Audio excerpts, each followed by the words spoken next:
Everybody put 3 fingers in the air.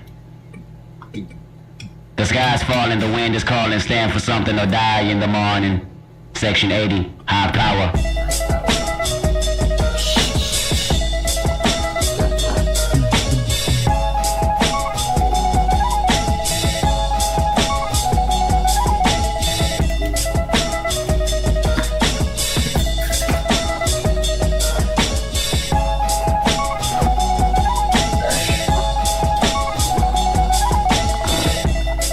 Visions of Martin Luther staring at me. Malcolm X put a hex on my future, someone catch me. I'm falling victim to a revolutionary song. The Serengeti's clone.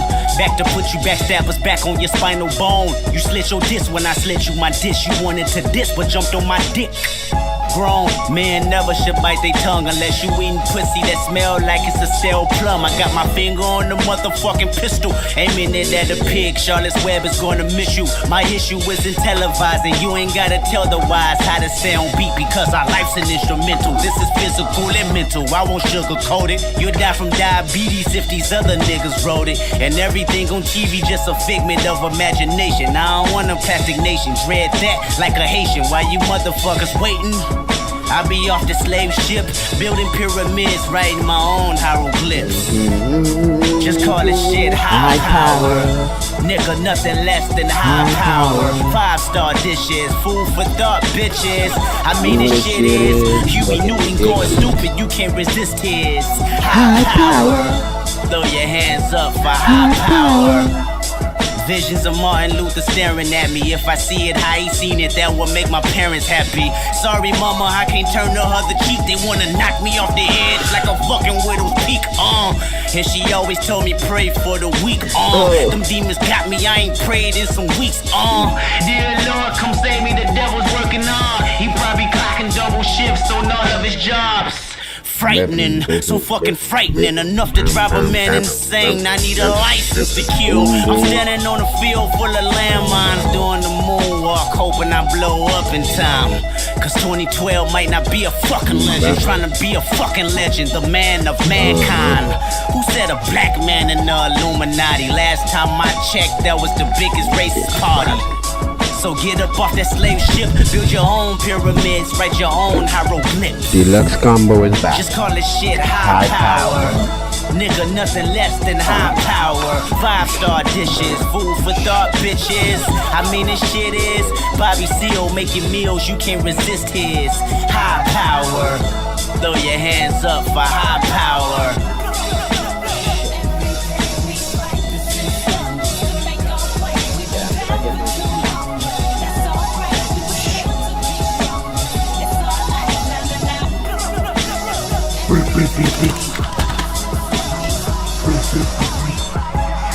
Never liked the system. Who said a black man in Illuminati? Last time I checked, that was the biggest racist party. Last time I checked, we was racing with Marcus Garvey on the freeway to Africa till I wrecked my Audi. And I want everybody to view my autopsy so you can see exactly where the government has shot me. No conspiracy, my fate is inevitable. They play musical chairs once I'm on that pedestal. Frightening, so fucking frightening, enough to drive a man insane, a woman insane. The reason Lorraine don't sing, or Kurt Cobain loaded that clip and then said bang. The drum it brains crazy, product of the late 80s, trying to stay above water, that's why we shun the Navy. Pull your guns and play me, let's set it off. Cause a riot, throw a model top. Somebody told me them pirates had got lost. Cause we've been off them slave ships, got our own pyramids, write our own hieroglyphs. Just call this shit high power. Yeah, nothing less than high power. 5-star dishes, food for thought, bitches. I mean this shit is Fred Hampton on your campus, you can't resist his high power. Throw your hands up for high power. Thug life. Thug life. Smoking trees, I'm riding around. Come to my side of town. Lately it's been going down. All of my niggas gon' ride with it in the pocket, the rocket like Kelly Mom. Mama told me the power was in the tongue, but it probably ain't powerful as a gun. All of you little Je suis désolé. siento. Ik ben droevig. Sono spiacente. Perdonami.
There's more important things than hearing you speak. I don't wanna hear, I don't wanna know. Please don't.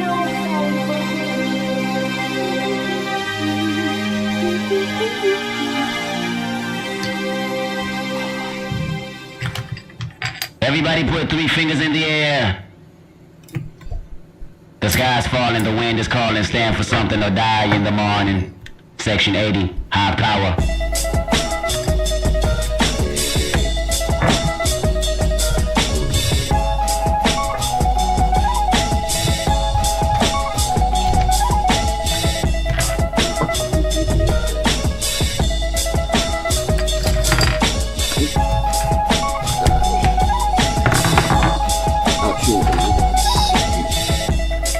Visions of Martin Luther staring at me. Malcolm X put a hex on my future, someone catch me. I'm falling victim to a revolutionary song. The Serengeti's clone. Back to put you backstabbers back on your spinal bone. You slit your disc when I slit you my dish. You wanted to diss but jumped on my dick. Grown men never should bite their tongue unless you eating pussy that smell like it's a stale plum. I got my finger on the motherfucking pistol, aiming it at a pig. Charlotte's Web is gonna miss you. My issue isn't televising. You ain't gotta tell the wise how to sound beat because our life's an instrumental. This is physical and mental. I won't sugarcoat it. You'll die from diabetes if these other niggas wrote it. And everything on TV just a figment of imagination. I don't want a plastic nation. Dread that like a Haitian. While you motherfuckers waiting, I be off the slave ship, building pyramids, writing my own hieroglyphs. Just call it shit high power. Nigga, nothing less than high power. 5-star dishes, food for thought, bitches. I mean, this shit is Huey Newton going stupid, you can't resist his high power. Throw your hands up for high power. Visions of Martin Luther staring at me. If I see it how he seen it, that will make my parents happy. Sorry mama, I can't turn the other cheek. They wanna knock me off the edge like a fucking widow's peak. And she always told me pray for the weak. Them demons got me, I ain't prayed in some weeks. Dear Lord, come save me, the devil's working on. He probably clocking double shifts on all of his jobs. Frightening, so fucking frightening, enough to drive a man insane. I need a license to kill. I'm standing on a field full of landmines, doing the moonwalk, hoping I blow up in time. Cause 2012 might not be a fucking legend, trying to be a fucking legend, the man of mankind. Who said a black? Smoking trees, I'm riding round. Come to my side of town. Lately it's been going down. Everybody. Cause I'm out of time.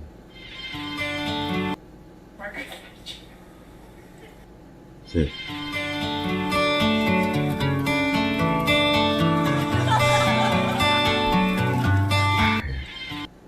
Wow.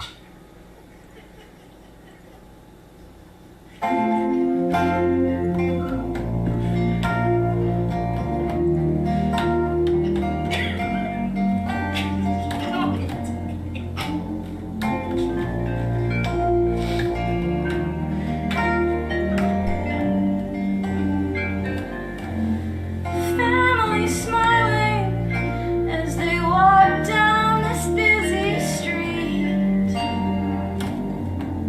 Lovers are laughing, holding hands. It's so Can't wait, why am I- sweet.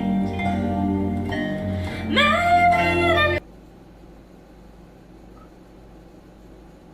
Wait, hold on. Library. Whoa.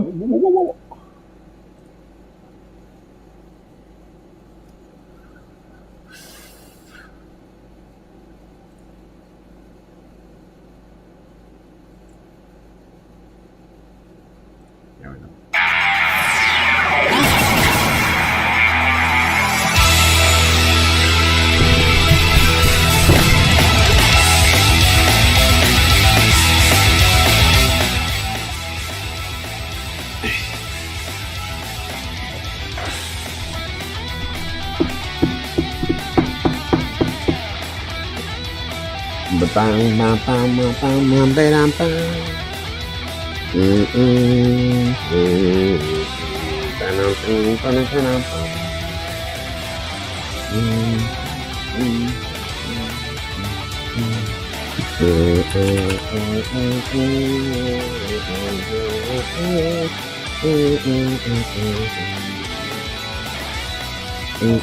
Yes, sir. I am disabled veteran.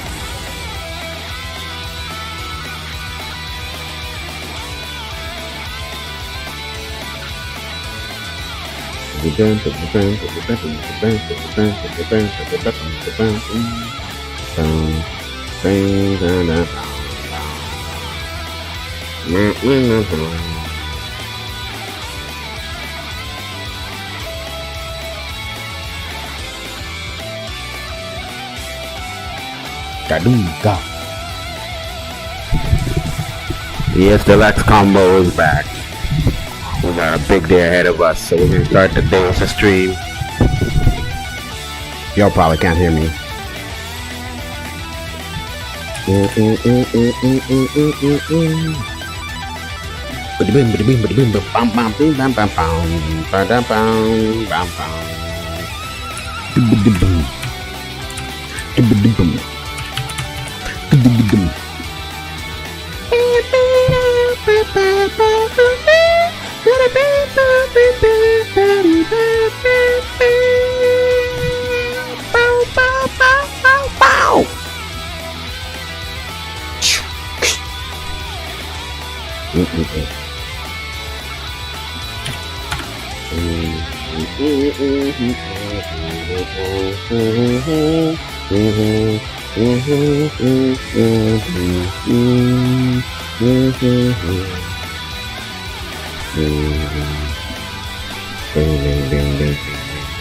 Ba-da-dum, ba-da-dum, ba-da-dum, ba-da-dum, ba-da-dum, ba-da-dum, bing, bam, bing, bam, bam.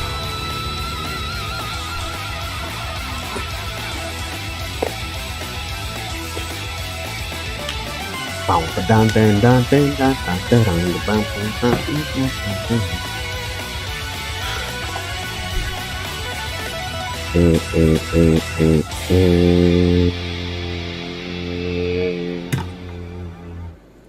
Exposing him. Mutahar has been a fake engineer for 10 years. I hate Mutahar, some ordinary gamers. Mutahar just ended his career. What did he do? I'm like, what did Unc do this time? Like, did he buy another Nintendo Switch? What is the crime he committed this time? Now, I've made a few videos about Mutahar. I made 2 or 3 if I'm not mistaken. Now, truth be told, you guys know me. I don't hate Muta. I just think he did dumb shit once or twice. Do I dislike Mutahar? No, I don't. I think people think that I hate him more than I actually quote unquote hate him. I don't hate him. I don't feel any way about him. I'm just like right in the middle. In this situation, when it comes to liking or disliking Mutahar, call me Boogie2988. The way I'm fan-sitting how I feel about him. Once again, I don't feel strongly about him and I don't feel negative about him. It's just like he's a creator that exists and does his thing and he's killing it. Good for him. But besides that, it's not like it goes anywhere beyond that. I just called him out a few times for being silly. Not only me, but other YouTubers have. It's okay. We all fuck up from time to time. I mean, some of us more than others, but point stands. But recently, I've seen video after video after video calling him out. And I'm genuinely curious on what he did. Did he throw someone else under the bus? Did he buy yet again a second, third, and fourth Nintendo Switch? And like 10 different copies of Super Mario World? I am so unemployed. I am here to get to the bottom of things. Now, this is the video that pretty much got everything started. So shout out to this guy right here. He made this video called Mutahar has been a fake engineer for 10 years. I like the thumbnail. Cybersecurity expert, engineer, dropout, liar, fraud. Ladies and gentlemen, amigos and amigas, we're gonna get to the bottom of things. I will not rest until I find out if Mutahar is a fake engineer. I am here to get to the bottom of things. So if you appreciate my journalistic thingy, make sure you subscribe to the channel, drop a like. We're trying to hit 1 billion subscribers before the end of the month, so we gotta get those numbers up. Enough yapping, let's just get right into it. Despite saying he would quit drama, not only did Mutahar return to drama, he decided to join forces with Ethan Klein to go after Hassan Piker. It's an odd choice because Ethan doesn't exactly have the highest opinion of Mutahar. Do you have the part where Mutahar runs outside with a gun?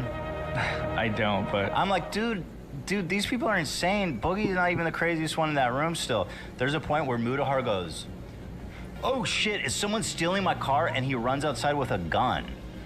And then he comes in 30 seconds later and goes, oh no, it's chill, it's just my brother. Oh my like, god. This pseudo badass weird fucking shit he's doing is not it. Yeah, I totally agree with Ethan here. And I want to make this very clear. I am not dick riding anyone. I never have. I never will. The only person that I'm going to dick ride till the end is myself. Okay, that sounded super egotistical, but we all got a little bit of yay inside of us. So, you know, I could agree with some things that Ethan says. I could agree with some things that fucking Hassan says, you know, every once in a while, every blue fucking moon. Mutahar. Do you have the part where Mutahar runs outside with a gun?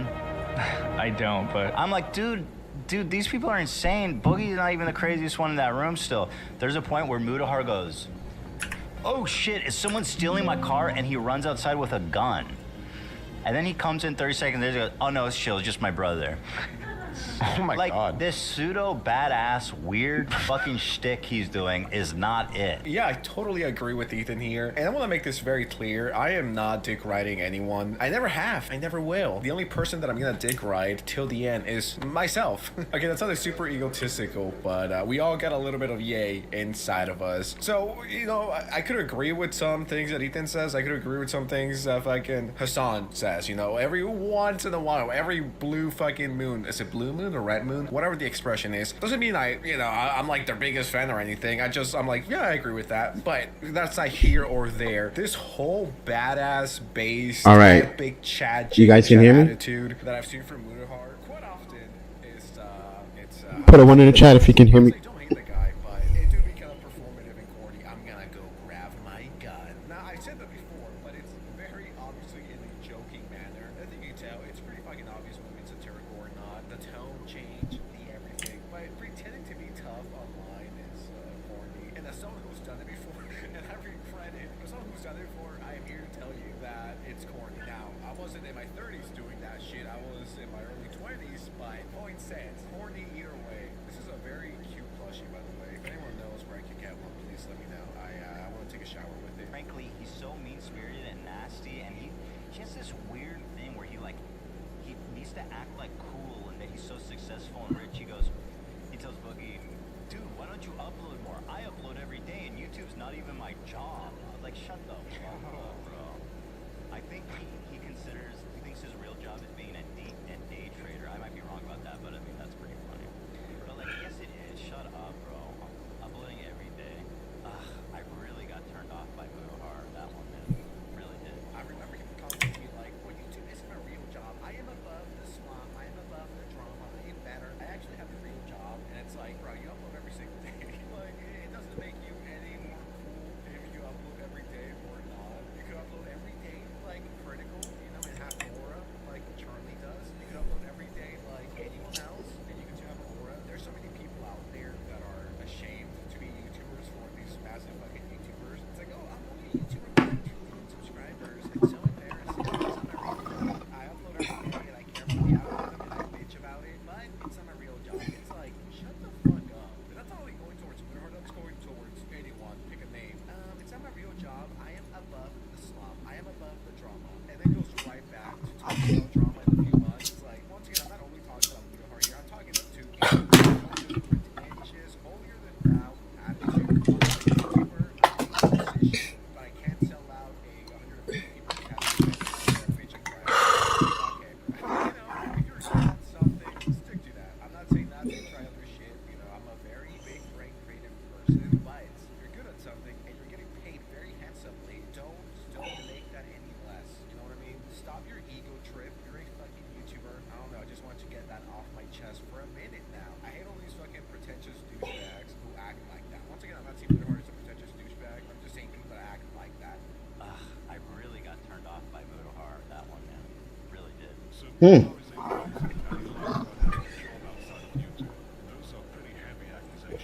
Yeah, I don't know. I really like Mutahar. This is hard to watch because I've been watching him for years. At least 6 years. 10 years. 10 years. We'll say 10 years.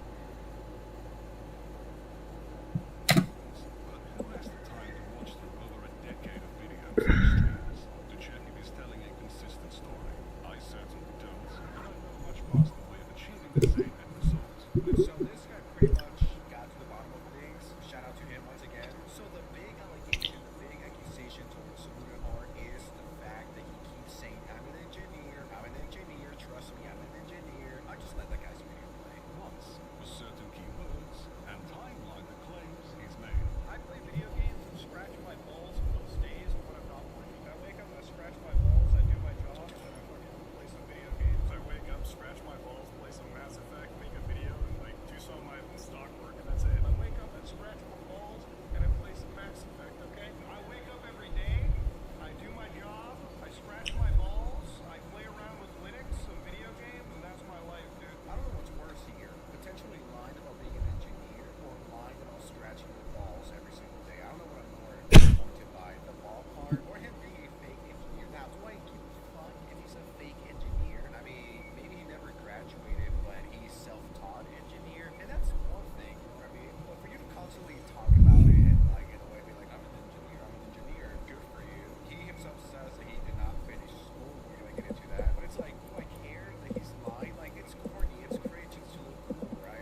All right.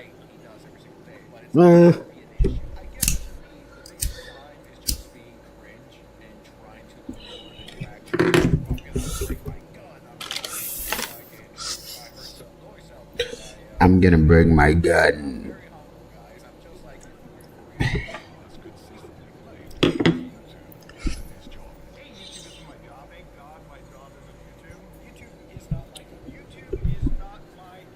Bro, he says that every video.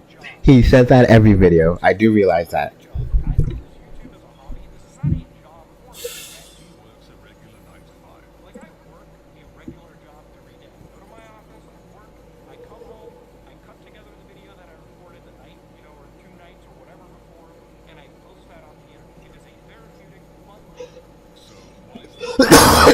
Excuse me.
All right, here we go.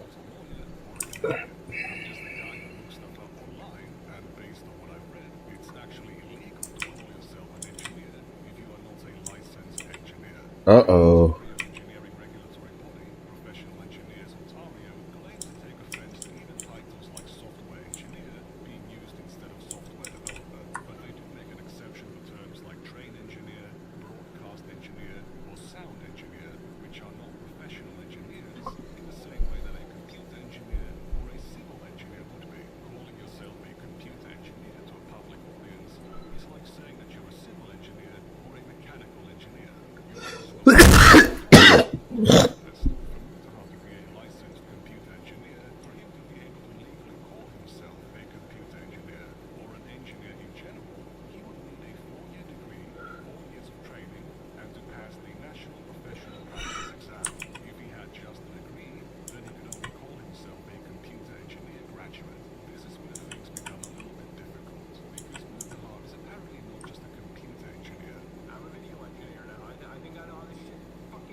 All right, here we go.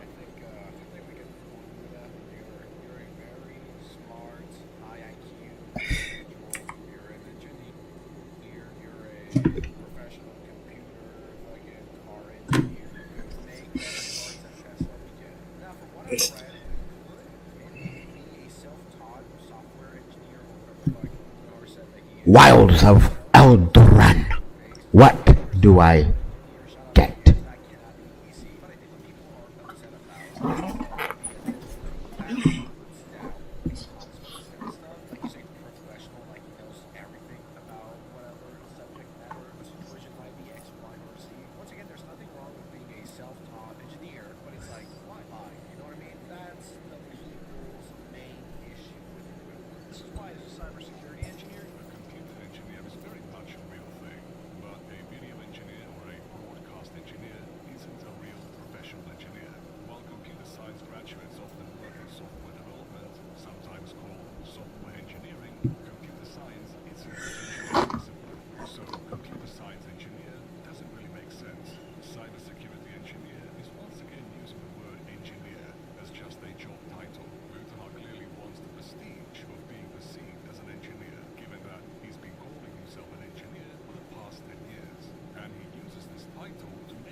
All right, so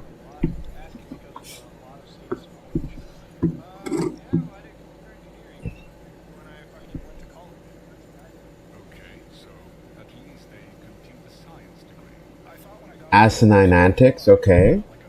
It's a pretty good card.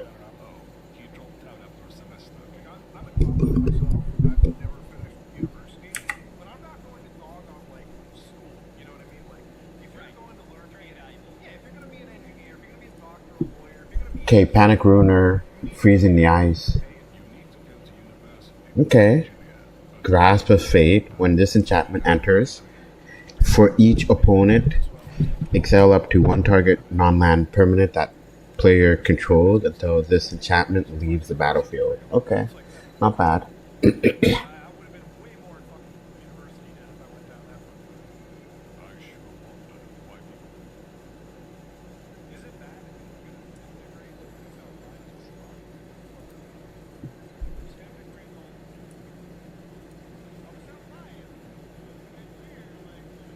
Bro, he said the line.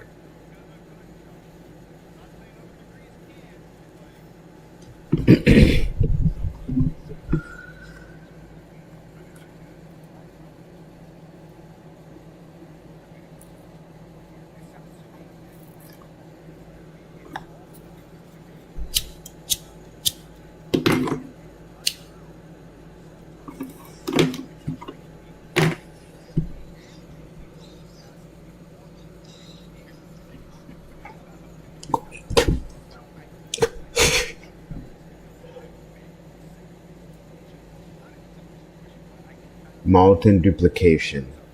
Create a token that's a copy of target artifact. Okay, except it's an artifact. Okay, I like this one.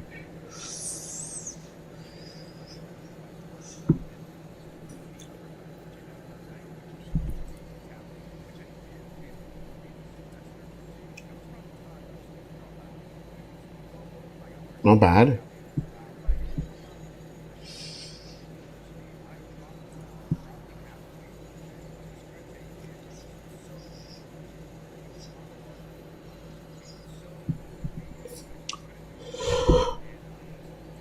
Fetch land, nice.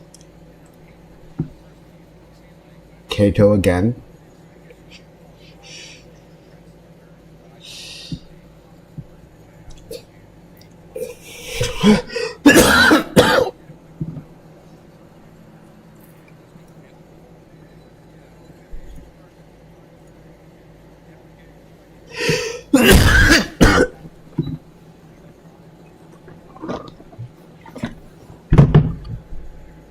Newfound Adventure.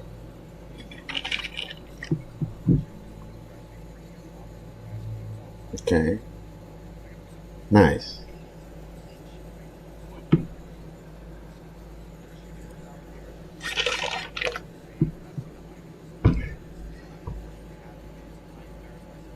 Kefka Court Mage.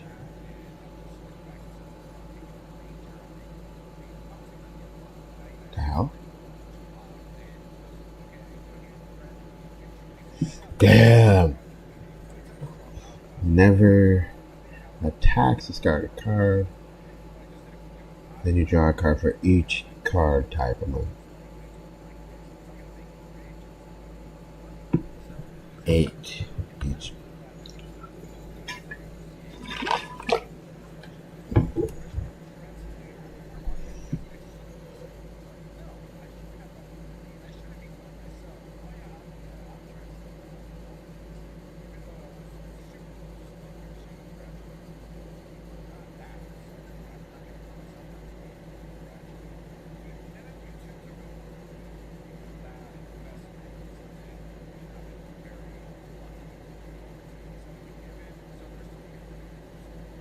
It's weird. I know I'm supposed to know all these characters, but I just never played that game.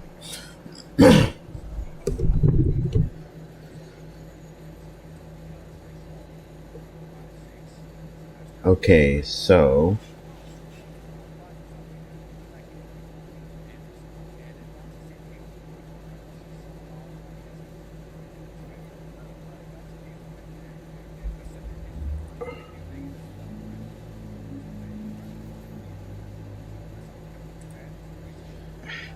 Overlord of the Flood Pits. Ooh, okay. Impending. When this permanent enters or attacks, draw 2 cards and discard a card. Okay. Adagaja. Adagea. Aya. Whenever. Okay. What station? Tap another creature you control. Put charge counters on this planet equal to its power. Station. What? Okay. It's confusing.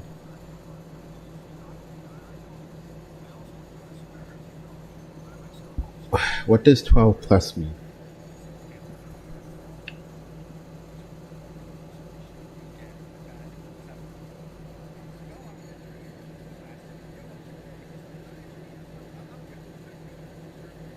Huh? Okay, station. Tap another creature, put charge counters on this planet equal to its power. Okay, so then create a token. Let's go.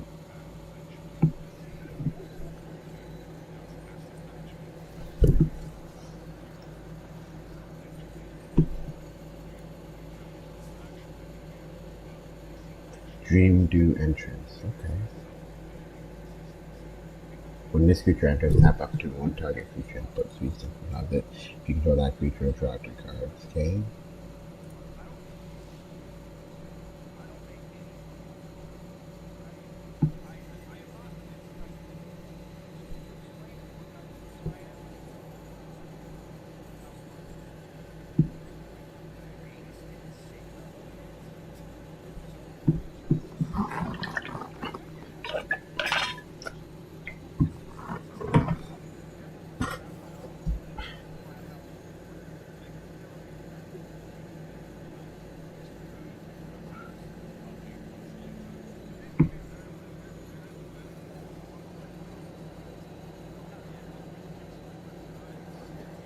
Oh my god. It's terrible.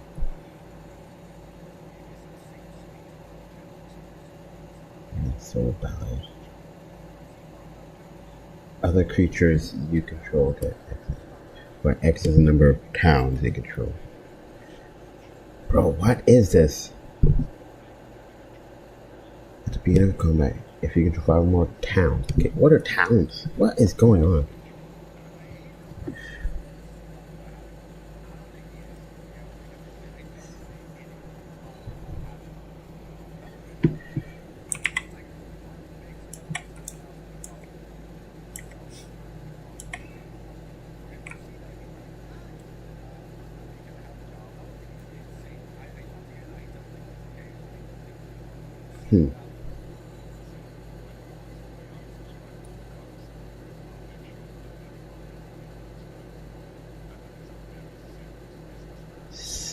Sarah Fallon. The first legendary creature you cast each turn costs 2 less. Nice. At the beginning of combat each turn, if you control 2 or more other legendary creatures, you may transform 2 or more. Wow.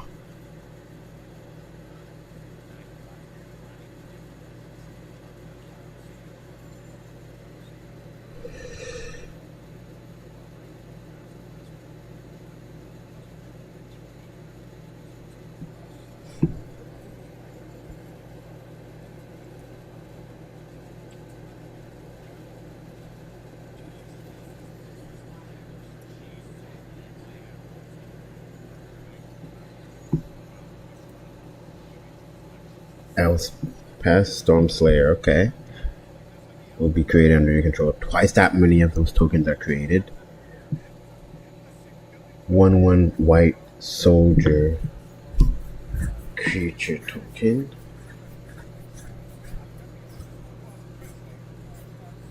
Put a 1/1 counter on each creature you control.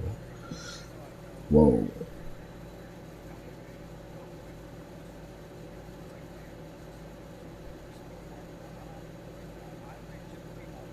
Wow. Okay. That's pretty sick. Sammy Wildcat Captain. Double Strike Vigilance. Spells you control have affinity for artifacts. Hey, yo, welcome to the crew. Sorry, I got a whole bunch of windows. I gotta cycle through them. Okay, let's see.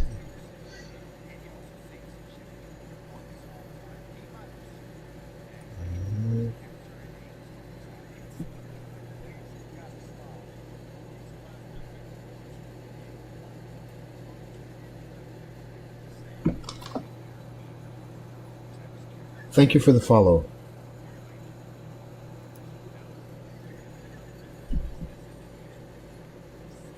Did you see the alert?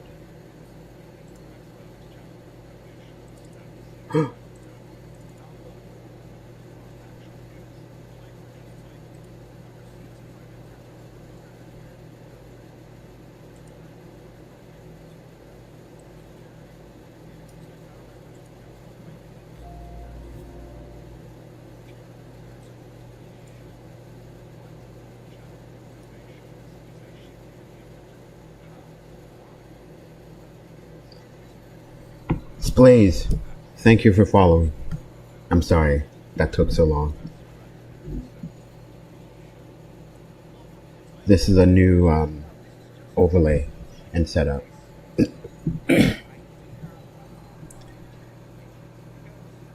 Oh, that's great. Thank you for that.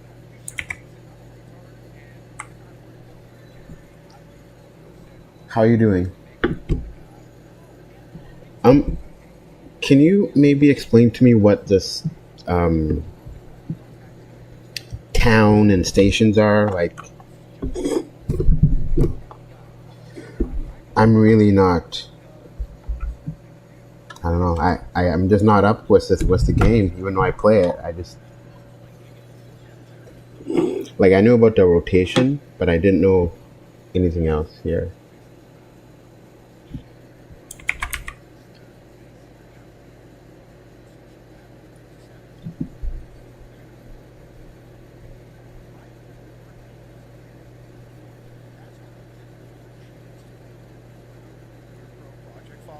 There we go. Okay, so for you guys, it's been quiet. But the headphones I have, I don't know. I don't think they're like good streaming headphones. Because I don't know, is it like... He works till 4 p.m. every day and cannot take a day like my volume However, is like right he low, pretty low. happy to take a day off to watch a And video game commercial from it sounds 1 like p.m. to 3 p.m. almost on a halfway. Thursday. I love to read comment sections in videos. That is probably the best Oh, part of Mudahar. YouTube Come on, content. bro. He's lying. That's the fucking worst part. I really think he should be guilty for this and for lying about scratching his balls. I'm laughing thinking about it. I just saw it a few hours ago. You saw Oh it. no. And They I redid saw it by Naked myself, Gun. and I That's tell you, man, I was that probably sitting went there just terribly. wheezing from laughing so hard. And there are a few points. I mean, I'm not going to do a whole bulletin or anything, but I did make 5 points immediately when I walked out of the theater as to why this is working. I'm excited to be returning to Chicago, performing at the Lincoln Lodge for the first time for my So own I can turn that off, and I can just focus on magic. But I just like having something in the background. And these guys are pretty funny.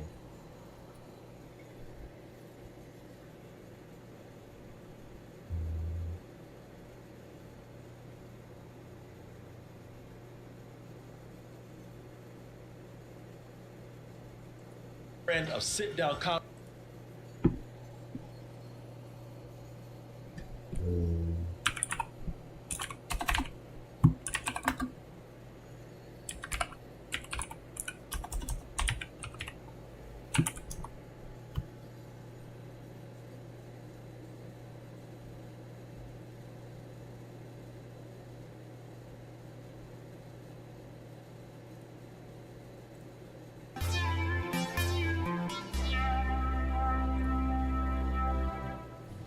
Edge of Eternity's pre-release is here. It's Magic the Gathering in space. You know what that means? Pre-release is at your local game store. Now, viewers of this channel know how much I adore pre-release events. They're such a blast, and it's absolutely worth it to head down to your local game store to play in one or several. Pre-release events are a form of sealed tournament where you receive a pre-release kit containing 6 sealed packs of the newest set, as well as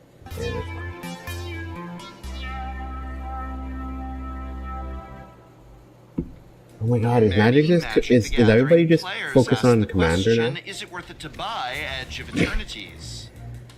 Yes, That's it wild. absolutely is worth it to buy Edge of Eternities, Magic the Gathering's newest set. Okay. It's amazing, and if you have not yet signed up to play in a pre-release or draft event in your local game store, you absolutely should do so because, Infinite Guardian honestly, Station it's some of the Pack, most fun Dark I've had Card playing for Magic the Gathering this entire Beast year. Multi. No, really, this is just me. I have had so much fun drafting this set, playing sealed with this set. It's so well designed. Now, don't confuse that as me saying that these standard decks are worth it to buy because, oh my god, they're going for how much? That's a standard deck? That's what it costs now to play standard? I've got thoughts on that in another video, and I will, of course, talk about these Commander precons and whether or not they're worth it to buy as soon as they hit shelves. Yeah, I don't know. I don't for draft, play the physical pre-release, game. and sealed, yeah, I You know, I already have played it all. cards It's gone because I played it all. Just so expensive. Edge of Eternities is fantastic. Sign up for pre-release or draft at your local game store. It's worth it. I'm sorry, what's that? Is it worth it to buy a booster box to here we get go. cards for your Commander deck? No, don't do that. Don't buy a booster box for cards for Commander. Don't buy booster packs for cards for Commander. Just buy the singles you need for the Commander decks that you play. Oh, but what are the singles you need, you ask? Well, Overlord. this video That's a will great cover one. the best new cards for Commander Impending that you Four. should buy as singles at your local game store for the 99 of your Commander decks. Now, I could easily talk about 20 cards from this set that will be fantastic in your Commander deck, but we don't have all day. So I'm going to be very judicious in what I include in this list. And right off the bat, I'm going to eliminate The an game's entire getting so hard, I swath find. of I don't cards know. that will definitely be good in Commander, but aren't quite as new or exciting to talk about as some of the other ones that I want to focus on in this video. For this list, Roller I'm going to Crusher, be ignoring Glide, what I think of as the Valerian, warped versions of Roller classic Benefit Commander Permanent, staples. or What do I mean by Player that? Warrior. Well, there are at least half a dozen Here. cards in this set with effects identical to, or at least really similar to, cards that have seen lots of Commander Swallow. Okay, play I'm for gonna years. hit you with a So follow. mechanically speaking, the only real difference is Please. that these cards all And I have very appreciate the cheap follow. warp costs so that you can get a turn with the effects for And that very little feeds mana me. investment. These cards are really cool, and some of them are especially good for setting up explosive, potentially game-winning turns, but they're not what I want to focus on this video.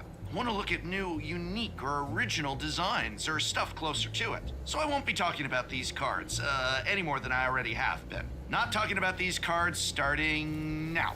Alright, look, I had to at least mention them, or half the comments in this video would be, "Hey, Prof, why didn't you mention this great new warp card? Are you stupid?" Needle No, I'm Massacre. intentionally not mentioning them, but I guess now that I've pointed this out, people are going to Each player jokingly sacrifices say, "Hey, Prof, X why didn't you creature of mention the this new choice." warp card? Are you Wow. stupid?" The creature you control dies and it pays for your life. If you do, return Alright, that let's card talk to your about new control. stuff, and This there is certainly is a lot of affinity, really count cool on it, new and cards the for your creature and commander the deck. opponent 7 of them to be dies, exact. and it Well, pays for your life. technically If you 11, return but that card you'll to see. your control. As always in this Whoa. video, if we talk about a legendary creature, it is Powerful. as a utility Expensive, in though. the 99 of your commander deck and not meant to serve as commander, which it very well could, but we are focusing here on the 99. All of that and more are what's in store, so let's... Oh, I'm sorry. I don't know about you, but anytime I start to get bored, my brain checks out of whatever it is I was trying to pay attention to. That's a problem when you're trying to learn something that's genuinely important, like how to code. That's why I love, yeah, we're in the ad, what the folks at boot.dev, sponsor of today's video, have accomplished. All joking aside, I love boot.dev because it literally takes the idea This of one's you brutal. learning everything there is to know about a video game and saying, why can't you apply that to coding? You see, boot.dev is an online self-paced course in back-end web development that feels like you're playing a captivating Overload role-playing again, game. yes. The platform gets you writing a ton of code in Now I both got two. Python and Let's Go go. programming languages because the only way to learn this incredibly useful Oh, skill I got is two, by didn't I? actually doing it yourself. And the only way to remember it, to really master it, is to have fun while you're doing it. You play your way through the game, you earn XP, you go up in levels, you gain achievements, you complete quests, all by completing projects. And if you get stuck on any Hyperloop, given concept, Boots, a powerful bear wizard AI, can walk you through your issues using the Socratic method of asking guiding questions rather than just telling you the answer. One of my favorite parts about boot.dev is they aren't out here trying to take money from anyone who doesn't connect with the lessons. All of their content is free. That's right, free to read and watch in guest mode. If you want to start interacting with the lessons, then you can pay for a membership, but even then, boot.dev offers a 30-day no questions another asked overload. refund policy. In case you couldn't tell, I'm a huge fan So I of guess I better boot.dev. start That's from- why I keep working with them. If you want to give boot.dev a try, click the link in the video description box and use my code Talarian to get 25% off of your first month or even your first year if you choose the annual subscription. And hey, thank you boot.dev for sponsoring this video. Shard Foyer. Okay, the first Yeah, card people- on this list won't It's not see a ton proper, of play it's at more not competitive played this tables, turn. but it is exactly the kind of card casual players are going to love. Once Moonlit each Meditation turn, is they an pay aura for 2 zero generic and a rather blue than pay the mana mana that cost. enchants If an they're artifact or fast, creature like you that, control. will The not first kill time it. you would create 1 or more tokens each turn, I've you may lost to this instead card, create that for many sure. tokens that are copies of enchanted permanent. So if you make, say, a Drake token off of a Talrand while Moonlight Meditation is enchanted to your Soul Ring, you are going to make a second Soul Ring instead. Some of my favorite kinds of magic cards are those that ask you open-ended questions. What can you do with Moonlit Meditation? Well, I don't know. What do you want to do with Moonlit Meditation? The utility on this card is incredibly wide. I mentioned Soul Ring already, a fantastic card to make a pile of Overload copies of the of. floodgates. But Okay, you can yeah. also enchant a value creature Depending. like a Solemn Simulacrum or Eternal Witness Okay. to keep searching up lands or buying back cards So I'll from be your right graveyard. back. Just as with any other effect gated by a once per turn clause, Moonlight Meditation gets better if you're capable of creating tokens at instant speed. There are tons of ways to do this, of course, between various token generating abilities and one-off instants that create tokens, and of course. Sorry, I'll rewind that in a second.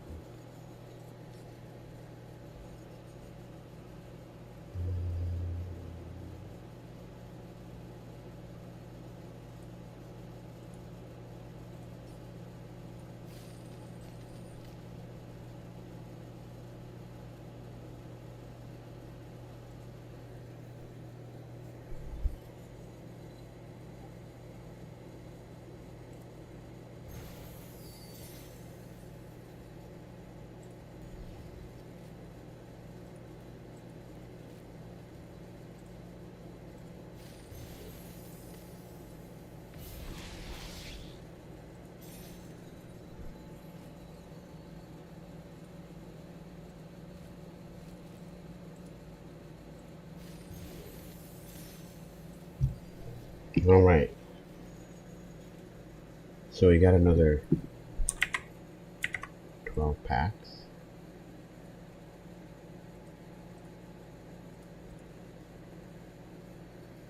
Of course, if you can create multiple tokens at once, like by getting back cards from your graveyard.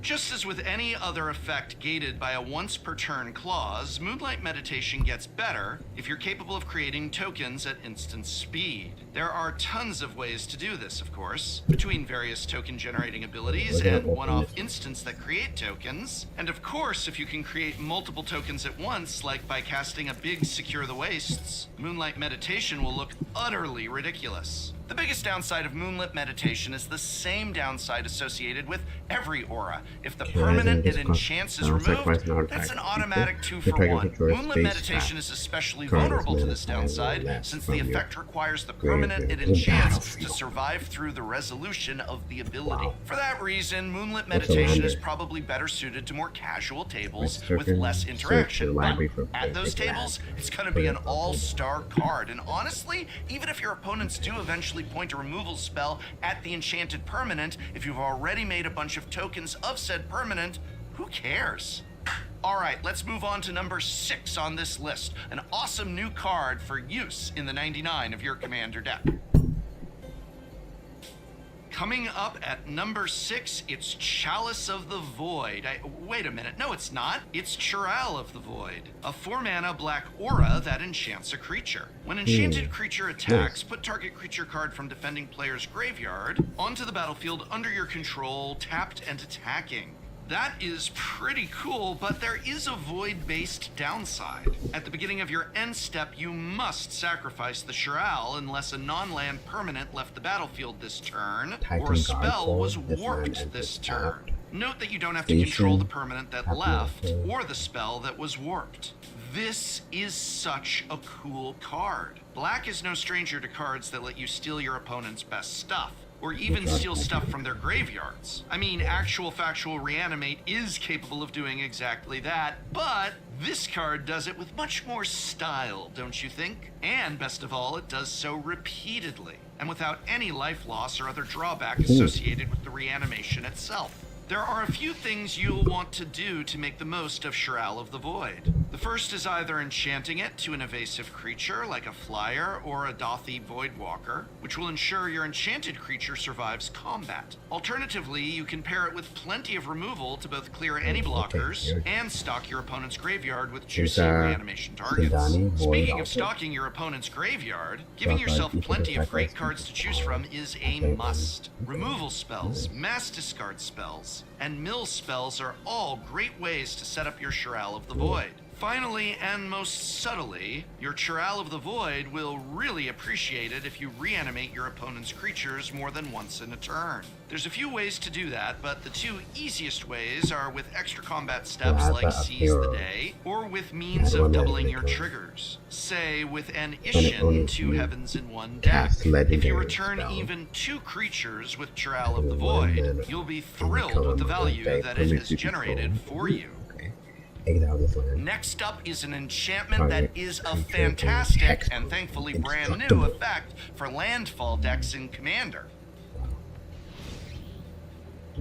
Bioengineered Future costs 1 generic and 2 green mana and creates a Lander token when it enters play. If you haven't encountered Lander tokens before, they're really straightforward. Artifact tokens that, for 2 mana, can be tapped and sacrificed to effectively put a rampant growth onto the stack. The Lander token is nice, but the main reason to run this card is its second ability. Each creature you control enters with an additional +1/+1 counter for each land that entered the battlefield this turn. Oh baby, is this a strong card. 3 mana is not much for the power boost this card provides your creatures. Not only is this a great card early in the game, casually buffing your creatures by 1 or 2 power if your land drops consist of fetch lands, but once you start getting exploration effects in play that increase your land drop count, your creatures are all going to be as tall as mountains, or as forests, I guess. Maybe mountains if you're a Gruul deck. And in the end game, when you're casting your Scape Shifts or Splendid reclamations, or awaken the woods, or whatever else, any future creatures you do cast, or more realistically, any creature tokens you make off of landfall triggers, are going to be so unbelievably big that any given one of them might be capable of taking an opponent out in a single swing.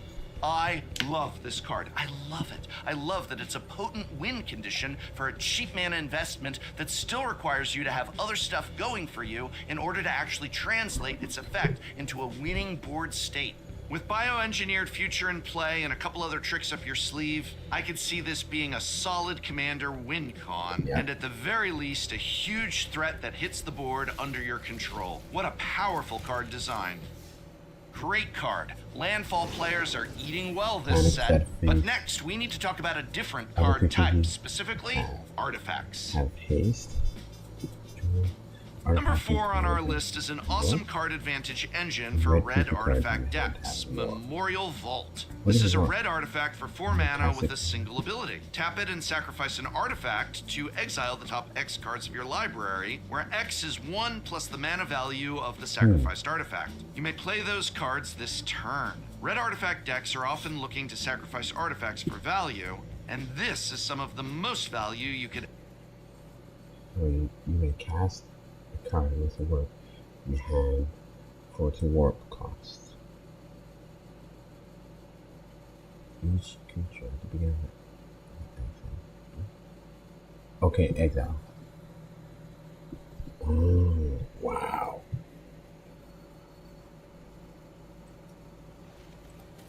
Warp is crazy mechanic.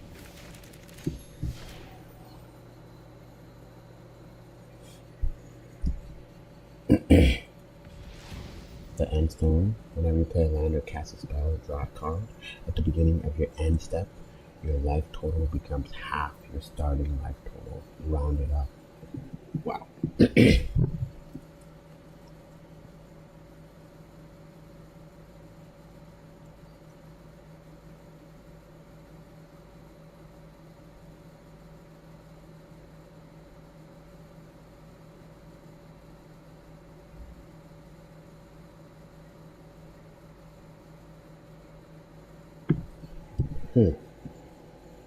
Kind of a dangerous card though, right? Yeah, I'm just reading this on the surface level.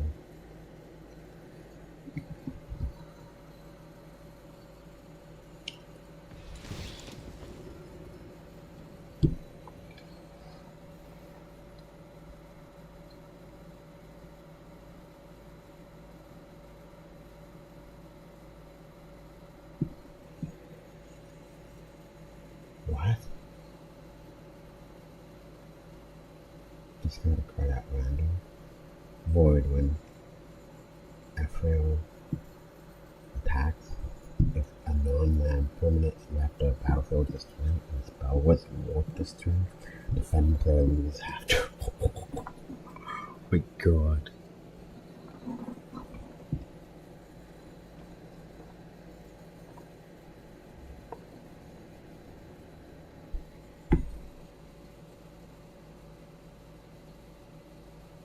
Wow.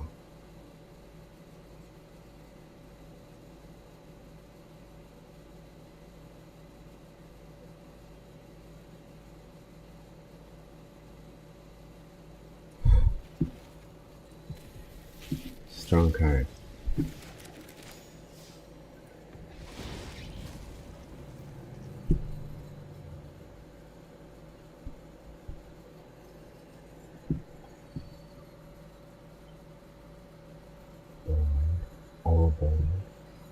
Beginning of your combat on each turn, put X +1/+1 on each creature you control, where X is this creature's power. Okay. Good one. Seedling Impact, that's the one he was talking about, right?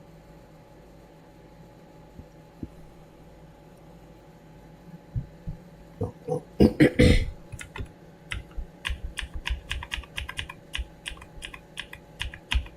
That's what you're talking about.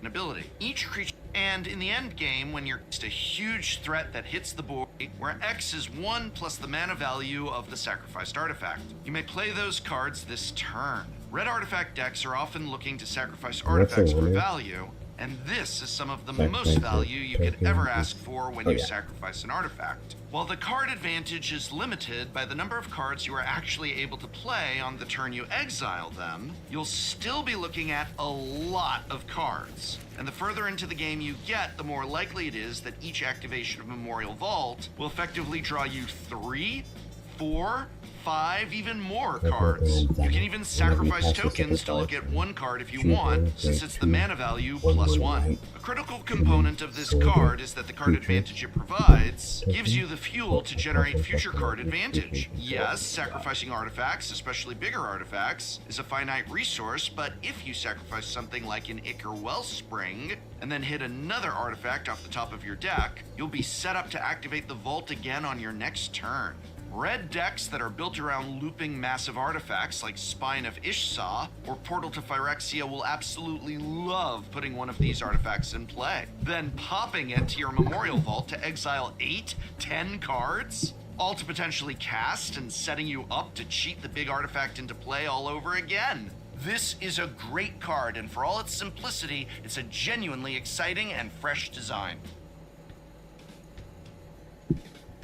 I had so much fun talking about the last 3 mana green enchantment that I'm about to do it all over again, but this one also has to do with +1/+1 counters. Terra Symbiosis costs 2 generic and a green mana and reads, whenever you put 1 or more +1/+1 counters on a creature you control, you may draw that many cards. Do this, sadly, only once each turn. I've spoken before that I find the once per turn method for balancing a strong effect somewhat clunky, and this card is no exception. But with how many cards in Commander that are capable of putting many +1/+1 counters on a creature, I do understand why they had to do it here. The templating also means you can get additional triggers if you have a means of putting counters on a card on an opponent's turn, like with instant speed abilities. Something to remember with Terra Symbiosis is that the ability is a May ability. Yes, you're going to want to trigger this card basically every turn you can, but you get to be choosy about when you're drawing the cards. You don't have to do it the first time you put +1/+1 counters on a creature. Maybe you have an effect that puts a few counters on a creature first, that will then set up an even greater quality of counters later in the turn. Decline the card draw on the first instance of counter contribution, and then draw your fistful of cards for the second one. I can't imagine a deck that cares about +1/+1 counters and doesn't want this card. It only costs 3 mana. It's not hard to draw these cards immediately on the turn you cast this thing, and that's a fantastic rate for the card, even if you stop there. In a typical game of Commander, I'd expect Terra Symbiosis to easily draw 10, 15, maybe even 20 cards, if the absurd card advantage doesn't serve you up a win before that. Alright, I never do this, but in order to introduce the second best card, please allow me to offer you up a meme. Everyone say hello to Ice Still Explorer, our latest Crucible of Worlds effect. If you're thinking, but didn't we get a Crucible of Worlds effect 2 sets ago? And then again 2 sets before that? Well, to that I say, yes, we did. But this one is even better than the previous 2. Hooray! Ice Still Explorer is a 2/4 insect scout for 2 generic and 2 green mana. It's got 3 abilities and they're all heaters. Ability number 1, you may play an extra land each turn. Ability number 2, you may play lands from your graveyard. And ability number 3, Landfall. Whenever a land you control enters, mill a card. I mean, what else do you want me to say? This card is freaking busted. Honestly, it's possibly the single most powerful card in the set for Commander, but it's losing out on the number 1 slot for 2 reasons. First, it's narrow. You'll only play this card in lands decks and green graveyard decks. And secondly, I'm petty, and I'm tired. I'm just tired of Crucible of Worlds effects on my channel. Crucible of Worlds is a fantastic effect in Commander Landfall decks, allowing you to guarantee the maximum number of land drops each turn if you have a fetch land in your graveyard. Should I be playing Commander?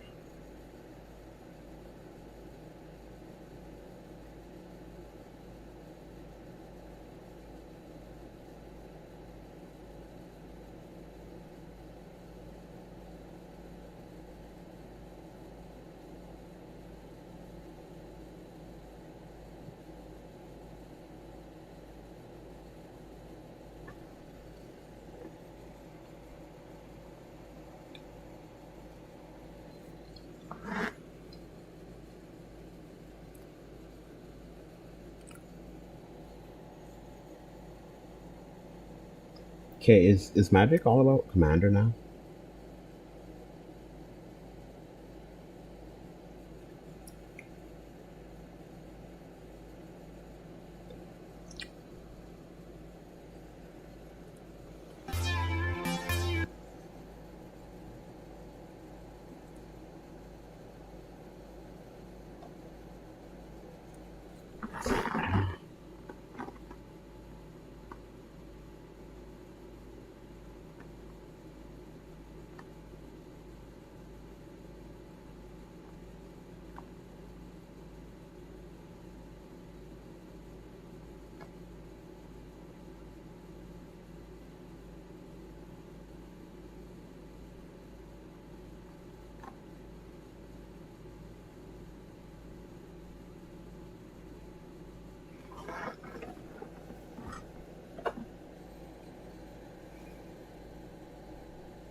Yeah, I don't know. I don't know about this set.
Yeah.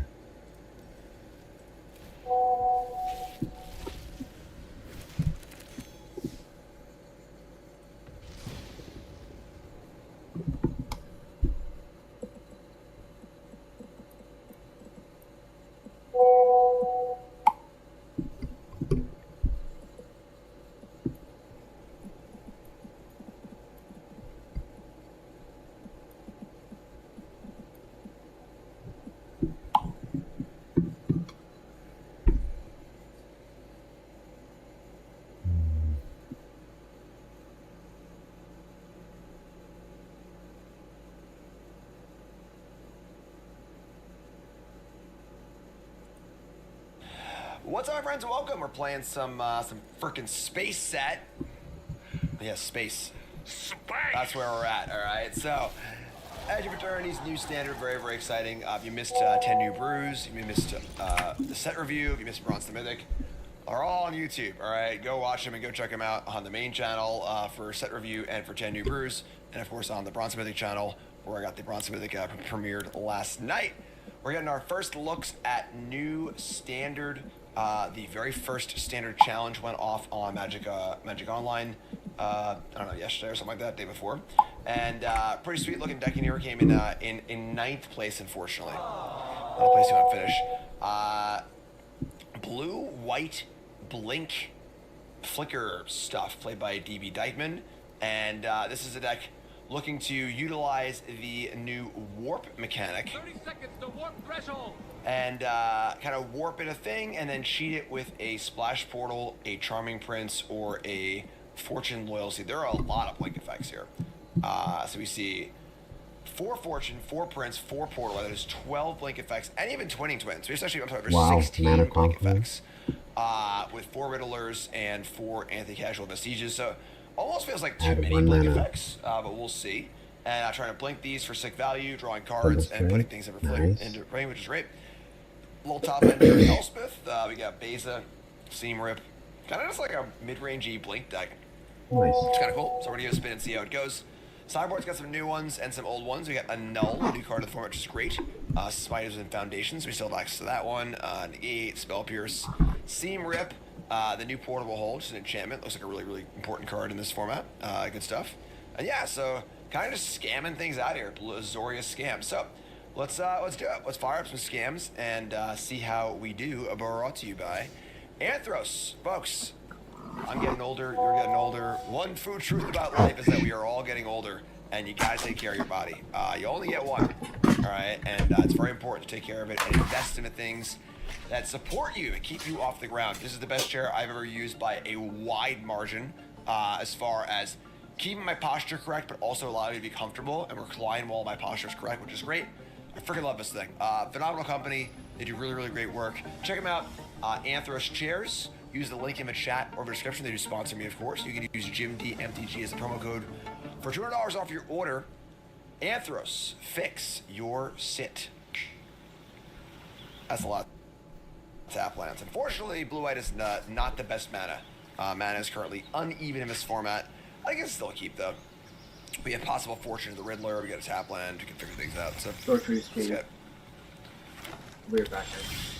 Yeah, Null is really good. The Null is fantastic. So, all right, we're gonna ship the second alien here and go from there. I think. There are alien forces acting in ways we can't perceive.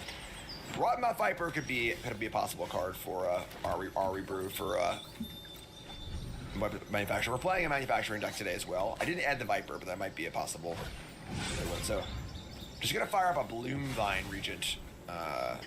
Get some forests. Alright, we're gonna get plains. Cool. Yeah, a Null is a really big deal in this format. Like, really big deal. So, they got some forests. We got a Splash Portal. We can't do it though. Man, that is tough. Triple tap land here means we can't blink into Splash Portal. Yeah, I actually can't do anything. We could Riddler and just draw a card, but then I can't blink it.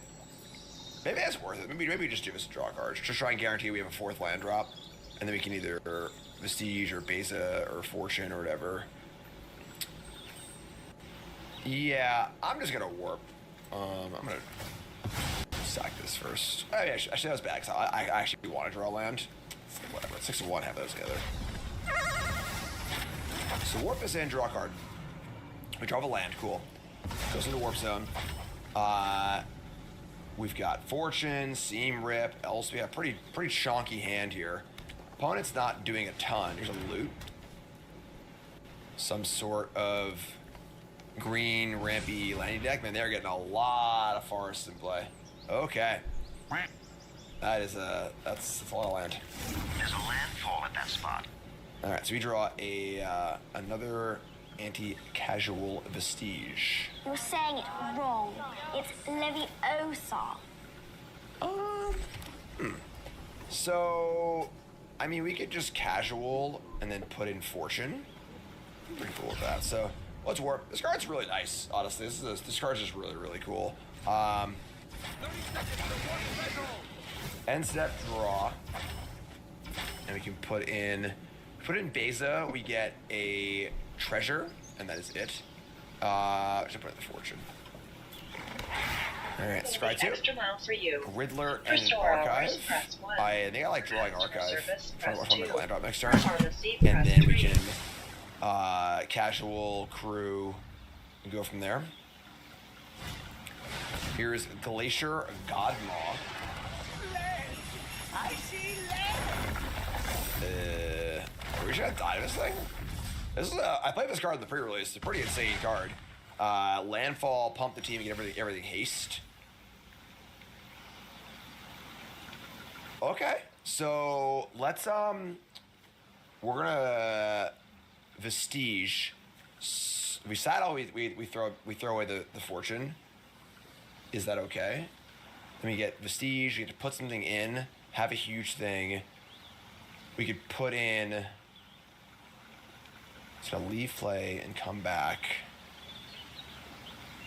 Putting in Beza or Elspeth. This thing gets trampled too, right? Jeez, man. The Elspeth, so this leaves play. Could put an Elspeth to kill this. It has to be after we attack, though. What an awkward little scenario we got going here. These tap lands are absolutely killing us.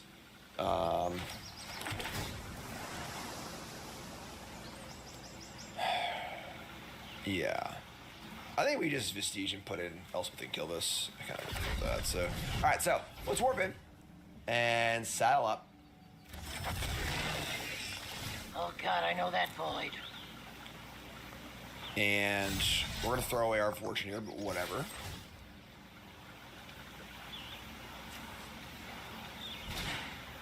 Wait. The end of combat. Exile it in one creature's out of his turn. Alright, so that's fine. End step. Exile the Eldrazi. Leaves play trigger. We draw a card and put in a 5-drop. We can put in Elspeth. And we're just going to destroy the Godmaw, barring some sort of Snakeskin Veil effect, which would be pretty bad for us. Yeah, the mana Instator right now is really wonky. With only 5 shock lands, only 5 fast lands, and with the spread being really weird on them, where there are enemy fast lands and just a random smattering gods.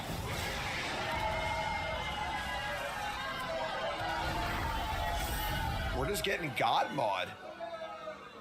We can't stop the Godmaw. Selesnya, Rakdos, and I did the Selesnya, Rakdos, and Azorius have the worst mana. And then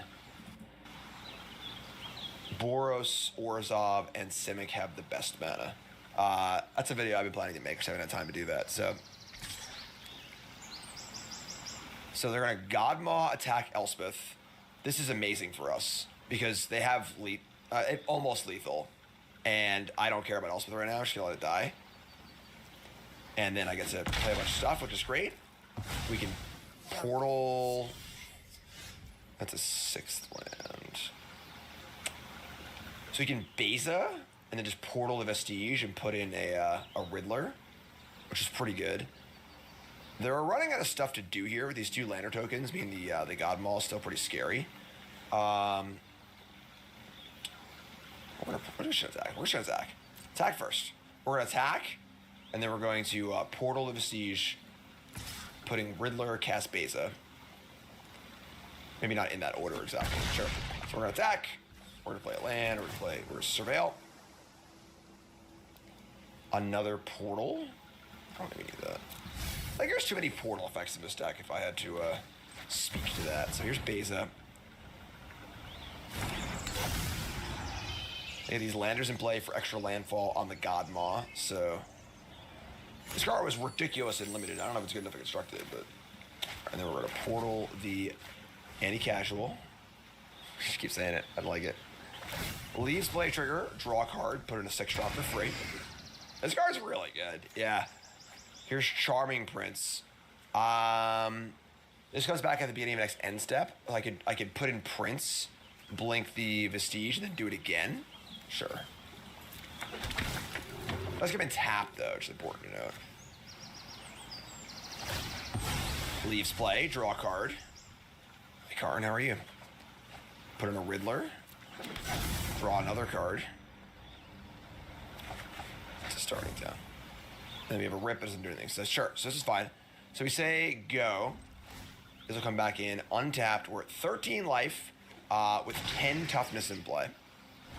It's not bad. The loot can look at the top 6 cards and try and find a creature, which is pretty scary also. They have 10 lands in play.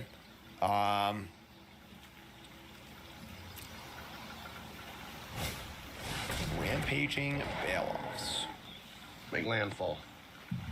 All right. I mean, it's kind of funny how because if they were like the lower to the ground landfall deck, I feel like we'd be in better shape. But because they're going big, they're kind of like going over the top of us. So they're gonna landfall and give everything haste too. We're clear to launch, Lander 1. All right. Yeah. I mean, the Godmaw's pretty sick. We're just dead. Okay. No, that's a lot of damage. All right, sure. That was that was something. All right, so we're gonna what? Jeez, Seam Rip was not very good against them. We had it stuck in our hand the entire game. Smite, Beza. I don't really have like anything in our sideboard to deal with these extremely large idiots. Beza, Annul, Spell Pierce. They are playing blue and red. They're probably playing the enchantment Dis 3 to everything. But yeah, Balance and Foundations. They snuck that one in there. Jesus, I just don't have cards to bring in. Like, they didn't play a non-creature spell, so Negate and Spell Pierce look kind of rough. We had no Disdainful Strokes. Yeah, this is a little ugly, I'm not gonna lie. Annul. I mean, they could bring in some sort of like non-creature. I'm just gonna bring in 2 Negates, and I don't even know. To be fair, we did stumble on lands basically every turn of the game that game. Like, every land came in tapped, which is kind of tough. But, all right, this is okay, I guess.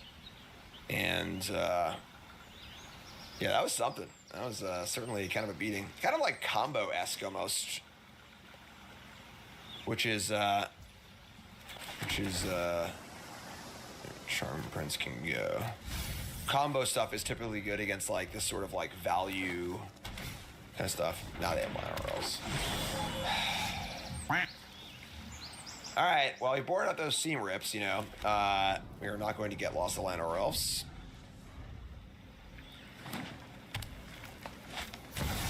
And Overlord, all right.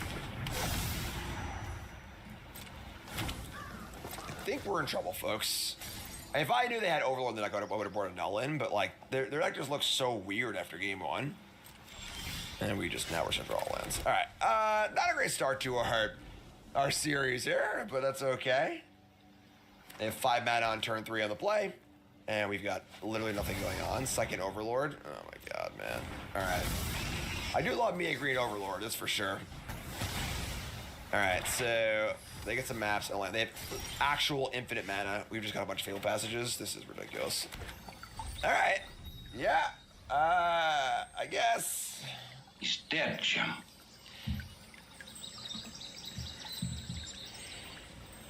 I mean, I'm a big fan of Llanowar Elves, so here's an Icetail Explorer. Play an extra land. You know, you can't stop that at the moment, so. Crucible of Worlds and Exploration, the same card. Also mills some stuff. They mill over a land, must be nice. Map tokens just horrendous as usual. They just have all this value for the maps. This card is weird. 4 mana is a lot. It's a really clunky card at 4 mana. And now they're just gonna keep mapping until they find a spell. So they actually have like, what, 5, 6, 7, they have 8 mana to my 4. Alright, I mean, I guess probably just Elspeth killed the Explorer. We draw Twinning Twins. There's certainly some A plus B in this deck. You know, you want to play stuff and then the warpy stuff. This hand has not been particularly great, but I'm just gonna hope they don't have a big thing in their hand. If they do, we are super dead. But we're gonna kill this Explorer. Hope they can't kill my Elspeth.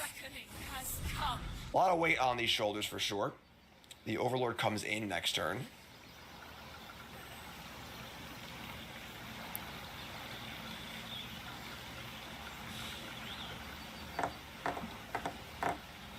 Karn, where you been? You were out ruining your health and reputation with friends of low character. Okay, just asking. They are in the tank. Twinning Twins. A lot of cards in standard right now. A lot of cards in standard. Rotation's pretty fun.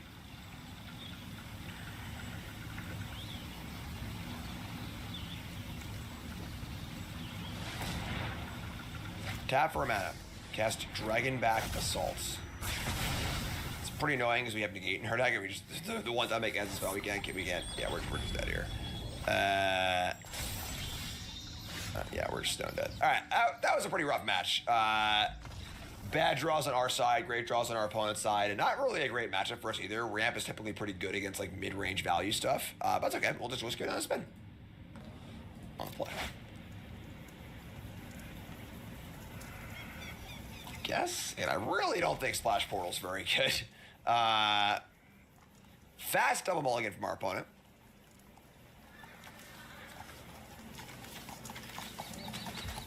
Always fun starting.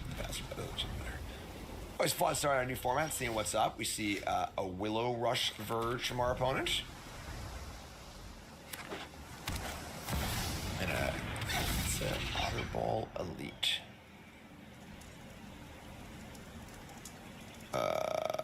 Hey, let's kill this, I guess. I want to make sure what's going on over here. Here's the Riddler and the Portal, but I don't have double blue. No! Why would they do this to us? Why would they give us such bad mana in certain decks? Oh, this is horrendous. We would have had Riddler with the Portal. We had the perfect little scam. Oh my god. I guess we could draw blue. Yeah, I guess we still just do it, but oh my god, this is gross. Draw untapped blue source, please. Of course. I wasn't even gonna say it. I wasn't even gonna say it. I just knew it was gonna happen. Yeah.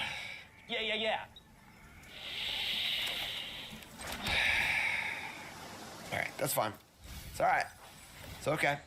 Push through. Push through. We gotta be strong here. We gotta be strong. Zoria, Selesnya, and Rakdos got some pretty bad mana. They're gonna consult the star charts on 2. I think this card's awesome, but no lands for them either. And we're all just having problems today. Alright, we're just gonna warp here and draw a card. I just put it in a land, honestly. Let's put it in tapped. How about Fortune? Scry 2. There's a Riddler. Awesome. All right, love that. So now you can warp and crew. Roiling Dragonstorm. What are they up to over there, huh? What are they up to? Not drawing lands, that's for sure. All right, so we're going to warp in a Riddler. And we're going to saddle up, partner. Coming in. Exile both. Guys, I do apologize. I'll be back. I have to go pick up my medicine. Right, you again. Seam Rip Charming Prince. There's Prince, right? And yeah, maybe just Prince. Blink the Riddler, draw another card. Yeah, I mean, sure. They missed a bunch of land drops. That's totally fair. So, alright, so I mean, the Kitsa is the card that throws me off here. The rest of it looks like an Omniscience deck. Maybe they're like splashing green for Yuna as a way to return Omniscience. I think that's certainly possible. Do you want to kind of operate under that assumption and bring in some Graveyard Hate? Graveyard Hate doesn't really affect us in any way, no. We could bring in like 2 Rest in Peace and a Flanker. Bring some Negates too, I guess. The Negates are much more flexible. I think the Rifts can go. Not big on the Portals. Get Lost, Rest in Peace. I think Base is not super exciting. We're gonna draw too. Should call it Bases. Let's bring in like a couple Negates and a Flanker. Just gotta hedge a little bit. Yeah, some sort of Bant Omniscience deck, maybe. We shall see. Yeah.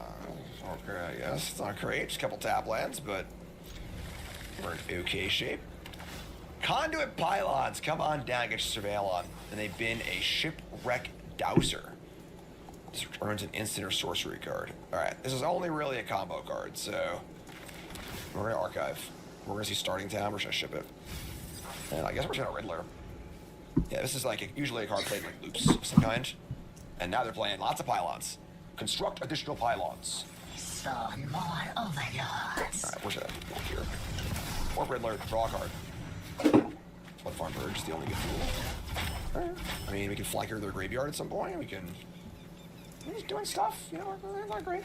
There's Sanctum and Collectors. Yeah, some sort of graveyard combo shenanigans for sure. So we're just gonna go with our Flanker up. Something's going on here. Get a body in play. Get some things moving. They're gonna vault Sorcery Speed on their turn. I'm missing a land drop here. They discard a Summon Leviathan and play Jace Reawakened. They get loot. They're going to loot. Discard Whirling Dragonstorm. Yeah, I think they are a unit deck. I think they're like just doing unit stuff. They might have Omniscience and then just some other like big enchantments. We're just exile the graveyard and attack this Jace. So exile your graveyard. Keep them off unit. We draw Splash Portal.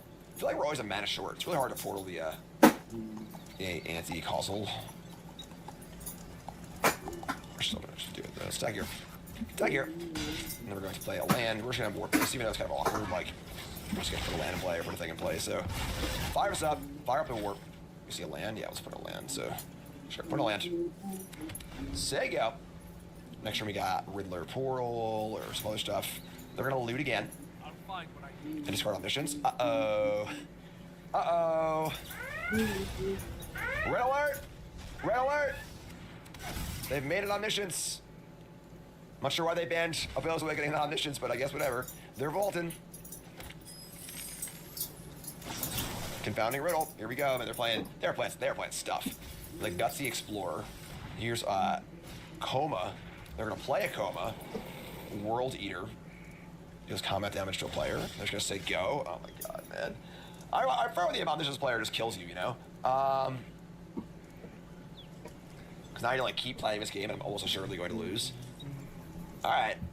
This costs, I can get lost this. Actually, I guess that's what we're gonna do. You know, in theory, they're out of stuff to do, so. We'll get lost this. May the ward. What's up, meow? Meow, meow, meow, meow, meow, meow, meow, meow, meow, meow, meow, meow, meow, meow, meow, meow.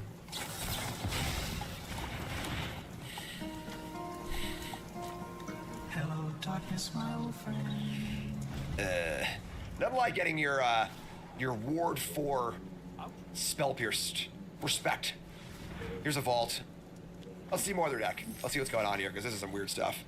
Here comes the Coma. They're gonna make 4 coils. They're gonna say, we draw the Riddler. I'm just gonna keep. Yeah, what? I'm just gonna see. Alright, that's fine. Alright, well, I was gonna game 3. That was something. Alright, so now we know we're playing Omniscience. They've got quite the spread of cards here. Reenact the Crime and Friends. I think I want this extra Rest in Peace and Spell Pierces. I would say I'm not as interested in Elspeth Stormslayer. And any like the slow cards gotta go, basically. I think the twins can go too. Yeah. I don't think I want an L, so let's do this. Alright, on the play. What is with all these combo decks, you know? This sort of like slow value deck is like really good against non-combo decks in theory. Alright. I guess we're gonna keep. We just have Surveil Land and card draw. Alright, so we're gonna fire up the Archive. And rock and roll. Sure. I mean, just got Riddle. You know, like, here's Splash Portal. It feels like we're always a mana behind the scam thing. You know, like, we draw the portal, turn too late, and now these are just too expensive to warp in and actually scam properly. Like, there aren't enough things to scam, you know? So, here's the Otterball Elite. We probably need to kill that so they can't just reenact the crime and stuff. We're gonna kill that now before they can use it. That's fine. And then next turn we can, I guess, Vestige? Maybe we could, like, just hardcast Twins and then try to go for Vestige plus Portal. We draw land. We draw Fortune instead. That's also good. Let's do that. So, sure. Here's Fortune. Fortune favors the Bolt. Resolves. They're not going to do it. This is Spell Pierce. Love Spell Pierce. Love a Spell Pierce. And we're going to say go. Nothing. So, no end step. Card draw spell or graveyard stuff. Here's, man, the hits just keep on. I don't even know what's happening anymore. They're gonna play Bramble Familiar. I bet you weren't expecting that one, God. And they're gonna map a few times. Sure. And they're gonna mill over. Sure. So we get to. Man, we really want to land. What are we even spell piercing? I don't even know. I think we should do the thing. Do a scam thing. Opponent's playing 7D chess, yeah. So attack with the Fortune.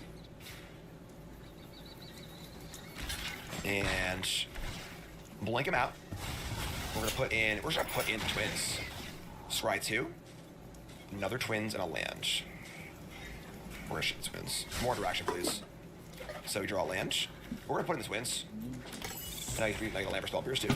And flip world, kind of nice. So we can blink the Vestige again, or hold a spell pierce. They're got a lot of mana in play. This is fine. We're gonna do this. So say go. We have a lot of power in play now.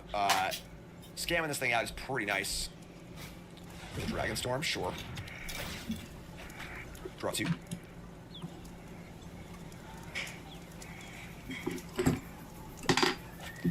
Barry resub, thanks so much. Discard the Omniscience, don't like that. We draw another land, sure. So, they kind of they have some shit here where we're like kind of in trouble, right? We don't really have any graveyard hate. We want to find the graveyard hate. We cast the Riddler that we run out of mana. If we can saddle him. If we saddle that, we lose so much attack power too. This is tough. We're gonna draw a card at the end step. We want to draw. This comes back at the next end step. Portal happens immediately. Jeez. All right. I think we play the Prince and Scribe.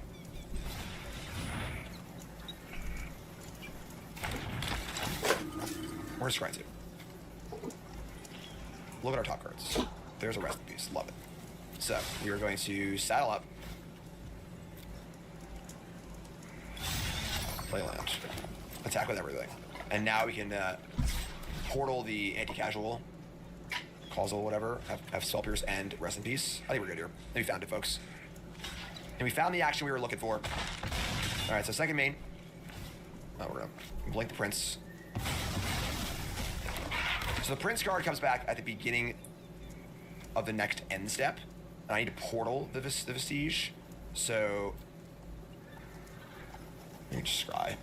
Yeah, so we're gonna portal that. So sure. Scry this. Keep our SCPs on top. Let's see what's under it. Another one of those. Sure. So still scrying. Lots of scry. I guess we already whatever. It doesn't really matter. So blink this. If we blink the Vestige Prince, it comes back on our end step. We can't cast the rest in peace. I guess we go and play for. No, it leaves the battlefield. So alright. So whatever. Put this in play. Rest in peace. Get it all out of here. We wouldn't be able to put the thing in play until. I guess we draw it. Yeah, I guess that's true. Okay, sure. Okay, this is a really weird card. It's only a dabbing alien, you know? Like, I mean, we're space aliens. It's a miracle we can even speak English. Weird stuff. So, we got Rest in Peace, we got Spell Pierce, they're attacking. They're moving to attack position. Okay.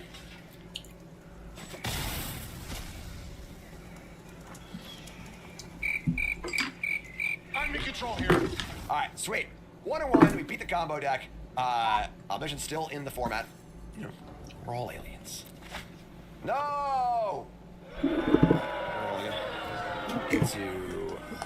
Yeah, I guess we're gonna keep this. We again have this awkward, like, I kind of want to warp this on 2, but I can wait, I guess, kind of thing. If the Eldrazi aren't aliens, the definition of alien is useless. I agree. I think alien as a creature type doesn't make any sense. Alien just means, you know, not human. Or kind of unknown to us, you know, alien to us. You know, if Florflap the alien is a, you know, a cephalopoid or something like that, or whatever, you know, they are, that's what they are, not an alien, they're a cephalopoid or something, you know? We're gonna keep. So, like, having the creature type alien is kind of weird, because it's not an alien, it's a Drix or whatever. Alright, here's Spyglass Siren. Second Riddler, sure, that's fine, it's a wolf person. Like, if we go to another planet, we're not gonna call ourselves aliens, you know? We're not gonna go to Mars and be like, hi, we're the aliens. You big, stupid jelly. Alright, so they reveal stabs. They're playing Dimir mid-range.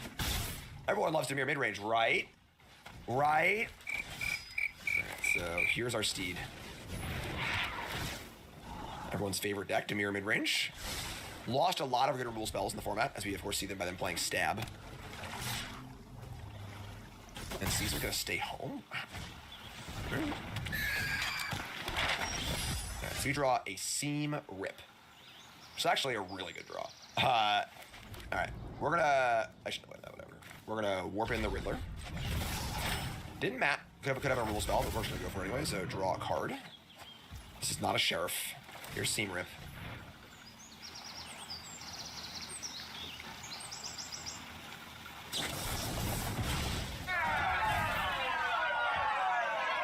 So, do we throw away Fortune, just draw a card, get the Riddler going? I think we do. We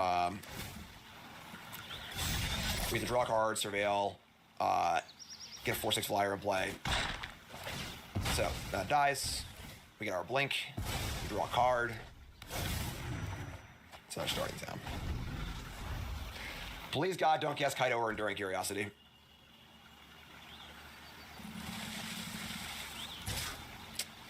Yeah, no blocks. Here's Curiosity. More predictable mark. Always so much. All right, we draw Fortune again. We can just play second Riddler. Crazy. Play Fortune. We have Get Lost. We don't really have many clean answers to Curiosity, unfortunately, except for just making good blocks. They're at 16. Yeah, sure. They can use Stab to defend the Riddler a little bit, but we can still block and make them use it. They don't draw a card. I hate this card so much. Here's the map on the Cecil. They reveal a Deep Cavern Bat. We got more Riddler to ship it. Okay. And here comes Cecil. And Curiosity. Yeah, Blot Out was a big one, so we're gonna block both. Any non-blocks gives them cards, so whatever. So they'll cast Stab, they'll kill a thing. We'll make some trades here. More importantly, they won't draw cards, so take some damage, go to 13, play another land. They have 3 cards left. We draw a Beza. Bingo! Pretty good draw, honestly. I guess we have it untapped. A tap land. That sucks. So Beza blocks Curiosity. We don't stop with 2 flyers, though, and then our Spoosh get wrecked by Curiosity. So probably just catch Riddler, honestly, and hope they have nothing. We're already in huge trouble. Play Beza, Riddler, draw a card. Play Archive. A third Get Lost, just looks so bad against them right now. They kill Riddler, we concede. Nope. Plume Creed, Escort. Sure. Yeah, right now we're super dead. I really detest this card. I cannot speak to how much I hate Enduring Curiosity. Least favorite card in the format, even before all the bans. All right. Now we can never win. They play land 6. They have Deep Cavern Bat. It is somewhat of a deck building issue. Like, you have to be able to clean the answer to this card. Our deck cannot do that. We draw the card. The problem is there's all in the air. Sure. Play Beza. It is 6 to 13.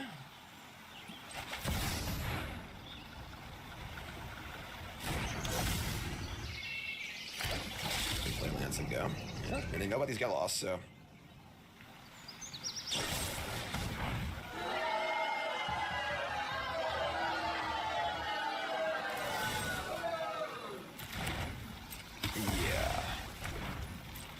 So again, there's draw 3 cards, like 2 cards a turn, we just can't stop them, so it's awful for us.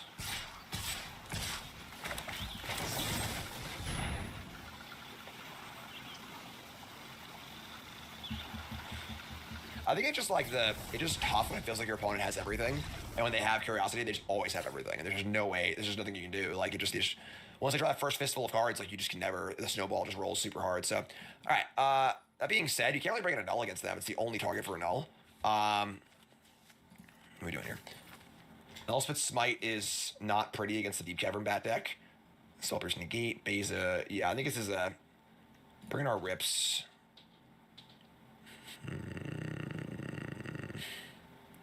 Really hate Get Lost against them. The maps are so good. Smite is fine. Unfortunately, Get Lost kills Kaido, which another card was hard to beat. I don't particularly like Elspeth against them. Spell Pierce, Negate. Yeah, our sideboard does not seem very well suited for this matchup, but that's fine. All right, on the play. Ugh. Our mana's so bad. All right. Potentially we have turn 3 Riddler Blink.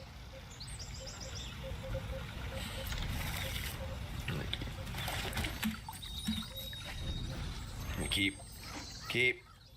Yes, we're doing Bronze Mythic 4 days a week on YouTube. That is the plan. Oh my god, these table bastards are just absolutely murdering me. Alright. I think this card is borderline unplayable in Standard. It was really landfall stuff. Which is so funny because it was like so good in Eldraine Standard. That was a busted format, but... Alright, so... We have Portal and Riddler. We have the Rip too. So they want to take Portal or Riddler. We have to take a turn to rip the bat, but not too bad. Cool. I think that's awesome for us. So, let's warp. Warp. And Portal. Do the thing. We're doing it. We scamming. You're up. 4/6 flyer. Draw a card. Next turn we have the Vestige. Finally scamming over here. Sure. 6 value for us. Oh, it's Cassian. Cassian's at the library having a great time.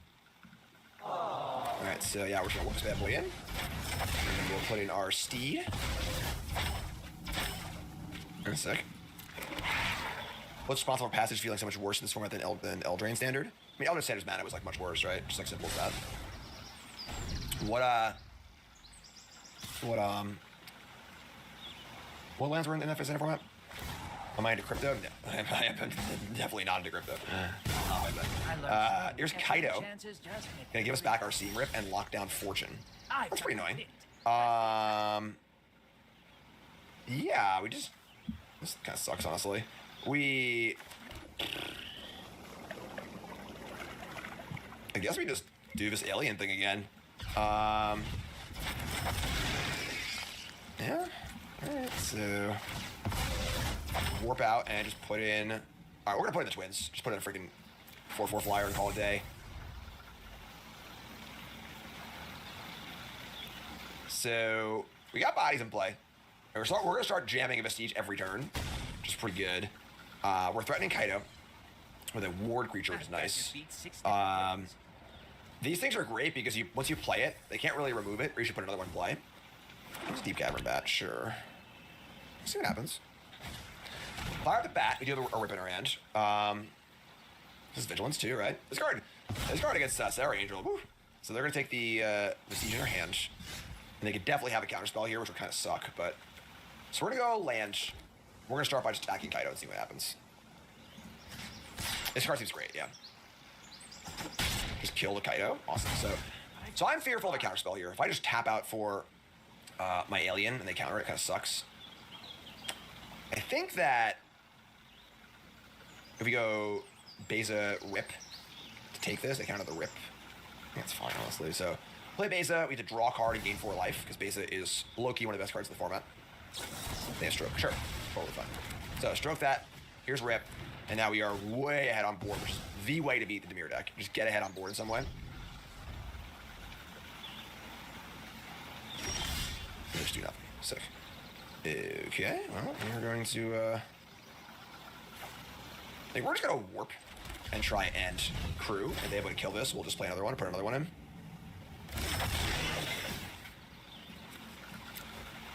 You could have Curiosity here, just block the Fortune, but I think that's fine for us. Because Blinking Miss is definitely worth a 2/4, even though they're copying our hand anyway, so. Flood Pits Drowner, come on down, sure.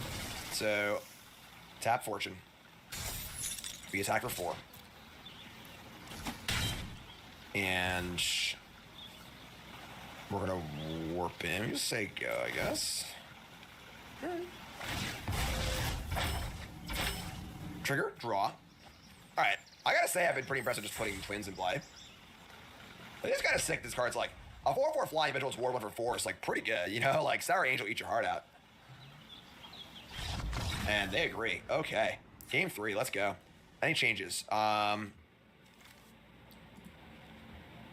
don't think so. I think it's just it. Rocking and rolling.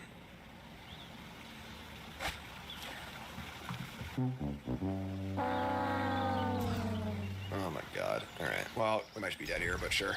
Alright. No corner today, nah. I have the Spyglass. I think we're dead. It's like bad hand. Mulligan on the draw, pretty bad hand. And we just don't really have very good answers to a lot of the primary threats in our deck. Just like in deck building. Sure, yeah, like they're just gonna have Kaido on 3 and Curiosity on 4. We should never win. Take the rip. Attack for 1. Draw some more lands. Here's an archive. Here's a splash portal. Ship it.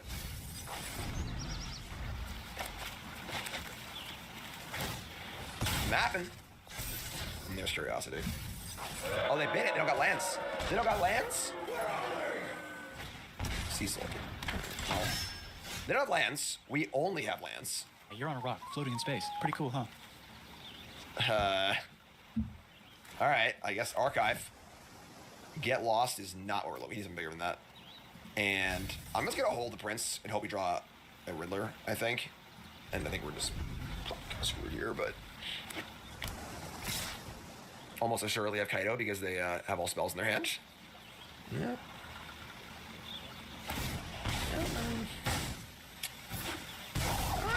Not the best game of all time, for being totally honest. Now I know your weakness. All right, draw a card. We draw. All right. I mean, Somebody's playing a prank on me. what are you gonna do? All right. So that was not a very fun game, but this deck's pretty cool. He has some things to discuss for sure. All right, so this clearly feels like a first draft. There's a cool concept here. You know, the scammy stuff. Riddler seems great. Vestige seems great. You know, I'm not sure about the minutia, but the deck does not seem well tuned for just like Dimir and other things in the format at all. Like I just don't know how this deck ever beats Dimir. You know, like without some sort of clean answer to Kaido and or Curiosity. But the concept is really cool. The mana is also horrendous in this deck. Like horrendous. I don't know if I've played this many passages. 8 tap lands is just so bad. So the mana is horrendous, unfortunately. But I will say that, you know, just looking at the Vestige, the Riddler, the Fortune, kind of like the Blink engine's pretty cool. This card's just great. Vestige is just really, really good. So yeah, definitely, you know, not the most successful 3-game set, but I think a lot of cool things to look at and to look forwards and kind of go from there. So more to go on stream. You two folks, love you. Like, comment, subscribe. Peace.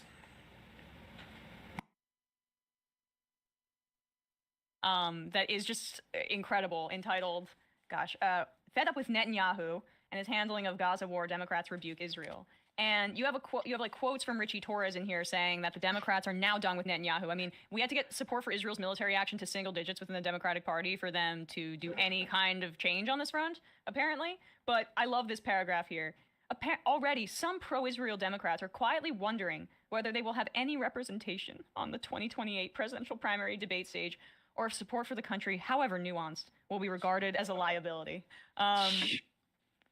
Inshallah, from ink to God's ears or eyes or whatever, that would be incredible if that were the case. Yeah, but indeed. how I don't. So now they aren't in power anymore. So maybe it's more convenient for them. But it's not just them not being in power. They could have flipped on opposition to sending arms to Israel earlier on when they weren't in power in the year. It's the starvation, or in my view, it's cynically the fact that they know that we are past the point of no return at a certain level, and they have information that we do not fully have access to in the Senate, and especially in the Senate in terms of intelligence. And they might be aware that, like, we are talking about irreversible starvation to death of thousands and thousands of people, and Israel's just like bulldozing the entire north, so there's going to be no ability to collect the bodies and count folks. But we're in hundreds of thousands of deaths here, and our media in the United States is still saying like 80,000 or something like that. But it seems like there's a covering your ass element here that is... Oh, yeah. I wonder what that turning point really was internally. Yeah, I think it's cynical all the way around. Cynical from a historical perspective of they want to be able years from now to say, oh, look at this statement that I put out. Look at this thing I said on the, House floor about how terrible it was that these babies were being starved to death. And just don't take a look at my voting record where I voted to, send the bombs and give all the support for this ongoing genocide. So, and it's also incredibly cynical from a political perspective. Now, I would like them to be more cynical from a political perspective and wake up to the fact that there's no issue I can think of in my lifetime where the vast bulk of Democratic elected officials are so at odds with where the base is. I mean, it is so stark. I've never seen anything like it. And it is a testament to the power of the Israel lobby and the way they form these relationships over time and keep people in check. that it has gone this long and this far without people even stepping back one iota. So now they're trying to search for like a centrist approach to genocide, and there isn't one. And I don't think that they understand that. You know, you see, are you familiar with Mallory McMorrow? She's running in the Michigan Senate from. Yep. She tried to put it, she's like a Liz Smith candidate, and she tried to put out this like cut off the offensive weapons, and I'm upset, but release the hostages. You know, they're trying, and this is what Slotkin tried to do in the interview with me as well.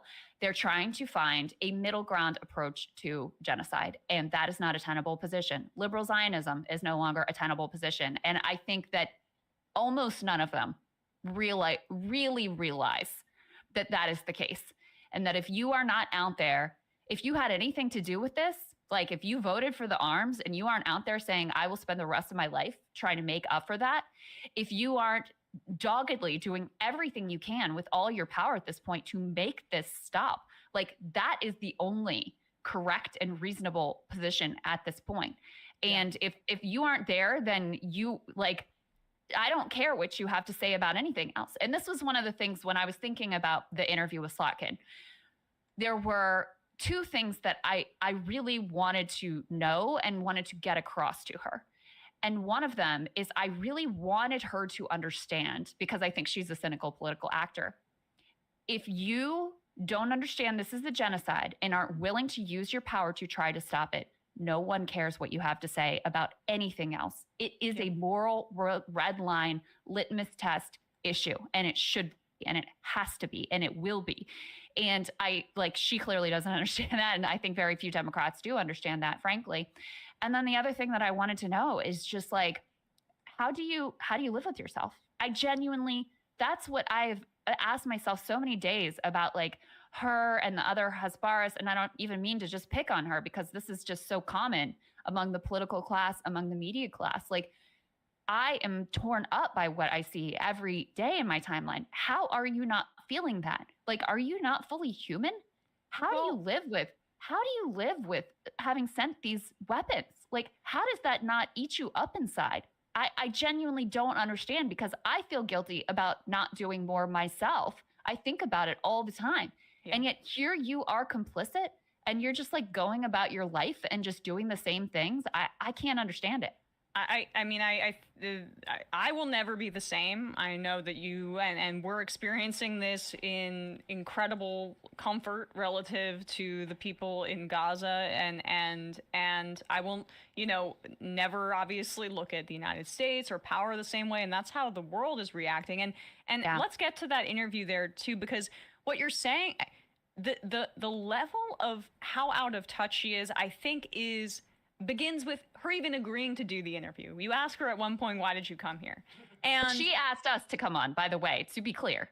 Yes. Like, we didn't reach out to her office. She came to us. Yeah, so she came to you guys.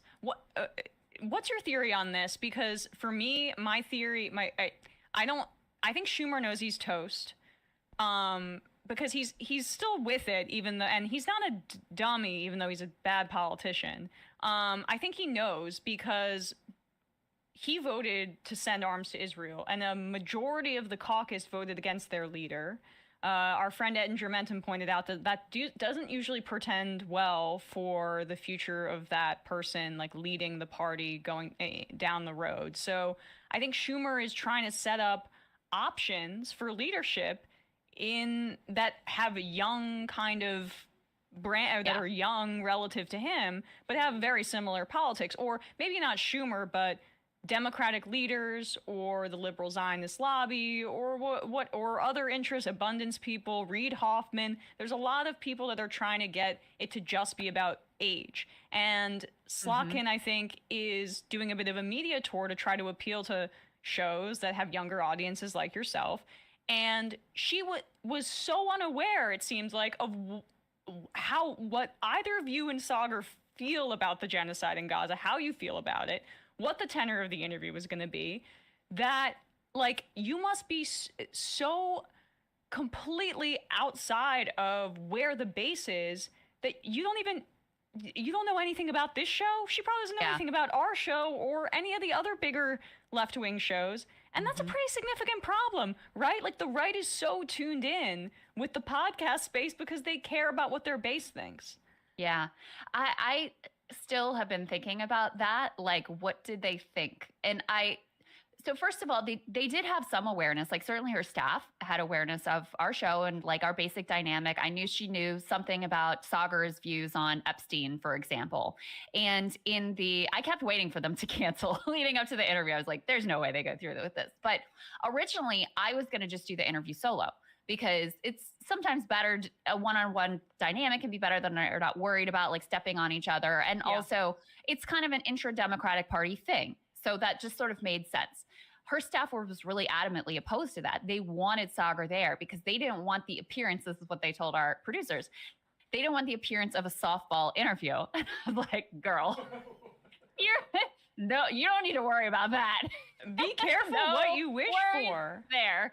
So, I mean, ultimately, I was glad that it did end up with Sagar there, because I think he did a great job, and like, you know, we played well together in that context. But that was kind of interesting and revealing to me of like what she wanted and what she was going for. When I asked her, "What are you doing here? Why did you want to do this?" She brought up like, "Oh, I like that you guys disagree with each other."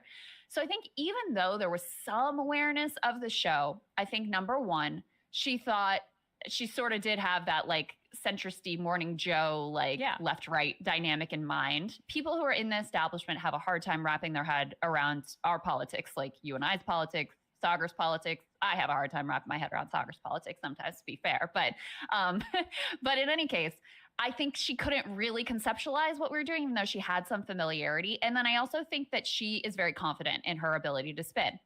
So, you know, she's not dumb. I mean, she's not. She was that came across. Yeah. She's talented. No, she's talented. There's no doubt about it. She's intelligent. She's talented. I see why Schuber or whoever are like pushing her forward, because she believed that her coming on and saying the starvation needs to stop and I'm organizing this letter, that I think she thought I would accept that and think that, okay, she's moving and that's enough.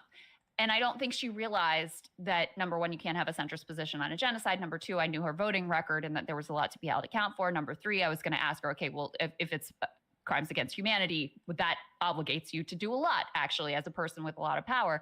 And so I think she thought she would be able to spin it because she normally can, you know, in every other setting, she's been able to. And the point where I thought she was the most clearly Weasley and actually went from being Weasley to just outright lying was when I asked her about AIPAC support. I said, will you stop taking AIPAC money? And she got very high dudgeon. You need to get your facts straight. I am the only Jewish woman who hasn't been endorsed. And I'm like, well, I don't even know about your endorsement. I didn't say she was endorsed. I said money. And so I said to her, but you have received their funds. And that's when she just outright lied and was like, well, I got some back in 2018, but since then, not so much. And of course, people immediately pull up the records to like, okay, but you did actually. And this is just like now a flat out lie. But to me, the way she was able to take my words and say, oh, well, I wasn't endorsed, which may be technically true. She may not have been technically like on the endorsement page, just demonstrated to me what a skilled spin master she was, that she had her talking point ready to go of how to be like, I'm not the AIPAC shill that you people want to portray me as. But then when she got called out on that as well, then she just like resorted to outright lying about it. Yeah. And I mean, I think this was honestly, I'm not trying to butter you up just because you're my friend, but like this was a watershed moment, I think, for online media, and you deserve a lot of the credit for it, because let's look at this comment section on Colbert. So she went on Stephen Colbert's show, like 48 hours or something like that after your interview, 24 hours. She missed a vote to block arms sales to Israel to do this, and then put out some statement saying, I would have voted to block it, tee-hee, if I was there, as if that's going to work. Like, maybe show up.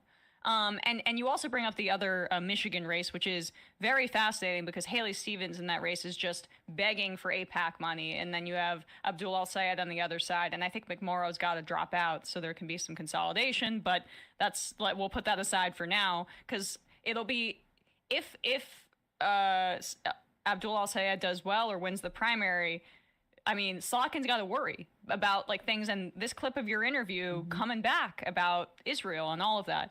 But so Slotkin goes on Colbert.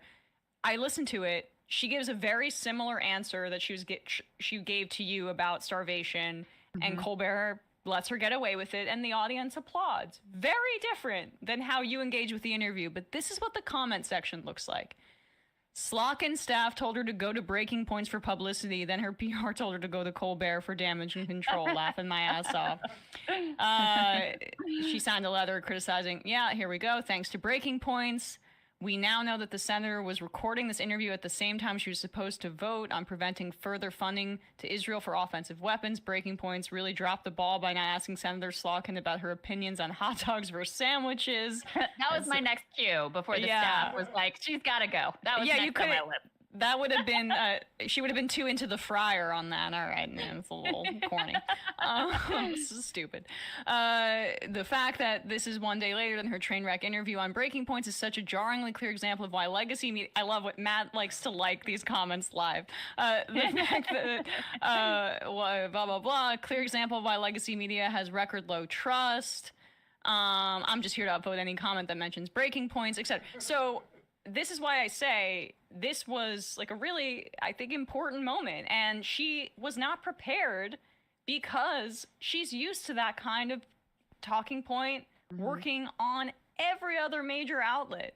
And it's an example of how, like, on the right, we see the Nelk boys glazing Netanyahu and now getting crap for it. But we do, or that independent podcast sphere that's so apolitical that it becomes right wing. But when with political independent news, you guys are just showing that we now have an opportunity, if politicians want to or will engage, to be to show what independent journalism can look like, which is adversarial and not this like tap dance that they do on the mainstream news. That's right. And in many independent, quote unquote, independent spaces as well, by the way. Right. And so, we're talking about cynical politics here. I hope the cynical takeaway from other creators who have previously, done the just like softball interviews is this got a lot of attention. If you're just in it for the clout and the clicks, people were talking about it. If you just want attention, hey, guess what? One way you can get attention, if that's your whole game, is to actually hold a politician to account. I mean, Tucker did the same thing with Ted Cruz, and that interview got a lot of attention. But I think you're right. Yeah. I think you're right that, I mean, listen, I don't want to like overplay it because it's very self-serving, but I do think there's something to be said for the fact, as you point out, that you've got on the one hand, the Nelk boys, which is like just most egregious, insane caricature of this, just like, let's have a dangerous person on and just have a conversation and not really know what the hell we're talking about kind of a mode. That happening, the mass backlash, I mean, just across the board backlash to that, them being like doing their mea culpas and like, oh my God, we really screwed this up. And then, an example where, okay, this really is the way that you should be questioning people who have power, because they should be held accountable. I don't care where you are on the political. I mean, I've done interviews with people who I like and consider ideological allies, and they deserve tough questions, all of them. It brought home to me. It really was brought home to me too. Yesterday we interviewed the GHF whistleblower, as a former Green Beret, did 9 combat tours, Purple Heart decorated, all of that. And this man is shaking and crying while he tells me about what he witnessed being done to human beings by the IDF and by the way, American mercenaries, Americans on the ground. And, it just was a reminder of why it was uncomfortable. No one likes, like some people do, but I don't like being confrontational. I don't like being an asshole. I didn't enjoy doing that interview. It wasn't fun for me. It wasn't fun preparing for it. It wasn't like all of that. But it matters. I mean, these are real human beings and their lives are destroyed. I mean, everything they've ever known has been decimated. Children who are starving to death. I mean, an entire population and culture and history that is being obliterated on our timelines every single day. And so if you aren't like willing to bear a little bit of discomfort, like how pathetic is that? It's the absolute bare minimum least that anyone could do. So that's, that kind of was my reflections on what was a pretty wild week over at Breaking Points, to be honest with you. Sure. Yeah, I mean, I hear you on that. I want to play a little bit because I feel like, some in our audience maybe haven't heard it, but you should check out the full thing on Breaking Points. What What do you think is better here? Your like longer exchange with her on when you start questioning her about it, or towards the end when you ask her explicitly about genocide? We could go either way. Let's see. I don't know. What your pick? All right, why don't let's do the genocide one, because then we could talk a little bit about that. Sure. So that's part 7B, Matt. So here is when you ask her specifically, after this has been fairly heated for quite a while, around like 3/4 of the way through the interview, you ask her specifically about whether or not she considers this a genocide. So B'Tselem and another Israeli human rights organization joined the Global Consensus, Amnesty International, some 800 scholars. There was a piece from an Israeli scholar in the New York Times in saying this is a genocide. Do you accept, even Marjorie Taylor Greene yesterday came out and said it's a genocide. Do you accept that? And if you do, I mean, what responsibility does a United States senator have? For this is a nation that, you know, we send every year billions of dollars to aid that you have, you know, voted for and supported. Like, what responsibility does a United States senator have to prevent genocide and to stop genocide that we see ongoing? We have a responsibility up till today to ensure that food is getting in. Is it so a that genocide? People don't starve. I don't know that I'd use that term. Why? But it is violating the law of war. Why don't you use the term though? Because I think, you know, it's, to me, do I think it's ethnic cleansing, which is what I think of in genocide? I don't know if it meets that definition. They're Yeah, but announcing didn't you it. say it earlier that it was ethnic cleansing? You said that they wanted to force it. I mean, this is open from the Israeli government. Like, they're saying it. Their And from Minister of Trump, National too. Security, they come out and they're like, we don't need shells. We need shells, not food. And we need to encourage migration. Look, they're saying you're Yeah. not going to get me to Yeah. support what the Israeli Yeah. government is saying right now. I think the point I was trying to make is it's not just about, like, we have relationships with nations over time, regardless of who their leaders are. We have really tough moments. We have easier moments. But that doesn't, so I'm not willing to say Tough moment, that, huh? like, I hate everything ever. Sure, into but the, so the future. even if you accept that they're committing a genocide, you still wouldn't cut off their aid? I think that defensive aid and offensive aid are different things, and I think at this point, So what if they're Nazi doing Germany, every single day if is Nazi doing- Germany said we want defensive aid, I mean, it's Come on. just you have to see where they're all weapons that are being shipped. You know, in They're another not using context, the weapons that they're using right now. I mean, to be honest, if you look at what's happening on the ground, the military part of this conflict is, for the most part, over. What they are doing, Senator, every single day is Senator, around aid, and they are hurting people They have around slaughtered the over delivery of 1,000 aid. people who were starving people just But trying to get aid. That is I not know you high, know this. That's not high intensity bombs. That's not the weapons that that we were talking about 2 years ago. It's just not. I'm sorry. Every single day, the military reports that I read, they are traditional.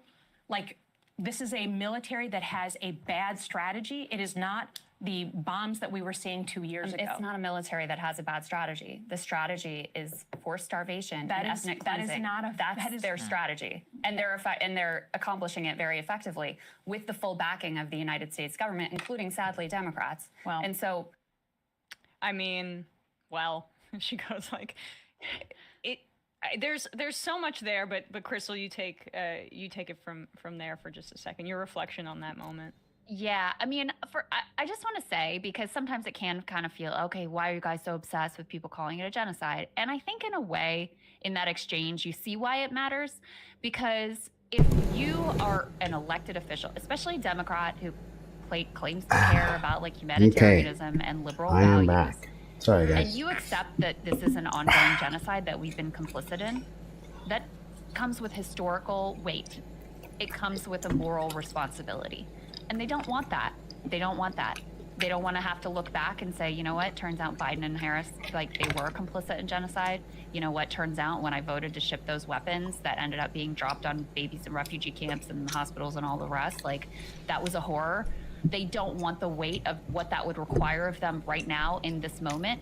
And so that's why I think it's more than just a semantic word game. And Sagar and I actually have a different, you can watch, I debated Sagar on this yesterday, but that's why I think it's really important and why I'm so disappointed that, for example, Bernie Sanders won't commit to using this word, which again, it's the global consensus at this point. Like, there's just really no denying it at this point. And then you know, the other thing is her framing of we're having a tough moment with an ally. We're actually not. We're not having a tough moment. This is all backed by us. We're fully in alignment. I mean, Trump is out there actively saying, hey, he's the one who said, let's do the ethnic cleansing, like Gaza Lago, let's do it. And so, no, it's actually not a tough moment with an ally where we're in disagreement. We're in full agreement. We're fully backing it. We're fully complicit. That's some of the like spin and delusions that make me so angry. And then her comment that, oh, it's a military with a bad strategy. No, they're like, this is not an accident. You know, they're not just, oh, oops, we engineered a famine over years.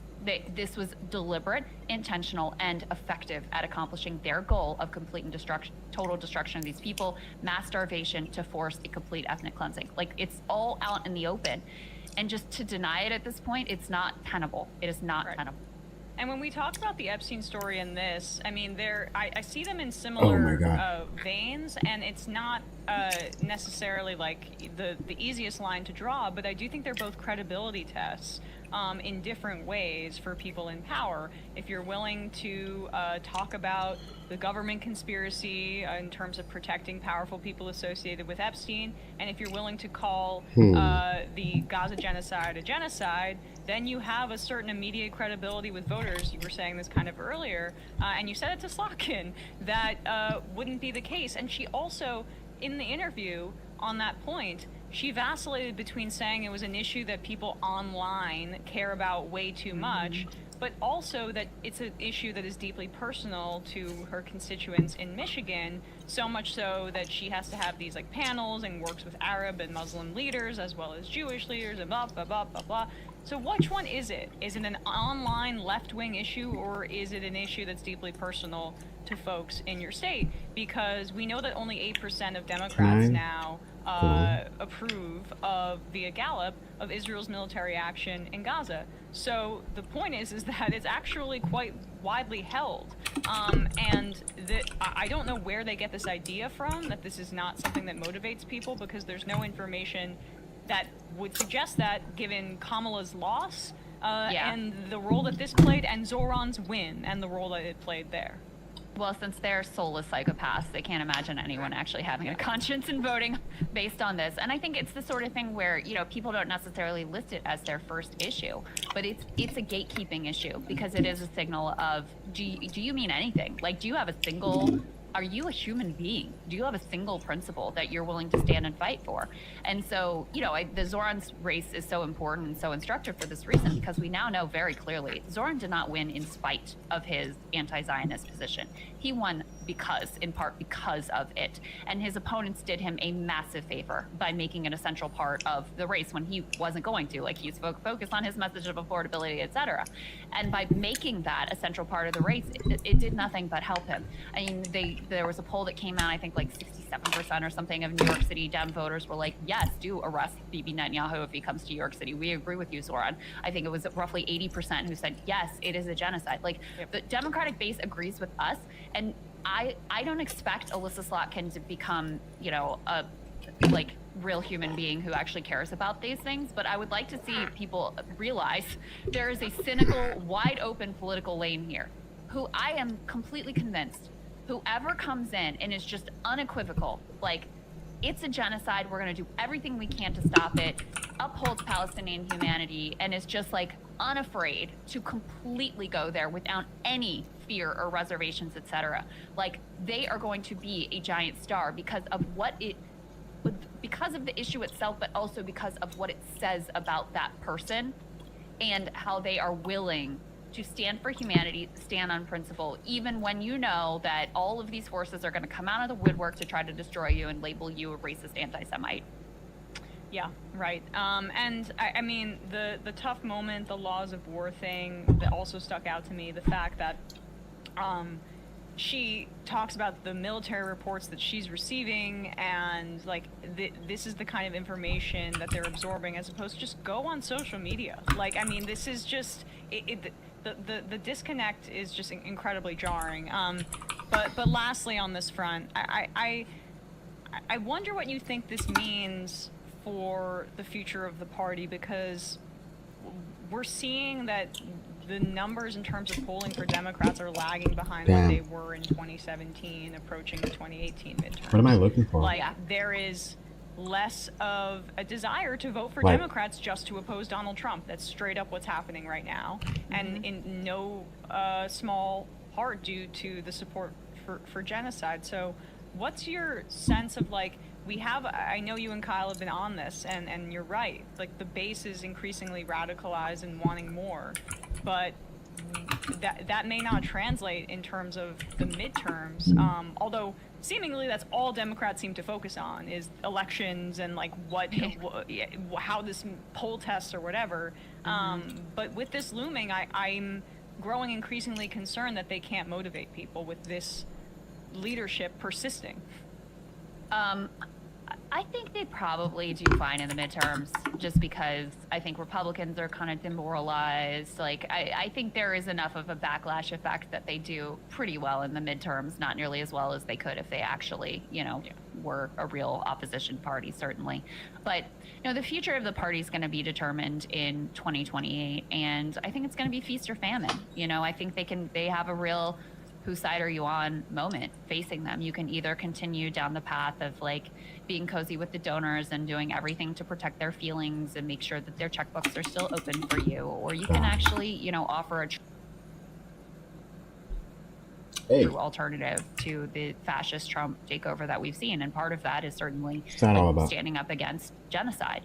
I have a feeling that the Democratic base is very ready for a more radical, bold vision, and it's just a question of if someone is actually of sit-down comedy. Get your tickets now by going to doubletoastedchicago.com, and I'll see you soon. Excuse me, let me go and get this out the way. I say it was awful. Yeah. Who told me about that? And, Mr. Yes, man, there's you. Oh, stop that. Hey, Denise, if Julian kicked you out, you know you're welcome to stay here with me, baby. So stop that. Don't tempt her. Stop it. All right. We're going to get in this review right here.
Ultimate spoof, the mecca of spoofs. You just mentioned it. Yeah. Airplane.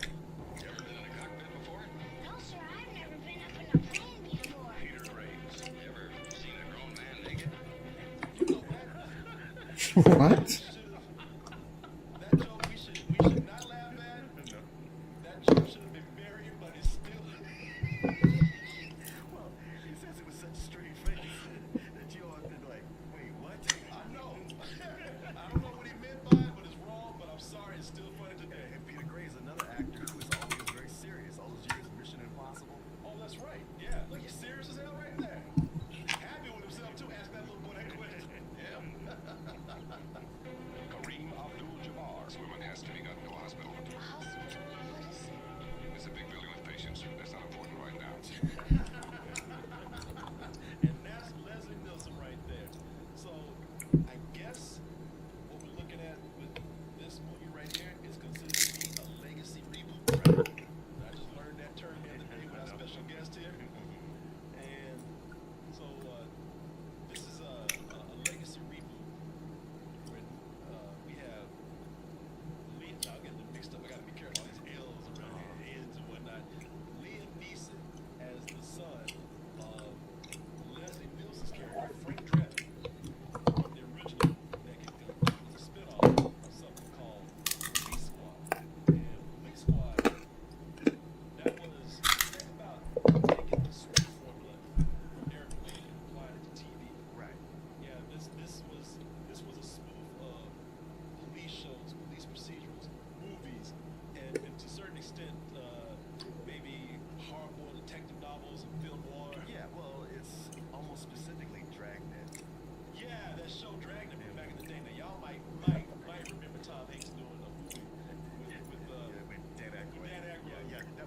like the TV show No, Dragnet. that was another spoof. Right. Another police show. Right. But Dragnet was sort of the Law and Order of its day. Yeah, this was a popular show back in the day. I don't know how long it lasted, but I remember people they thought it was pretty funny. They thought it carried on the tradition of Airplane pretty well.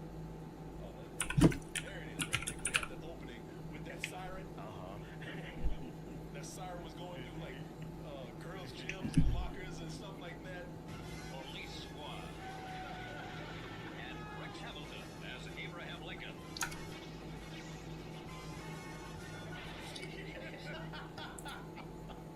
So as you see, stupid. Yeah. I mean, that's they took the spoof and the formula for it was to kind of play things straight, but have just all this crazy stuff going on around you, and that is what they are continuing to do with Naked Gun 2025. They do it successfully. Well, that is what we're here to talk about. So let's go ahead and look at this trailer. Hey, Dad, boy, do I miss you. Well, that's what sold me, because I said when they brought this up, I was like, we're going to talk about what we think we're going to talk about? The black sheep of this, the literal black sheep of this movie right here? It's funny watching that where he's talking to, Liam Neeson talking to Leslie Nielsen's photo. Yeah. And I was like, all right, they feel like they got to establish the link, the legacy. And then it's like, all right, the joke goes to everybody doing it. But to go to the O.J. Simpson, I was like, wow, they nailed that joke. Yeah, they did. I was like, just when I thought it was going to be lame, they really spun that around. And I'll tell you something, spoiler alert, that brother don't come back. But he's one of the highlights of this movie. He ain't even got a speaking line. No. You don't see his black ass again. But you remember that joke. That joke is amazing. And it's funny because you look at the trailer and you see it already, but it still works in the movie. I mean, because I went in not seeing anything. Oh, you did? Yeah. Oh, no, I saw it in the movie, and I still laugh. I saw that trailer like 5 times already. We're going to shut down Police Squad if you keep us home. Man, now that works because that's true. You're right. I mean, it's something shut down. It becomes a spirit Halloween store. You could shut down a Salvation Army. That's just gonna be as a spirit store. You could shut down a crack house. The next day they're gonna be selling Halloween costumes in that bitch. I want you to keep an eye on that. This oven is disgusting. I'm surprised they put that in the trailer. Yeah. Because I was surprised they put that in the movie. I was too. Because the movie's PG-13. Oh, is it? It even caught me up on first. I was like, oh shit! Oh my god! What do you want, little one? Your ass.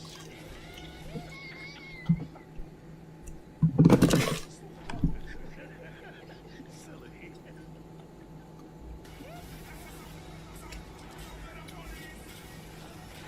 Nobody messes with Police Squad. Listen, y'all, this is so stupid.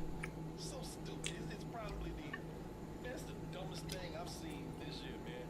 And I laughed my ass Yeah, off. of course. I laughed so hard at this, man. And it is the dumbest thing I've seen this year. But it knows how to get dumb right because it knows how to get parody and spoof right. Yeah. We talked so many years about, I don't want to pick on anybody in particular, but we talked about the Wayans Haunted House movies and certain Adam Sandler movies, and we're like, man, I see what you guys are doing, but man, y'all do not know the art of the spoof. Right. Yeah, they'll take some things too far. They'll stop the movie to do a gag. Yeah. And this doesn't stop the movie.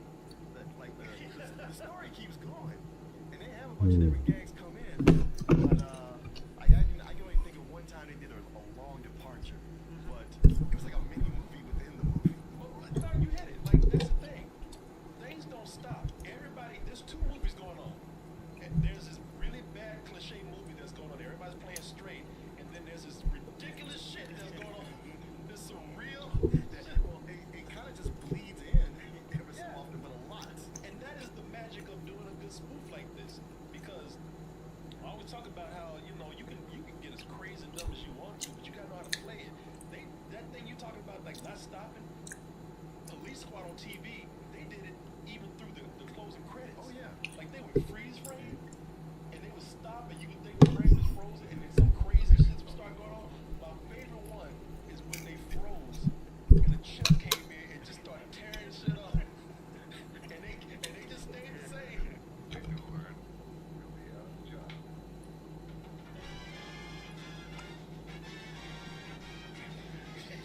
Tune in next week for another exciting story. And the people, they're frozen. Those actors, they good. They come back and freezing. Oh yeah, that's what, because a lot of times, that one right there, okay, so the chip immediately would start acting a fool. But there would be some where they would freeze, and you wouldn't know. Right. Until like a fan blew them away or something. Or they're freezing while pouring water.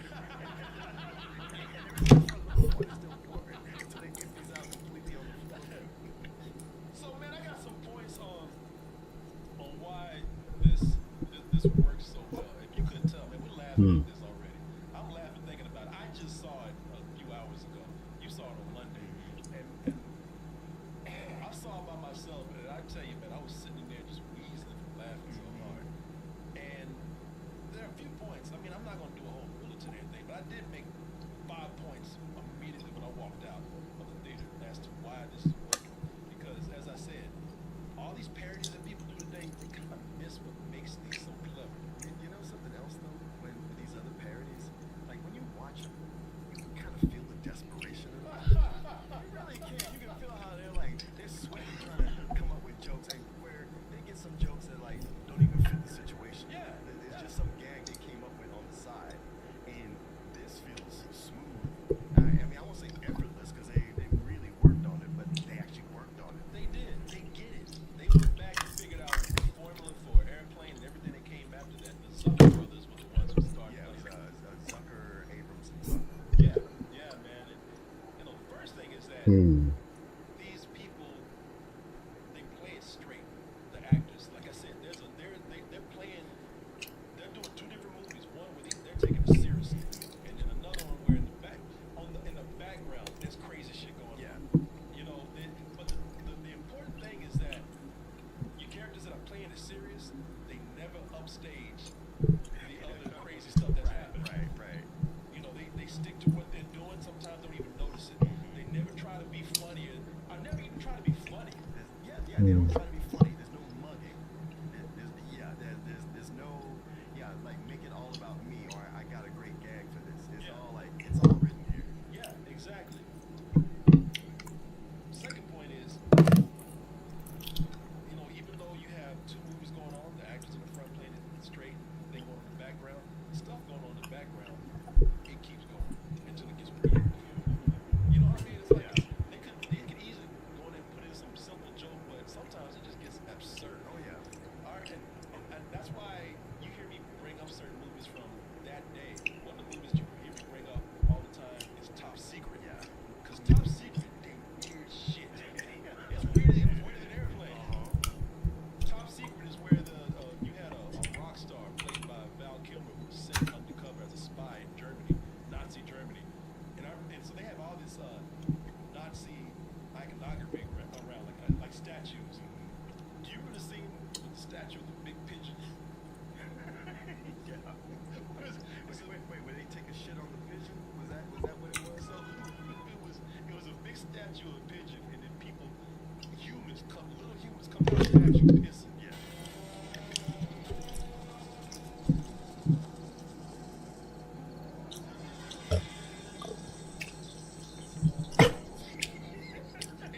And then the scene ends with the statue taking a shit. And I don't think I had the part of the statue took a shit, but you see in the foreground, they're making out right there. People over there sitting on the bench, and then there's this just, you know, doing his own thing. These people coming out pissing on this pigeon right here. Somebody chat said, what? Yeah, but man, by this point in the movie, you're just going with it. It gets surreal, in a way. The other thing is that point 3 of mine, the visuals are non-stop.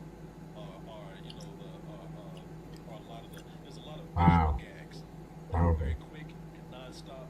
Ooh, hello. If you drop your head for a moment, like if y'all order food, you know, keep looking at the screen, keep your eyes up while you eat, because I turn my head for a stuff just because the audience was laughing so loud. Yeah. I was like, damn it, yo, I missed that joke.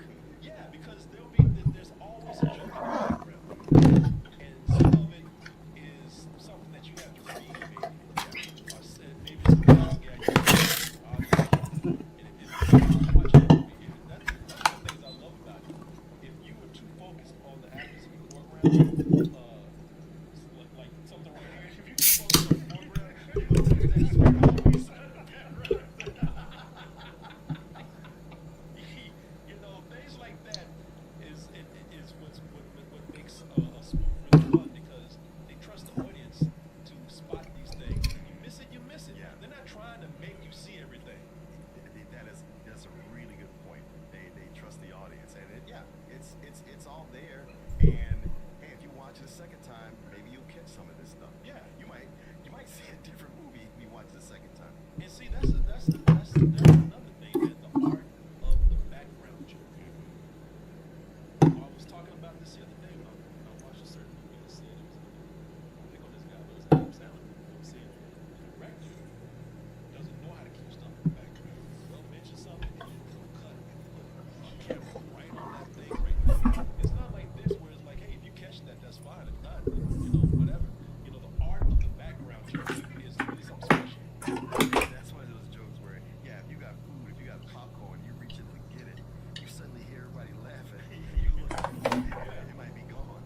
Everyone excuse me, but we do have to give a word out to our sponsor right now, which is Select Quote.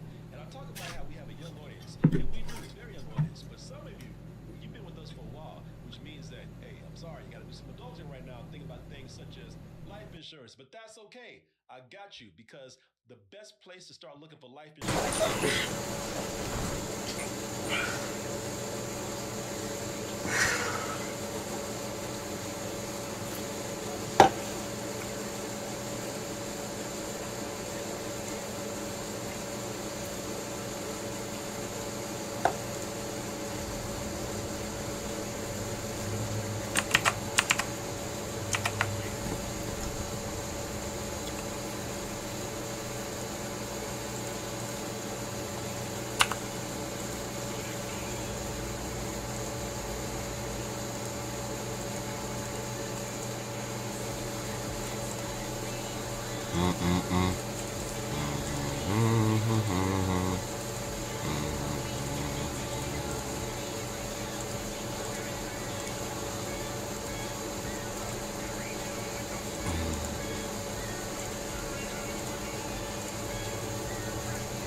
Alright, it's a little messy.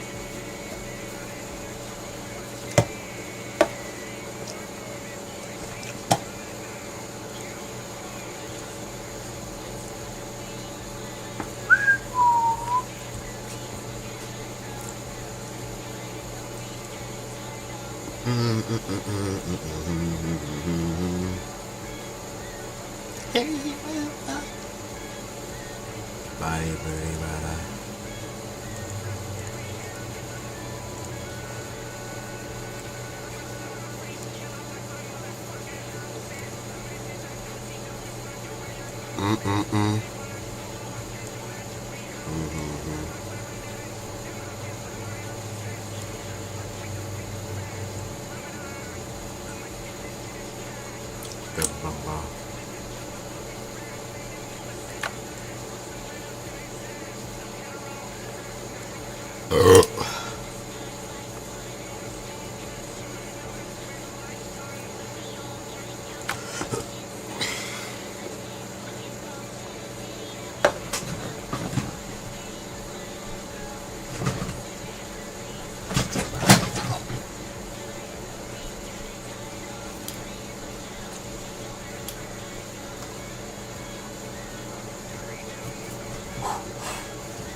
It was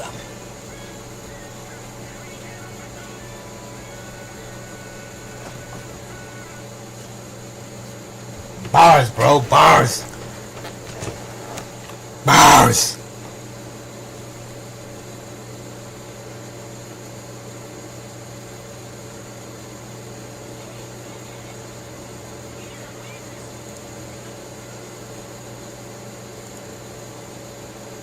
Alright. We out here. Alright.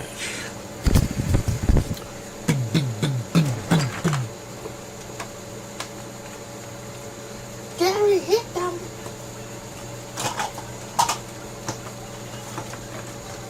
Shit, this is my jam, bro. You hear that?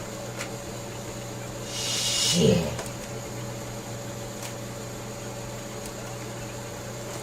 Yo, this man is spitting fucking fast. Listen, boy.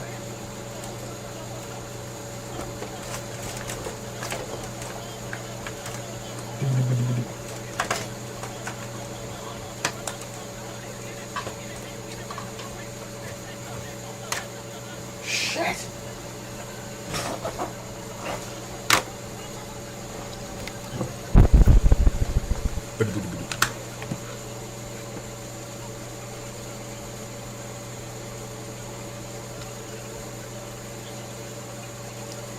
Damn, bro.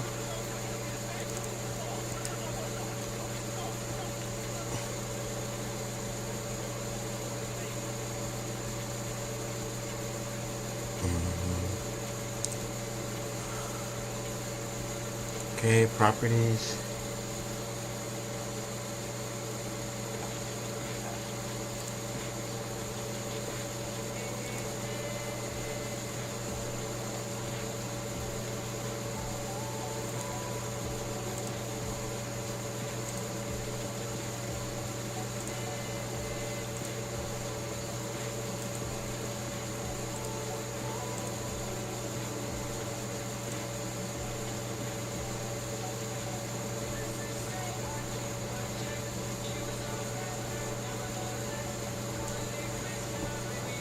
Damn it.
Why am I so slow now, though?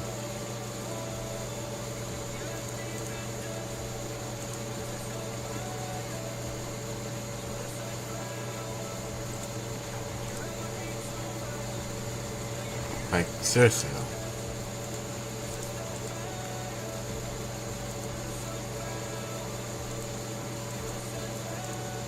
Ba ba ba ba ba ba ba.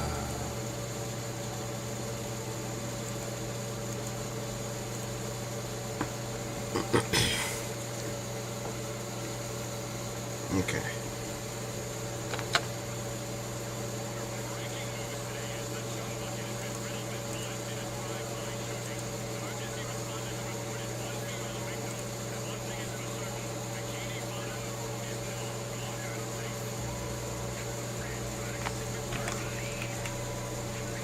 There we go. Then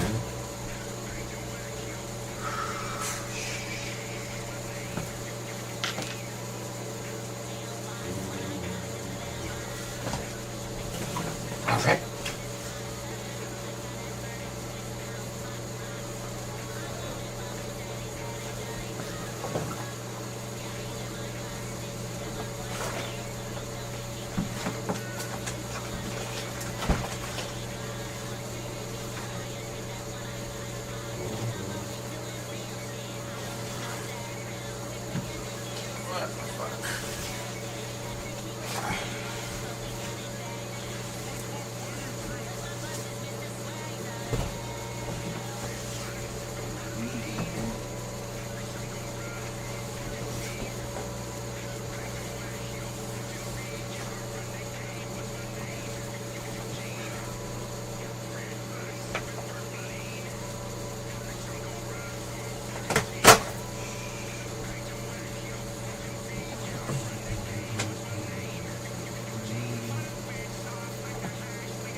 Oh, damn.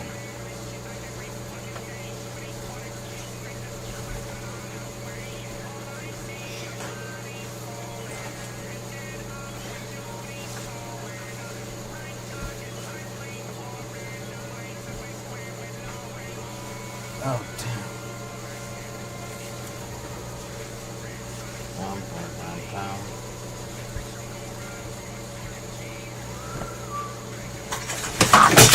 Oh!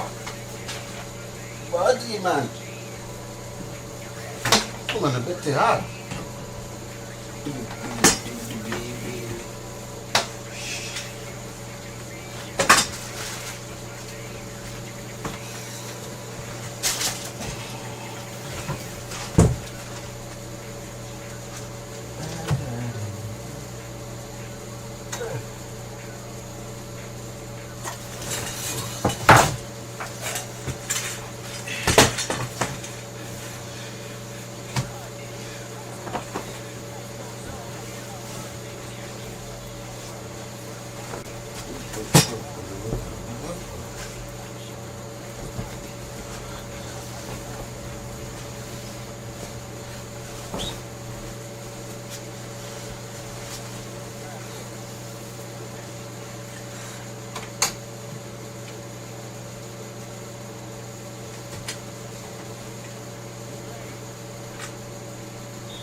God, man, he's traumatized. Shit.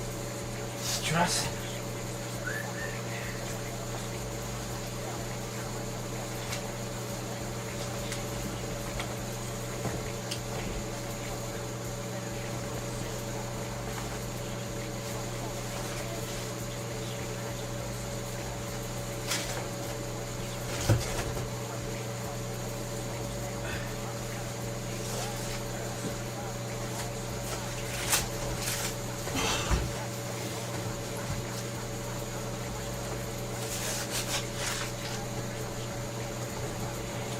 Damn.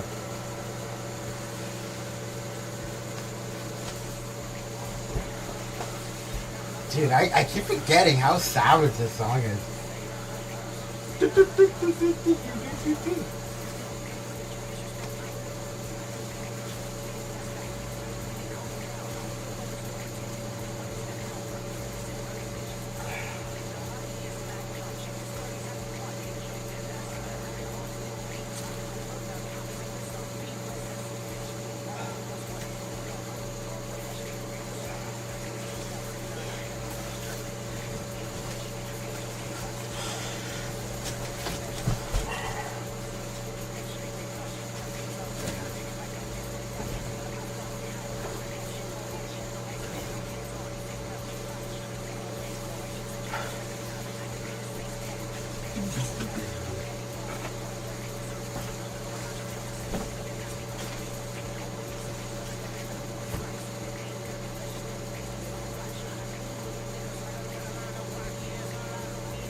Oh, this is terrible.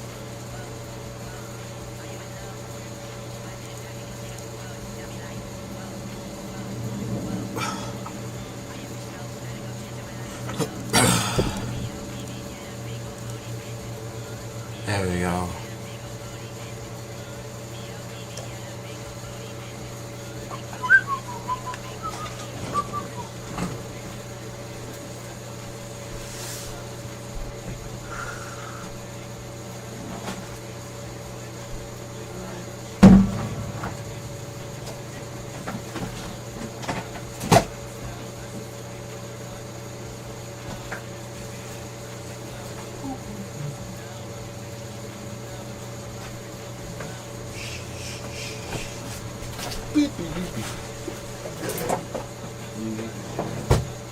Is this Belly?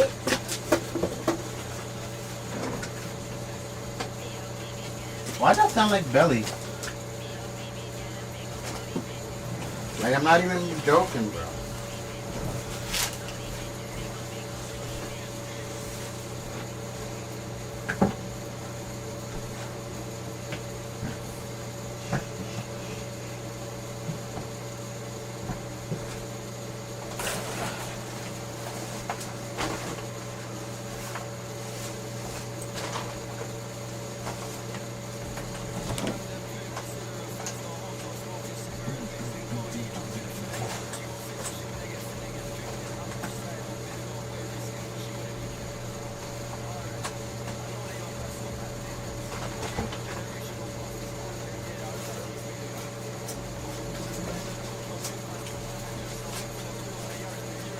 Okay, I'm gonna.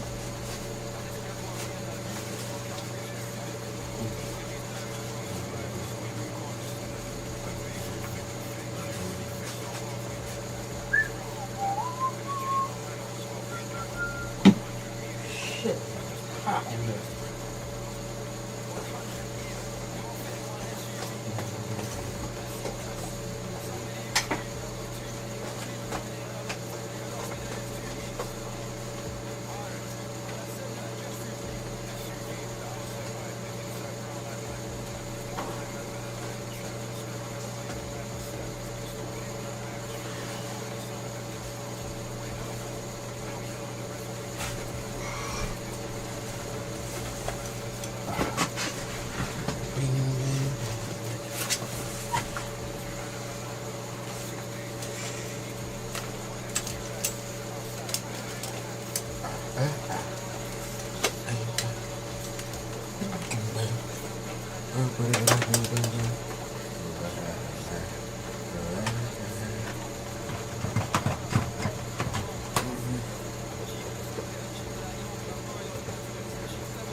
go.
How did Patrick get so smart?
Bro, this man just said his name.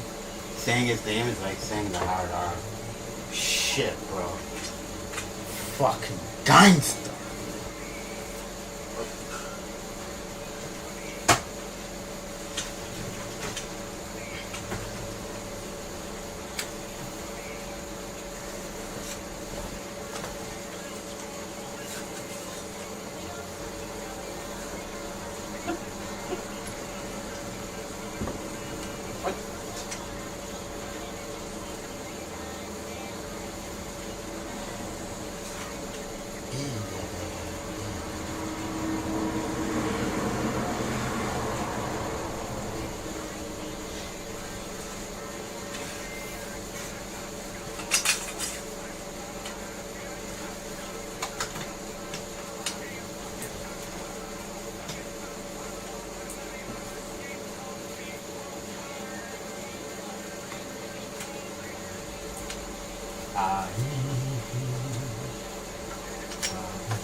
Have I been playing this wrong this whole time?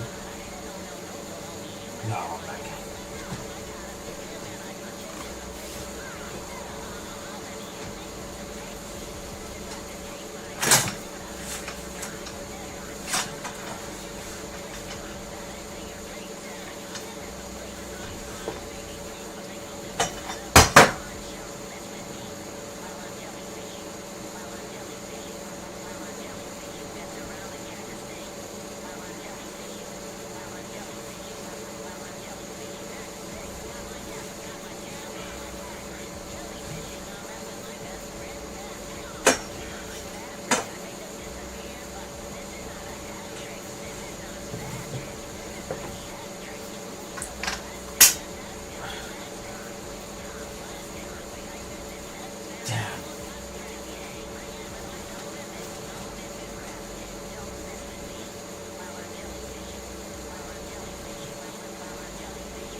They posted you there?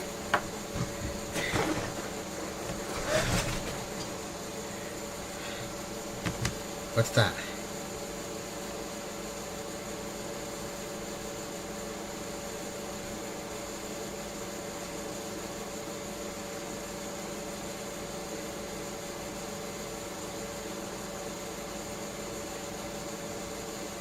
Oh.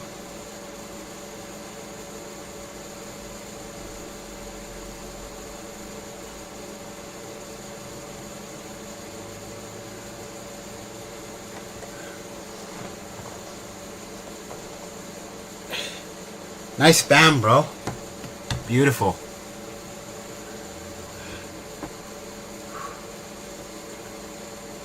How's everyone doing? Why did it stop?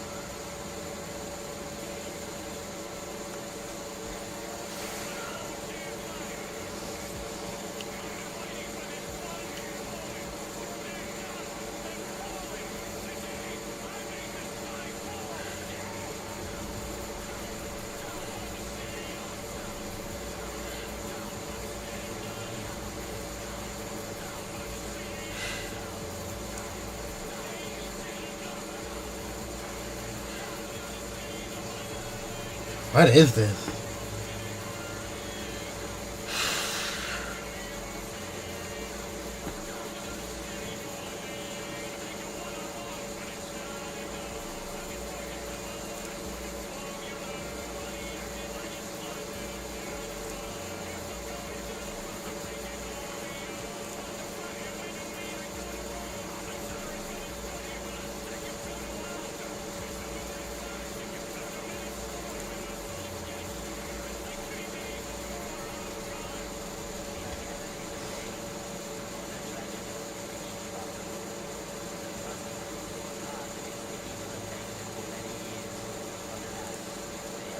Damn.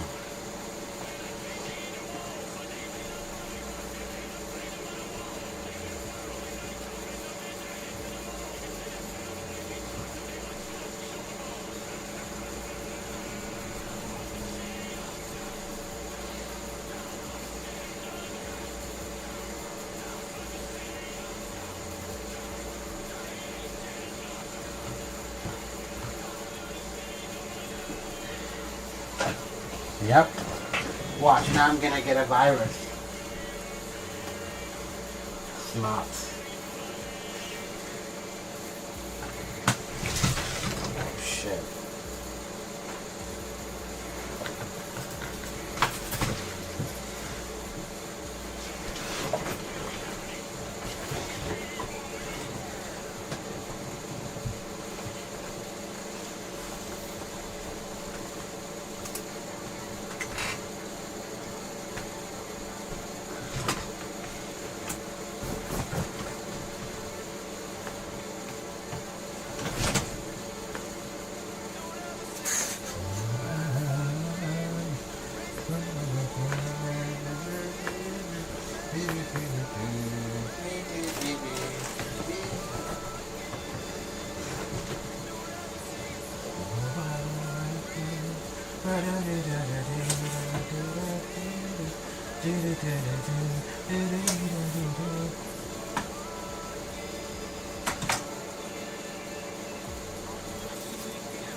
Who is that?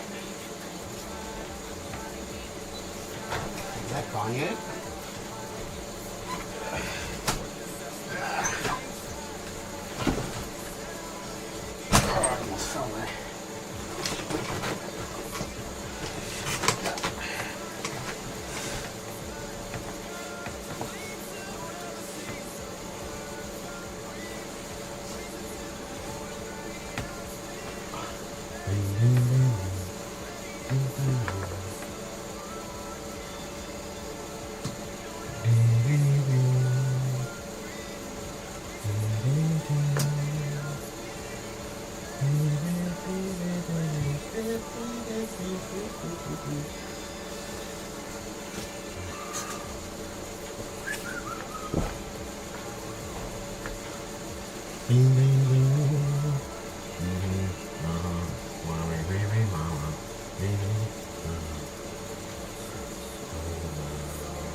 There we go, finally.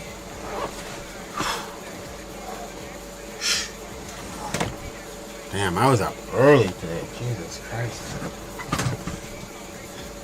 Gotta take a nap. Have to take a nap before my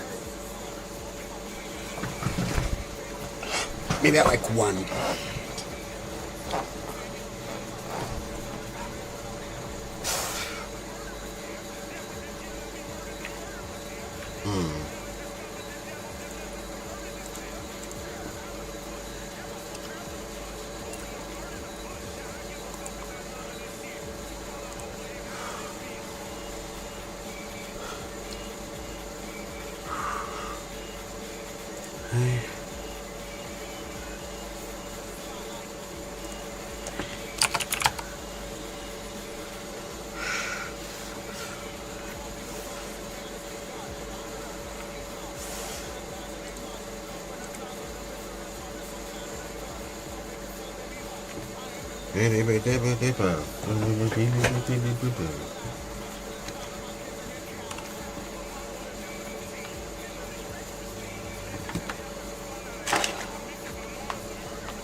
Damn.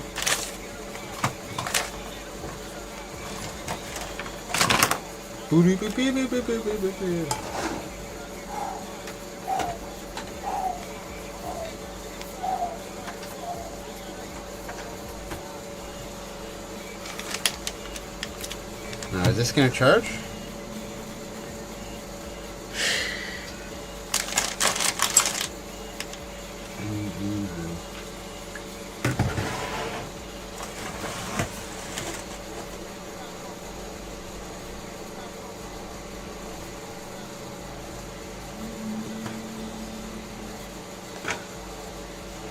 Damn.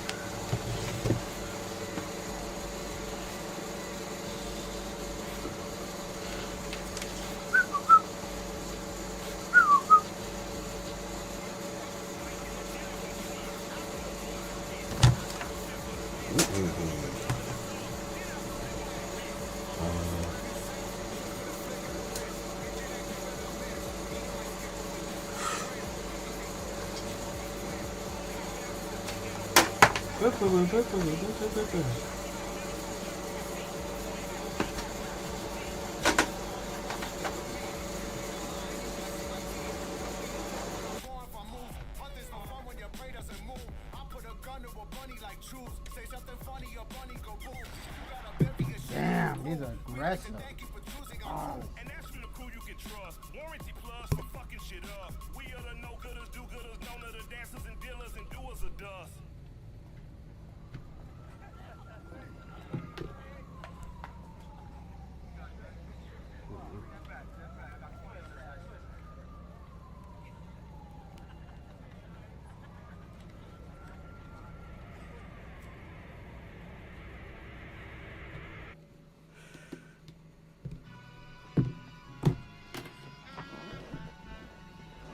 All I ever wanted was a black grand national. Fuck being rational, give them what they asked for.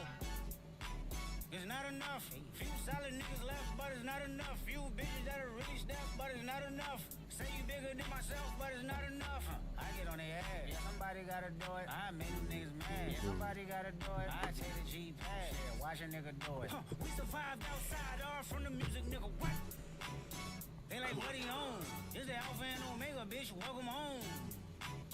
This is not a song. This is a revelation. How to get a nigga gone. Teach you a man, baby. I don't understand, baby. Pay your bill and protect it like I can, baby. Teach you something.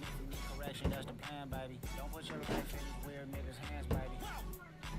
It's not enough. Few solid niggas left, but it's not enough. Few bitches that are really stepped, but it's not enough. Say you bigger than myself, but it's not enough. I get on their ass. Yeah, somebody gotta do it. I make them niggas mad. Yeah, somebody gotta do it. I take the G pad. Yeah, watch a nigga do it. We survived outside, all from the music, nigga. What? Hey, turn this TV off. Ain't with my type activities, then don't you get involved. Hey, what? How many shit I seen? Send them all. Take a risk or take a trip. You know I'm tripping for my dog. Who you with? Couple sergeants and lieutenants for the get back. come This on, now you're not revolution even been charging. televised. I fell through with the knickknacks. Hey, young nigga, get your chili up. Yeah, I meant that. Hey, black out if they act out. Yeah, I did that. Hey, what's up, though? I hate a bitch that's hating on a bitch, and they both hoes. I hate a nigga hating on them niggas, and they both broke. If you ain't coming for no chili, what you come for? Nigga feel like he entitled, cause he knew me since a kid. Bitch, I put my granny off and she don't see it how I see it. He got a big mouth, but he lack big ideas. Send him to the moon, that's just how I feel, yelling. It's not enough. Few solid niggas left, but it's not enough. Few bitches that are really stepped, but it's not enough. Say you bigger than myself, but it's not enough. All right, so I can see the chat.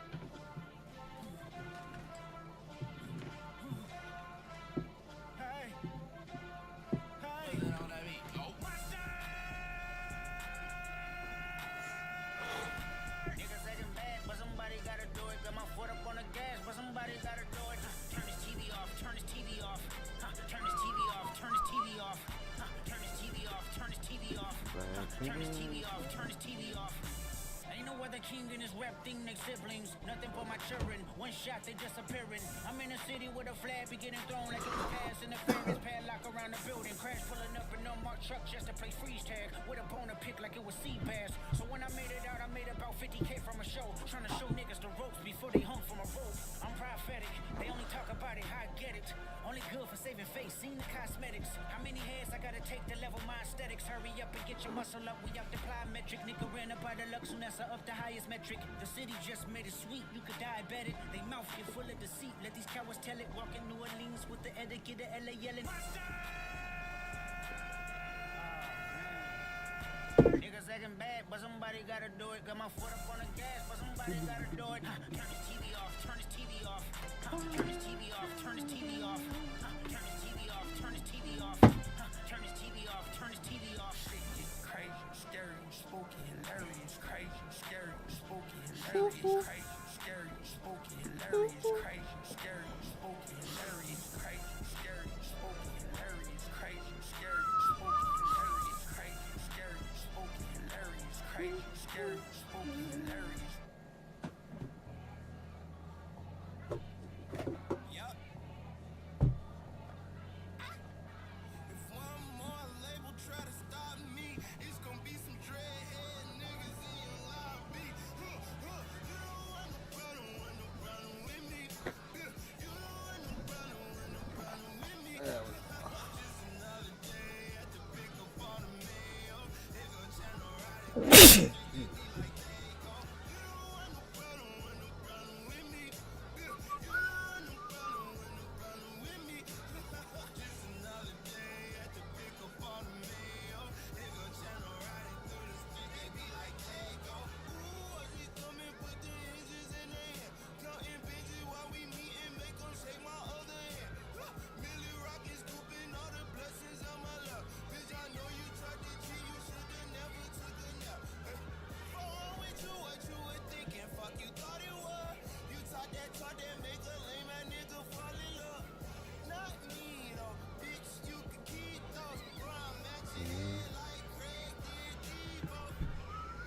weak, bro. It's never sweet, oh. My shooters come for free, so if one more label try to stop me, it's gonna be some dreadhead niggas in your lobby. Huh, huh. You don't want no problem with me. You got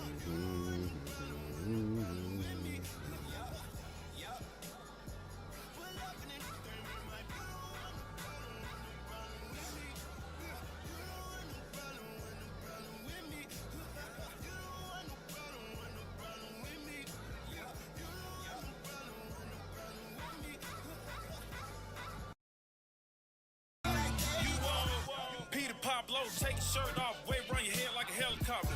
I ain't putting up weed in the blunt, all you do is smoke tobacco. Where the hell you get them from? You said he made them. My niggas chasing bounty hunters and getting chased by their baby mama. My first tap on the stomach, got a pocket full of money.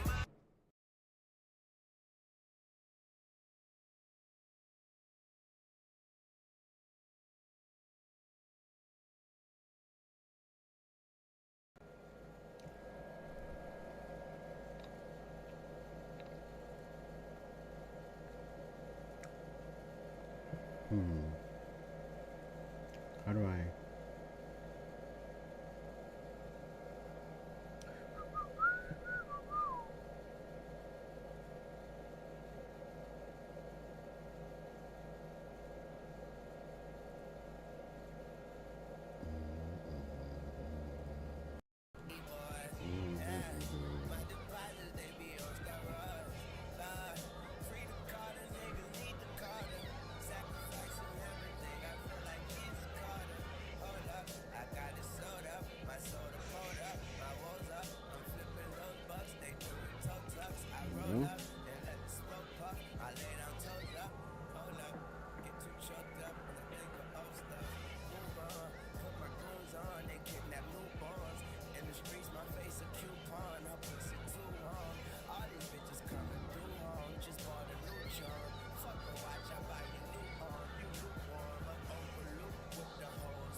Shut the fuck up. Your fans become your haters. You done?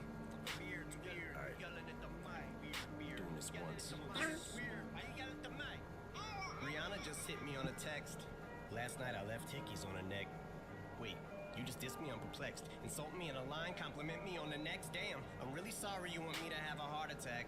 Was watching 8 Mile on my Nauta track. Realized I forgot to call you back. Here's that autograph for your daughter. I wrote it on a starter cap.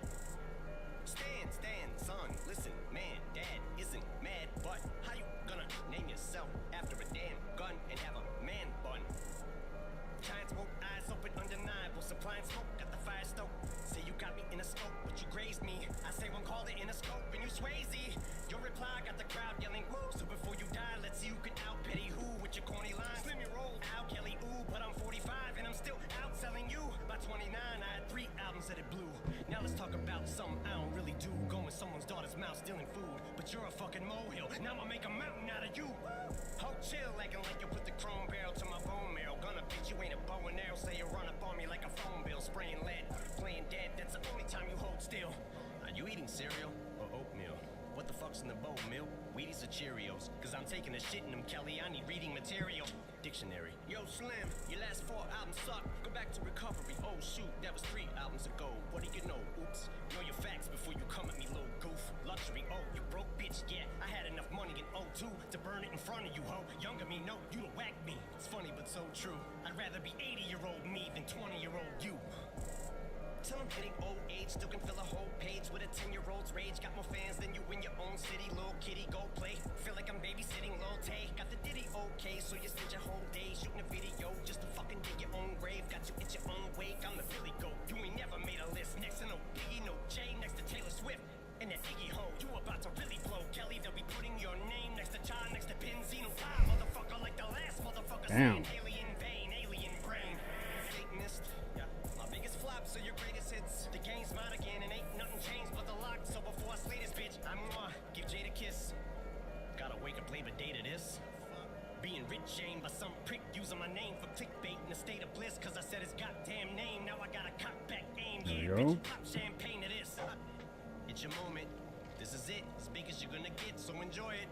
Had to give you a career to destroy it. Lethal injection, go to sleep 6 feet deep. I'll give you a beat for the effort, but if I was 3 Where's foot it 11, going? you look up to me, and for the record, you would suck a dick to fucking be me for a second. Lick a boss like to get on my channel. Give your life to be a solidified. This motherfucking shit is like Rambo when he's out of bullets, so what good is a fucking machine gun when it's out of ammo? Had enough of this tatted up mumble rapper. How the fucking him and I battle? He'll have to fuck him in my flannel. I'll give him my sandals, cause he knows long as I'm shady, he's gonna have to live in my shadow. Exhausting, letting far from my offspring. Like a gun barrel, bitch, get off me. You dance around it like a sombrero. We can all see you're fucking salty, cause young Gerald's balls deep inside a Halsey. Your red sweater, your black leather. You dress better, I rap better. That a death threater, a love letter. Little white toothpick thinks it's over a pick. I just don't like you, prick. Thanks for dissing me.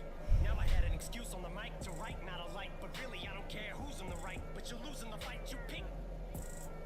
Who else wanted cows? Attempt fails. Button L's, fucking nails. In these coffins as soft as hot nail. Kill shot of will not fail. I'm with the doc still. But this idiot's boss pops pills and tells him he's got skills. But Cal's the day you put out a hits. The day Diddy admits that he put the hit out. They got pop kill, ah? I'm sick of you coming back and still using that motherfucking auto-tune. So let's talk about it. I'm sick of your mumble rap mouth. Need to get the cock about it before we can even talk about it. I'm sick of your blonde hair and earrings. Just cause you look in the mirror and think that you're Marshall Mathers. Don't mean you are and you're not about it. So just leave my dick in your mouth and keep my daughter out. Fuck it. Oh, and I'm just playing, Diddy. You know I love you. Yeah.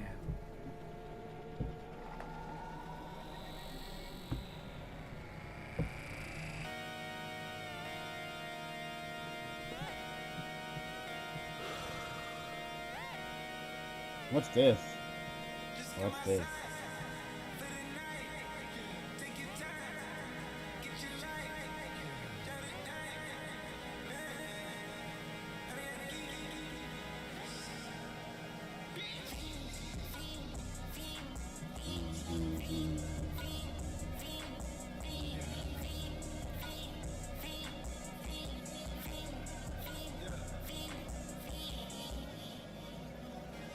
The career's more at stake when you in your prime. Fuck that paper, baby, my face on the dotted line. I've been flying out of town for some peace of mind. It's like always, they just want a peace of mind. I've been focused on the future, never on right now. But I'm sipping that kombucha, either pink or brown. I'm the one that introduced you to the you right now. Oh my God, that be babe, well alright. Try to find you.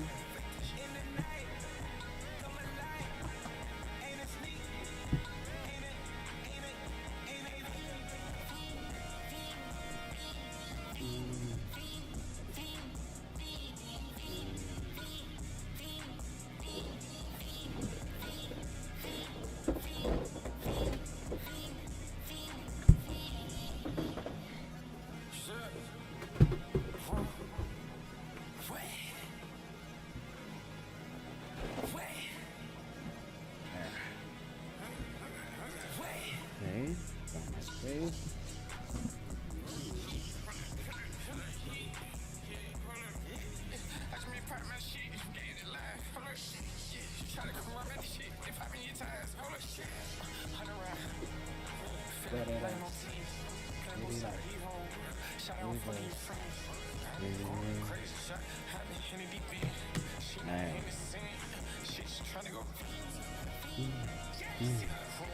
Sorry.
Okay. Hey, welcome to the studio. Yeah, what's up, dude? Yeah, good to meet you, for real. Yeah, come on in. We are running out of time already. The label says we have to make a song today. Okay, so just get in here. Yeah, so just rap about whatever you're thinking about. Whatever I'm thinking about. Yeah, whatever you're thinking about right now. Just rap about it right now. Okay, I didn't prepare anything, so. What's this?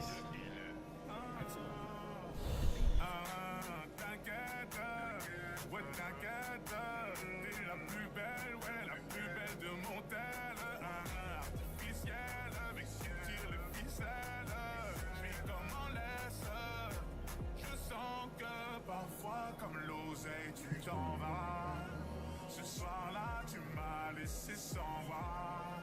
Moi, je veux une parisienne, qui There we go. traverse au feu vert, qui s'en fout de la tour Eiffel. Une parisienne, qui traverse au feu vert, qui s'en fout de la tour Eiffel. C'est la Warano Architect, tu fais pas partie de la Cora. Elle aime les mecs en se plat, avec de l'aura, tu l'auras. Okay, probably doesn't help that I'm wearing green. Is it the color scheme that I need? Oh.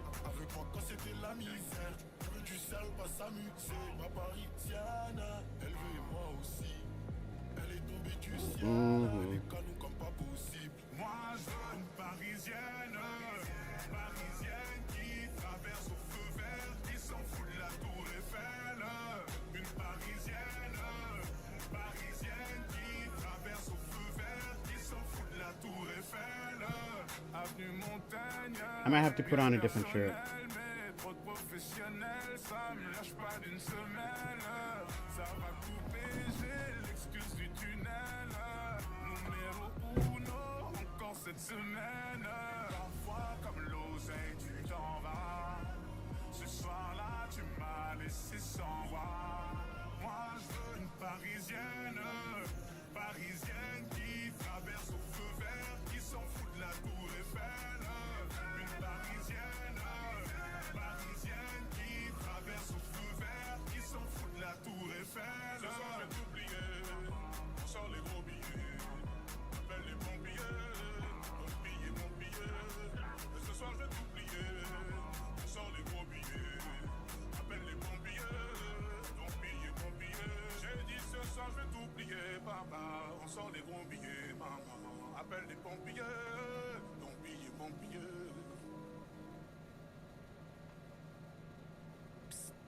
I see dead people. We just heard this song, right? I mean, it's Paris, but you know what? It's classic. What am I talking about?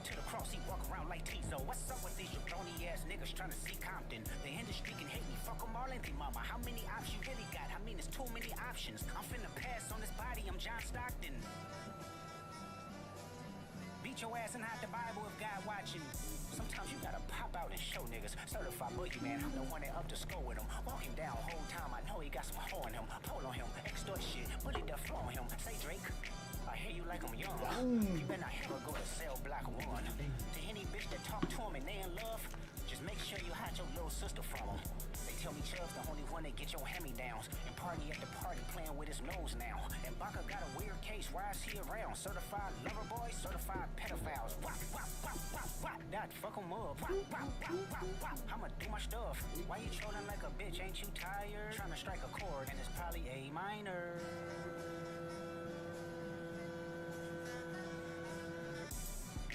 They not like us. They not like us. They not like us.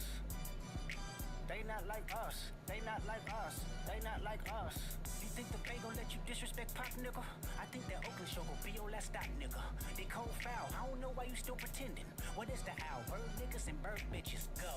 The audience not dumb. Shape the stories how you want. Hey Drake, they're not slow. Rabbit hole is still deep. I can go further, I promise. Ain't there something? P-Rest stands for bitch and you Malibu most wanted. Ain't no love boy, you ball boy. Fish Gatorade or something.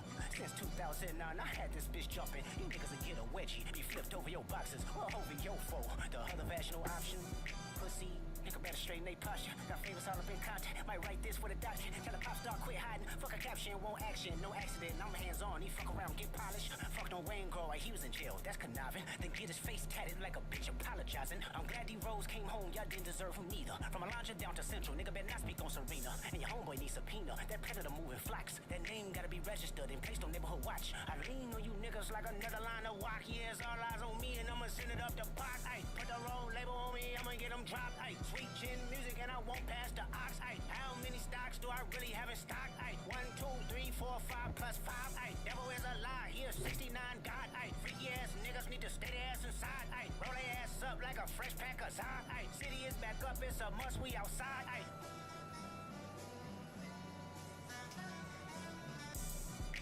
They not like us. They not like us. They not like us.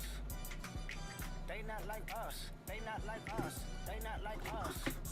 Once upon a time, all of us was in chains. Homie still double down, calling us some slaves. Atlanta was the mecca, building railroads and trains. Bear with me for a second, let me put y'all on game. The settlers was choosing town folk to make them richer. Fast forward 2024, you got the same agenda. You run to Atlanta when you need a check balance. Let me break it down for you, this the real nigga challenge. You caught Future when you didn't see the club. Like, what? Little baby help you get your lingo up. What? 21 get your first street cred. Thug made you feel like you a slime in your head. Like, what? Quavo said you can be from Northside. What? 2 Chainz say you good, but he lied. You run to Atlanta when you need a few dollars. No, you not a colleague, you a fucking colonizer. The family matter and the truth of the matter. Here was God's plan to show y'all the liar. He a fan, he a fan, he a fan. He a fan, he a fan, he a freaky ass nigga, he a 69 God. Freaky ass nigga, he a 69 God. Hey, hey, hey, hey, run for your life. Hey, hey, hey, hey, run for your life. Freaky ass nigga, he a 69 God. Freaky ass nigga, he a 69 God. Hey, hey, hey, hey, run for your life. Hey, hey, hey, hey, run for your life. Let me say OV ho. Say OV ho. Then step this way, step that way, then step this way, step that way. Are you my friend? Are we locked in? Then step this way, step that way, then step this way, step that way.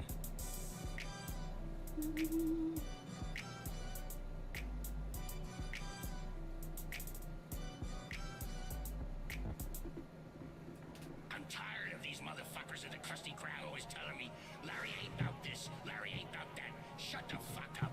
Your motherfuckers ain't no shit. My boy a fucking lifter. You know he rolled with Sam Sulik in them. Let's talk about a bitch face. Larry never be one. Sick of what these rich kids acting like they demons. When they not commit, bitch, I'm getting in between them. Larry has a gym, bitch, I never fucking seen one. Yeah, I took the face of school, now they used to the bell. You know when you the sick, you get used to the smell. It burned when I left, so I gotta raise hell. Let's see if I can properly work this chroma.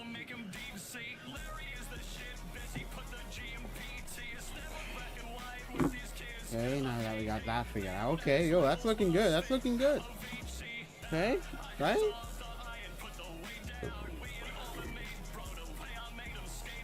Okay, but this one, we're gonna turn down. And then this one.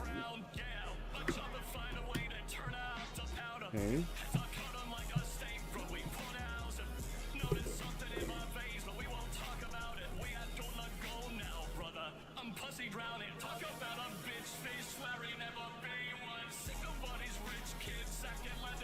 For like 500. Oh, almost perfect.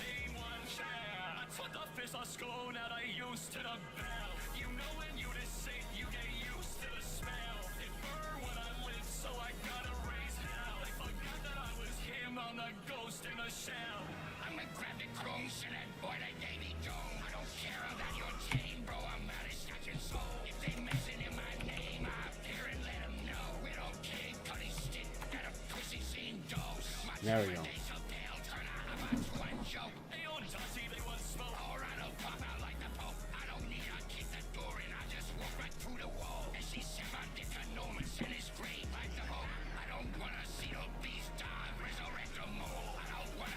I don't know this Larry character.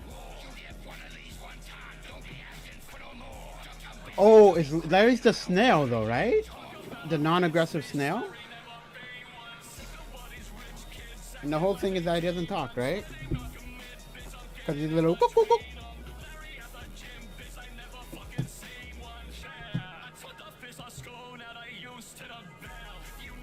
Okay.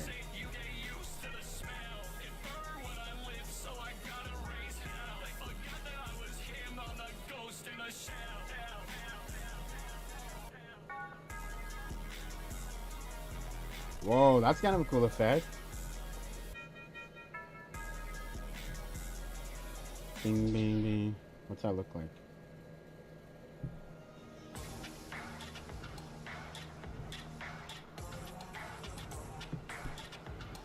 I'ma go.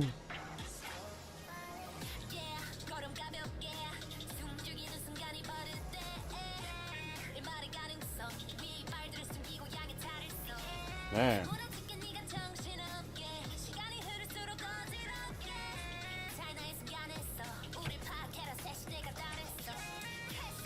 There.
There we go.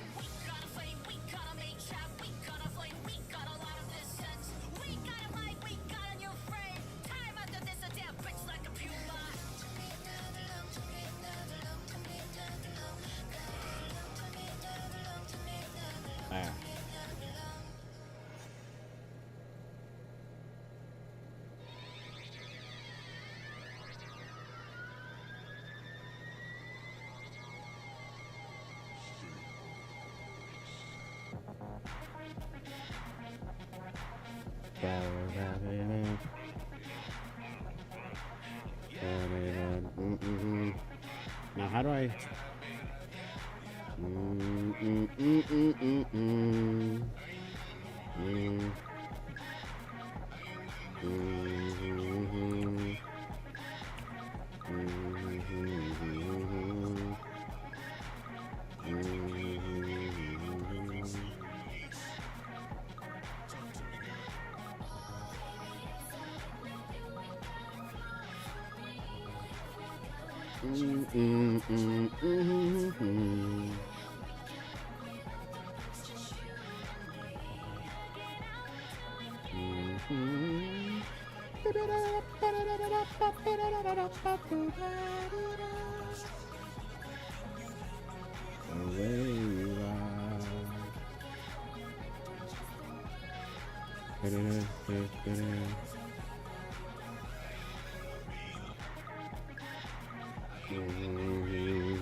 The way you are,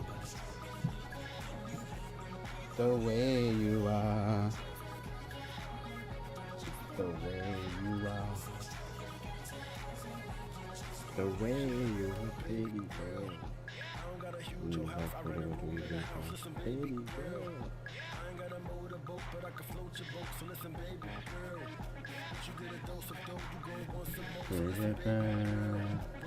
Oh.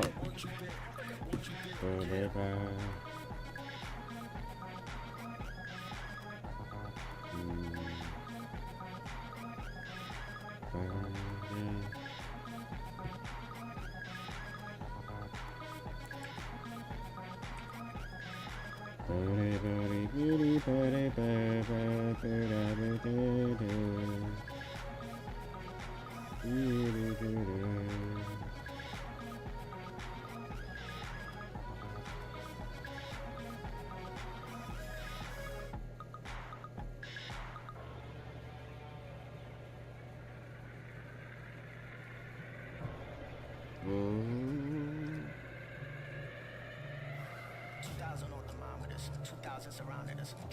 Okay, 12 o'clock.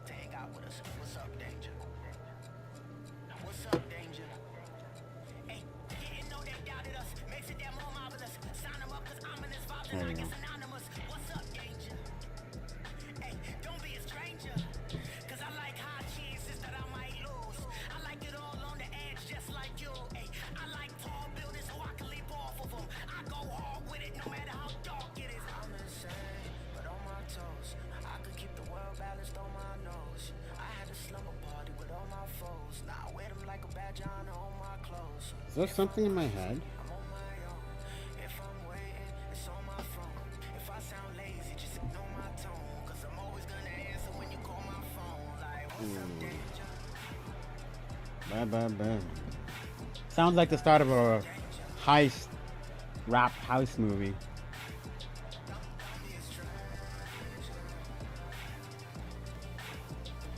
You did better. What the heck is this?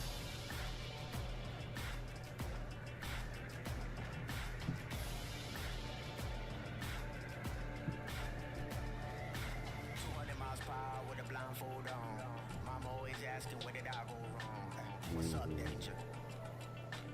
What's up, danger? Travel 200 miles, I'm knocking at your door.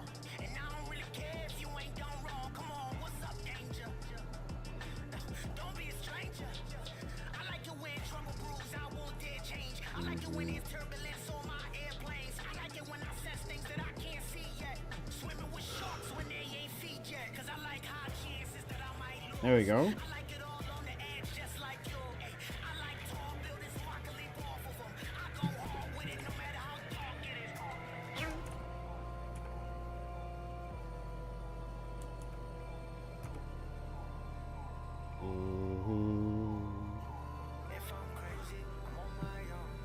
If I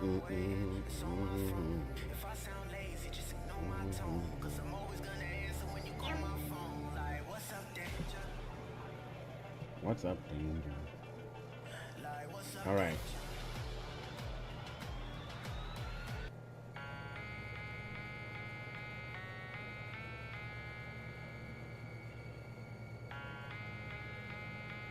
Man, this is some serious shit, you know what I'm saying?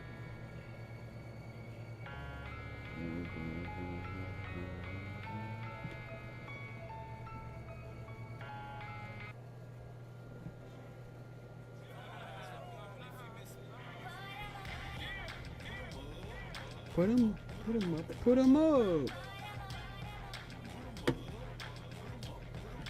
Yeah.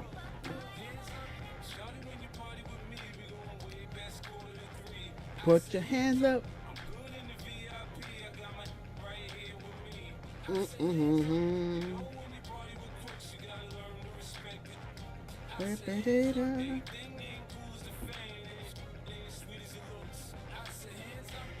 Okay. Put him up. Put him. Put him up.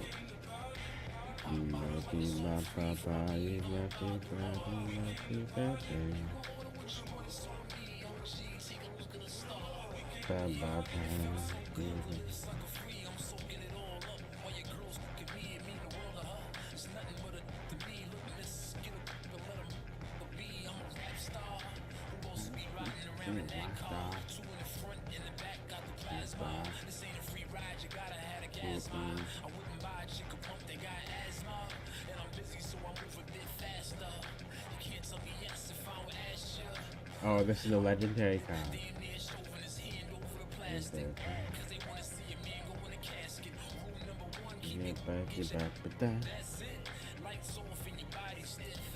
Bro, half the song is censored. Put your hands up. Put your hands up. Hey, hey, hey.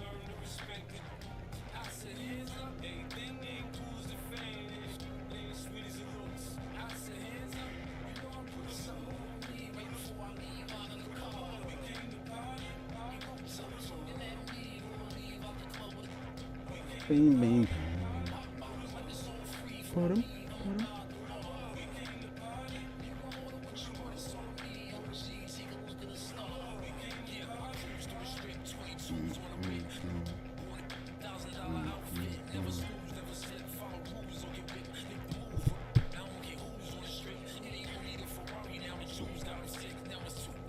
Equipment.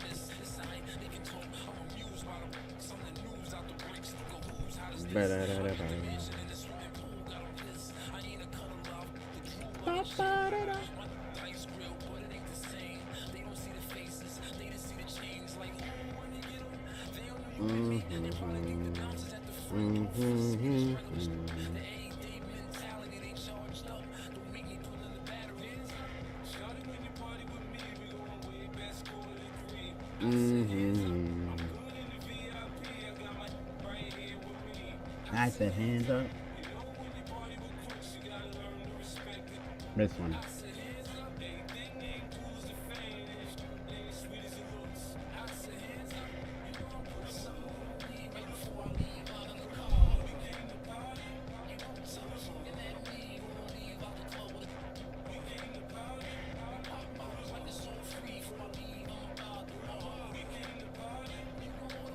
So we got 1+1 and 14 exiles a dominion bracelet. You control the opponent's next turn.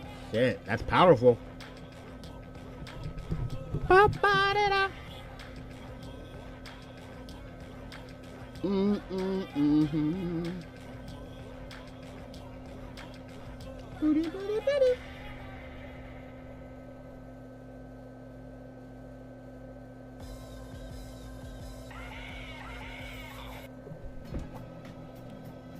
Oh yeah, this was my jam. Listen to this beat, yo. Got that Spanish flair, yo. Fuck, I love this one.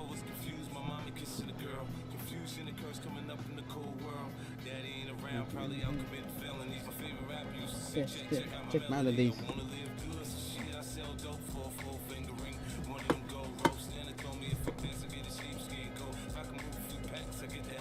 Now that'll be dope, yo.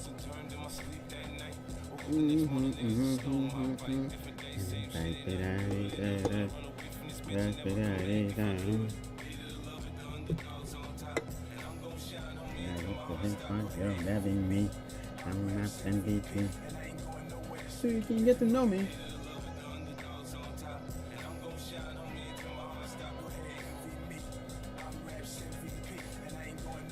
So you can get to know me.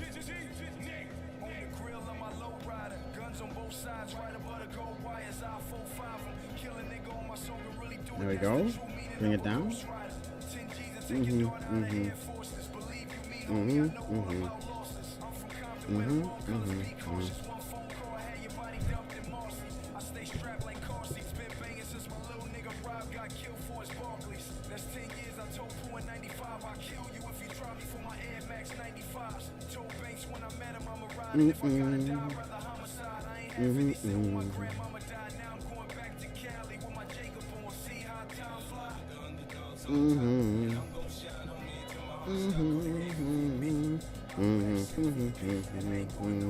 you can get to know me.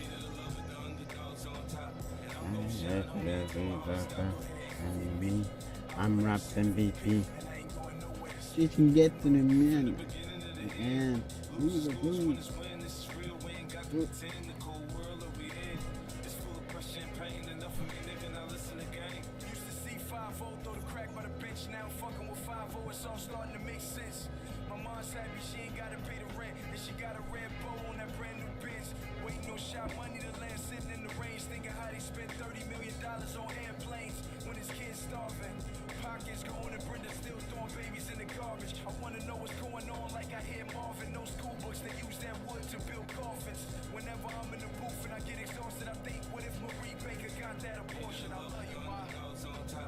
And you envy me. I'm Raps MVP. So you can get to know me.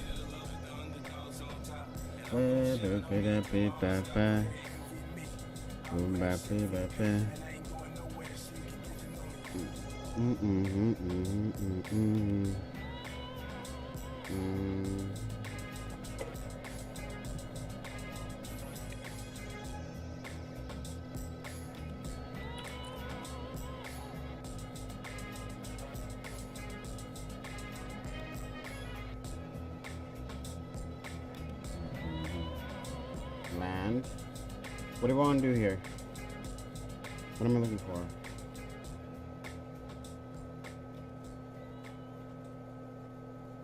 There's a weird circle. Oh, good one. Banger.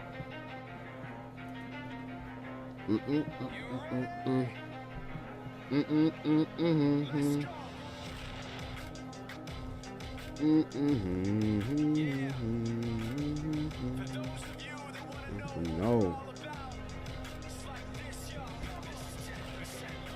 That percent. Straight powder will.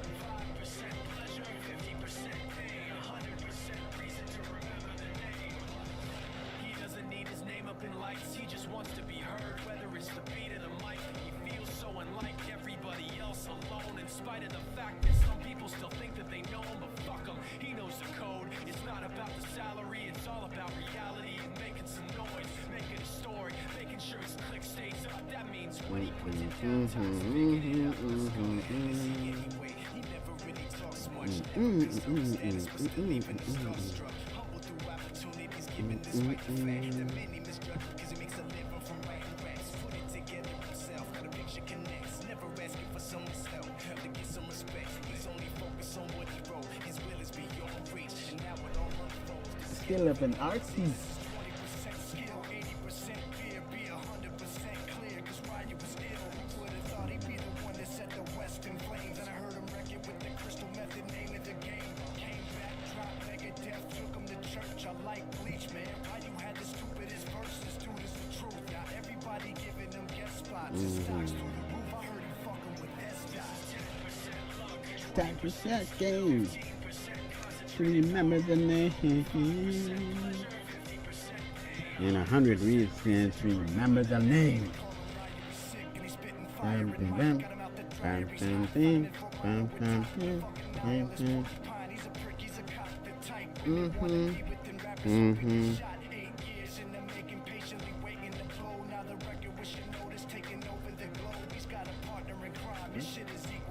Oh, what's not legal?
Not bad, not bad.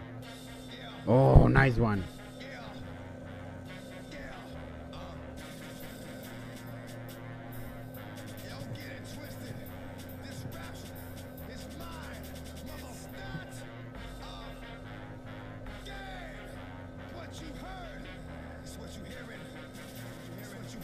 Nigga, that's what you're hearing, nigga. That's what you're hearing, nigga.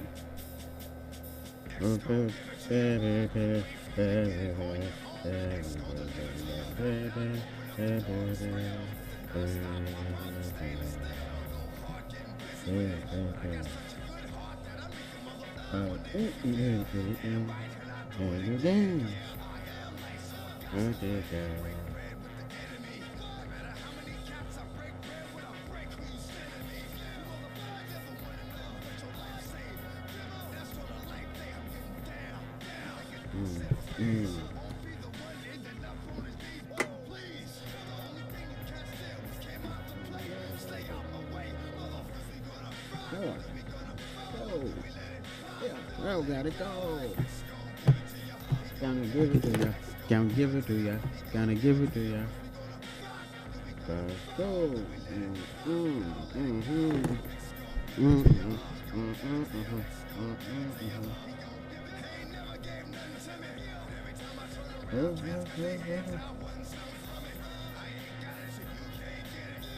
Baby, baby, baby, baby.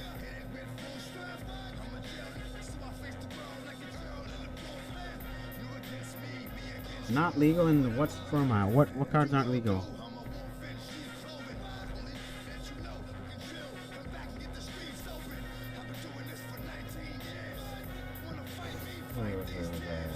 Okay, let's look this up.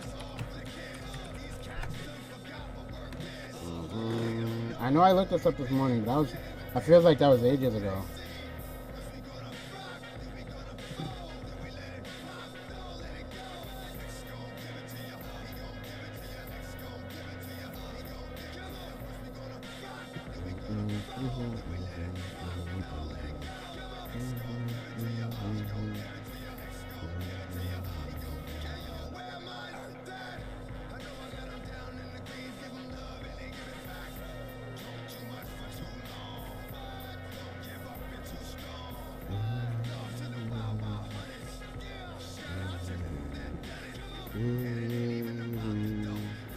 Alright, what are the locations? I keep forgetting.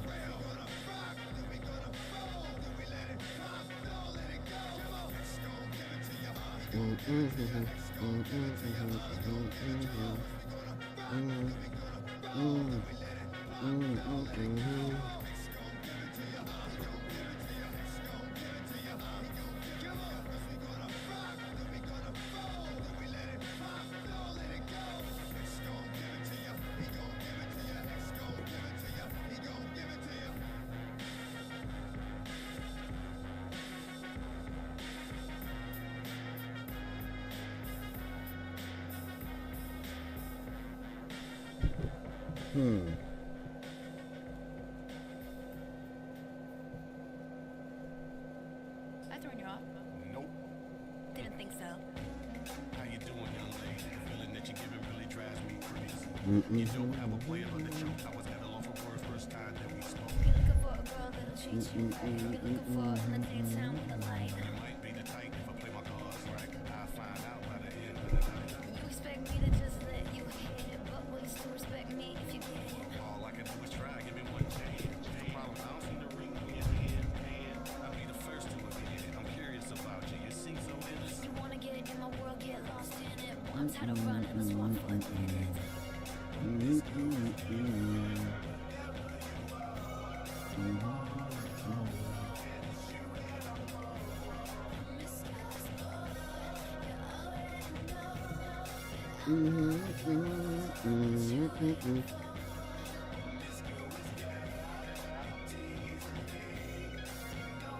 Wait, I have this.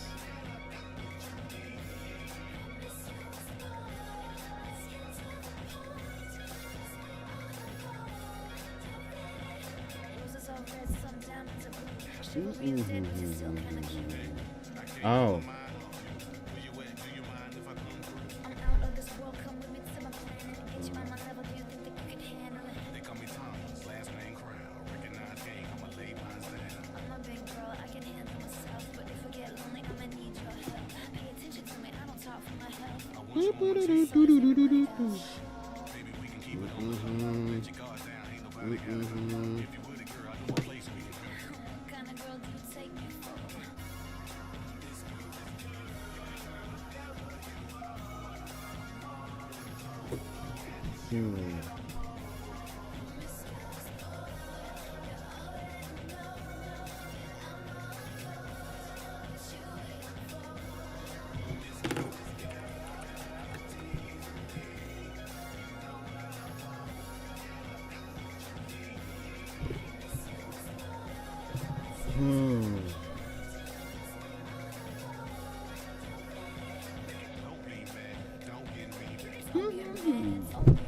You get.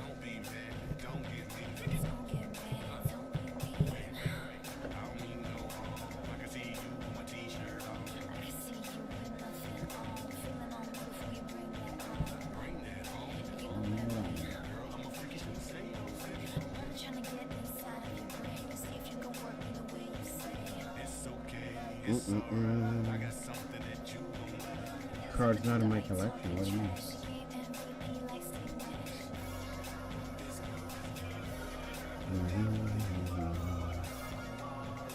Okay.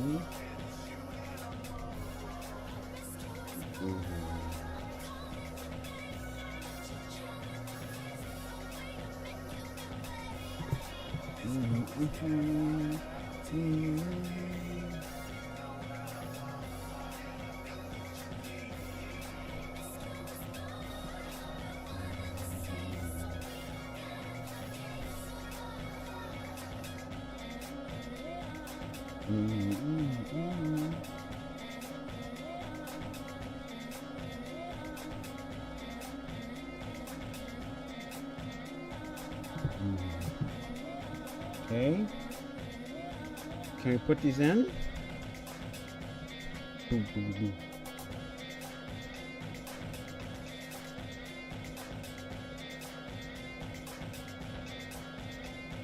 There.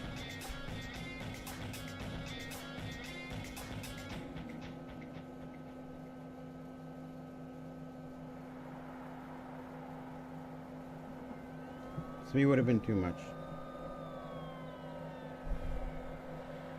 So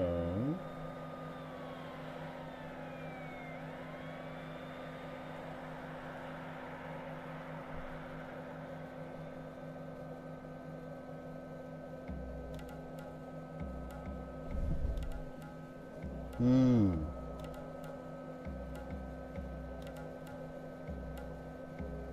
make you rush the flow. Fellas, throw your hands up, ladies, touch your toes. Look, I'm about to crush the flow. If they don't let us in, we gon' bust the door in.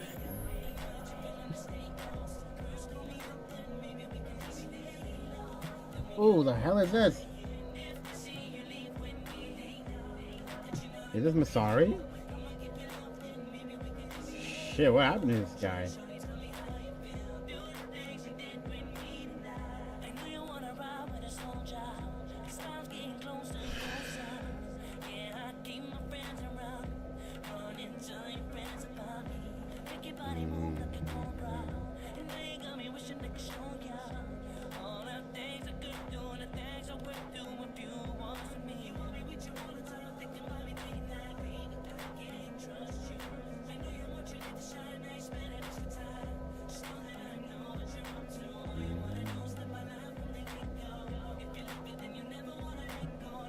Okay, gotta get rid of 2.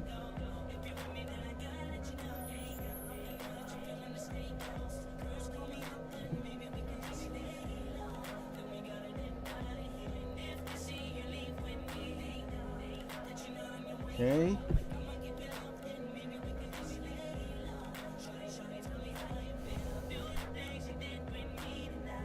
I'ma make you rush the flow.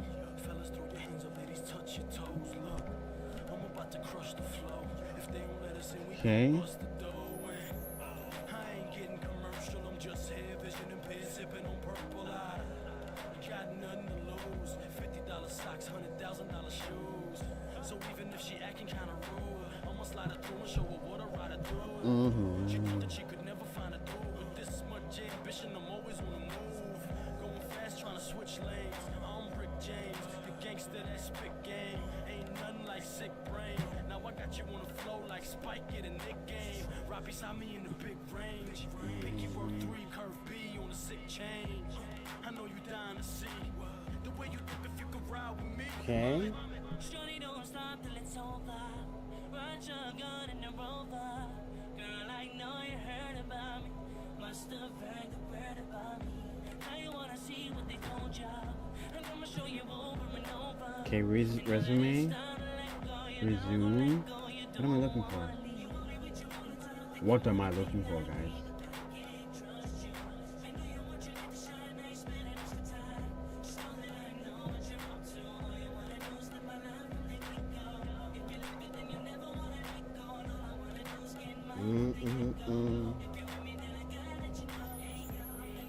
Okay, I'm gonna play like 1 round and then I think I'm gonna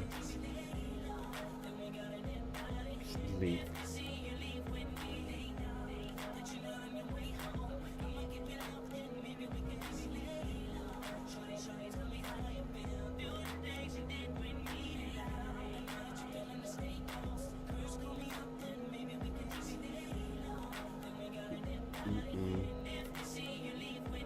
All right, here we go.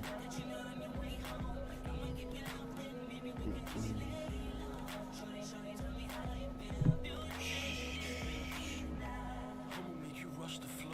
Fellas, throw your hands up, ladies, touch your toes. Look, I'm about to crush the flow. If they don't let us in, we gon' bust the door in.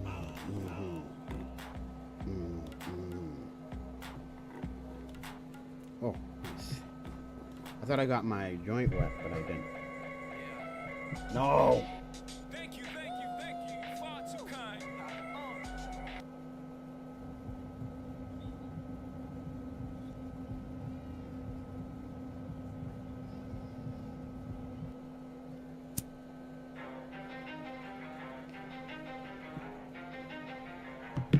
Yeah, remember the name, nigga. Here we go. You ready? Here we go.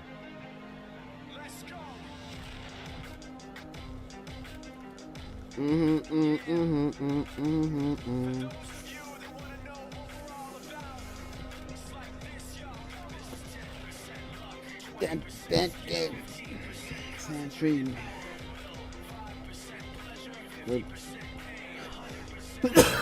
Remember the name. The mic.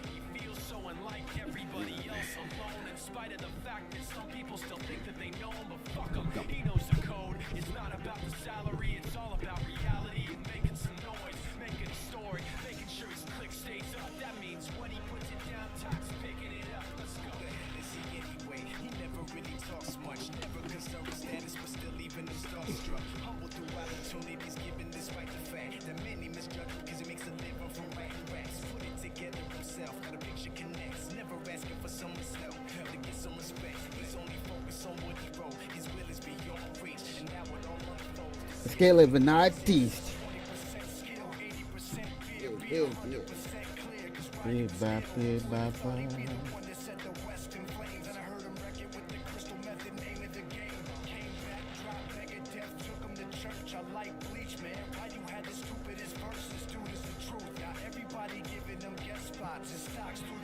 Nice fucking with that spot. Natural power will. Remember the name. Oh.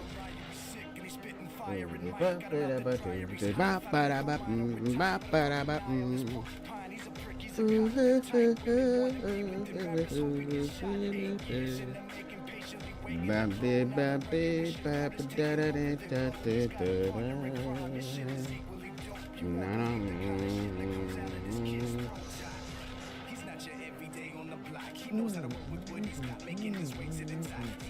He knows the guy, his name. People keep asking him, he's living for an end. He's living proof. The rock in the booth. He'll get you buzzing quicker than a shot of vodka with juice. Him and his crew are known around as one of the best. Is it the same deck?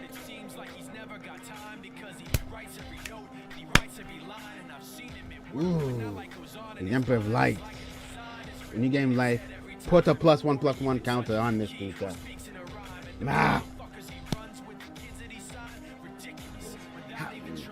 How do you do it?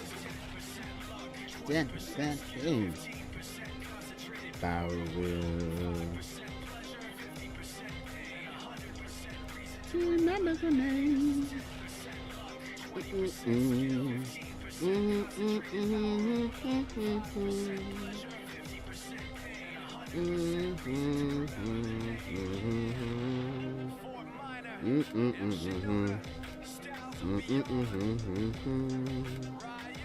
Why you?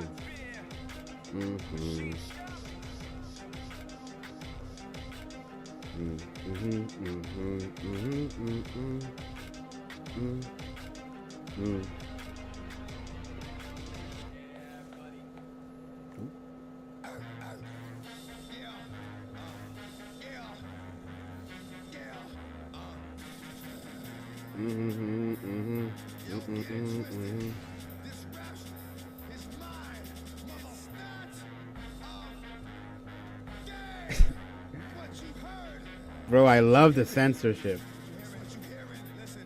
What's he hearing? What's he hearing?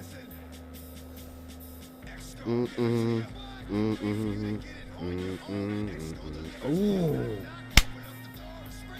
He's faster than mine.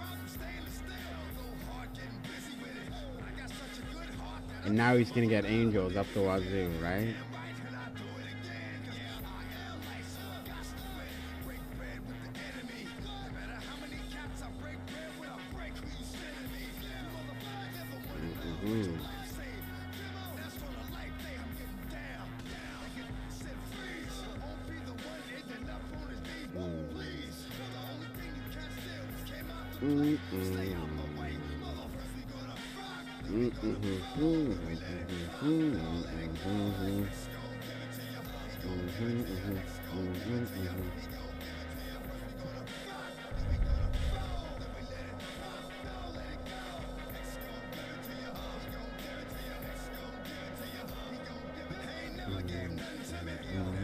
Now, does this...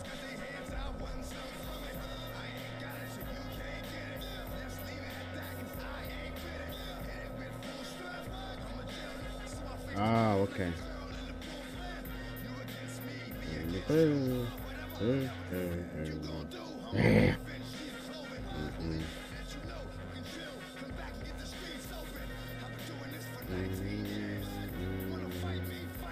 Years.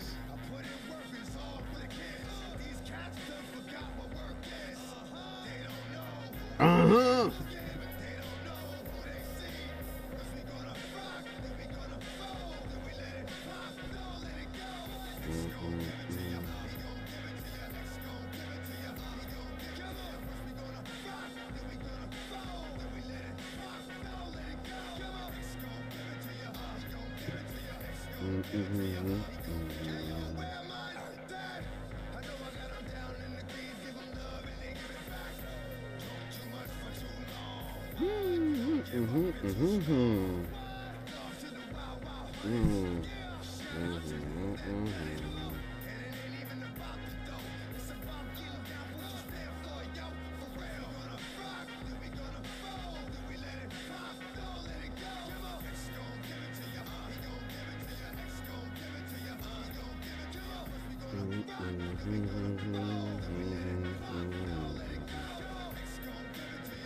Damn.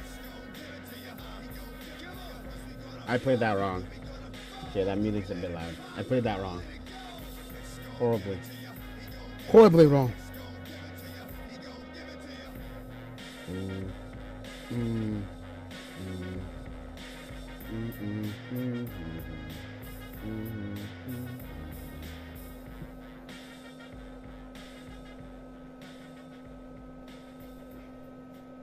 Okay. I thrown you off. Nope. Didn't think so. How you doing, young lady? Feeling that you're giving really drives me crazy.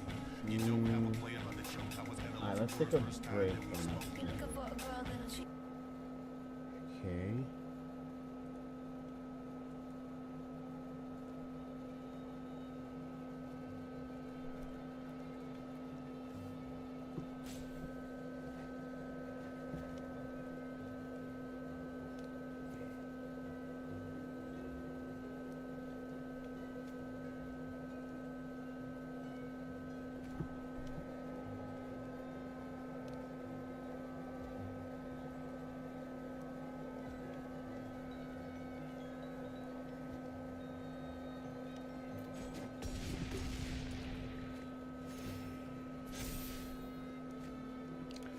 Oh, my deck is so much slower. Finally.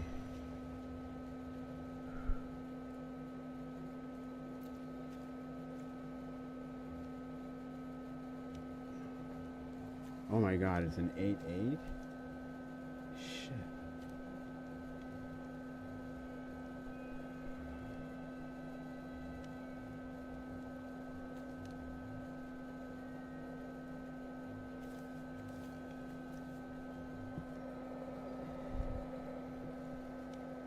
Okay.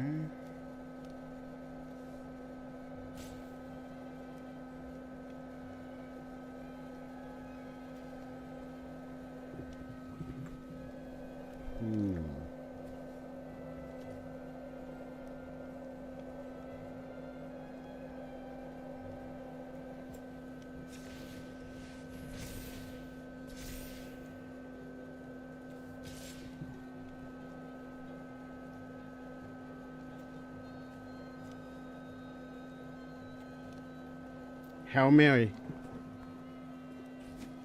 Oh.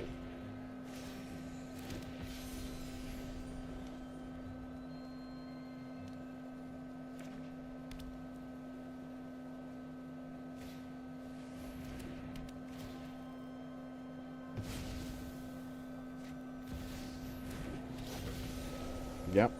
Played that horribly. Oh, hey, chat. We got 9 people in here. What's up? Yo. Okay, now I see the emotes. Damn. Y'all are a quiet bunch. Alright. That was terrible. So we're gonna take this one.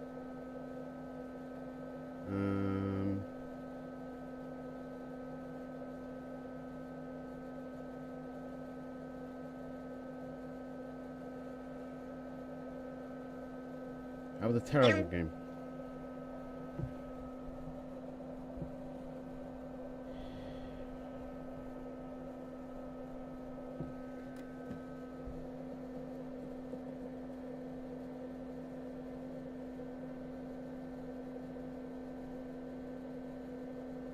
Okay, I gotta make sure I sleep a couple of hours before my date. It's gonna be really awkward.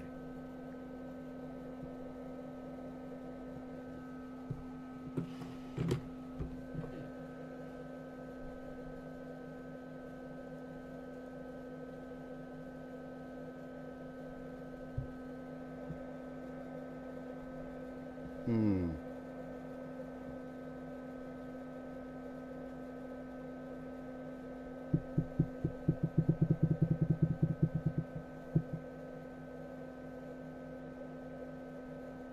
What is the 15? Like I pay 15 mana?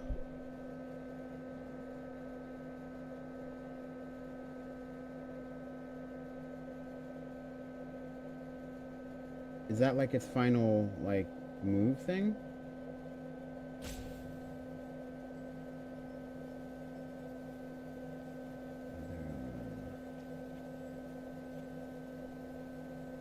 Okay, I gotta get rid of 2 cards quickly. This one. Good. Okay. Okay. We got this.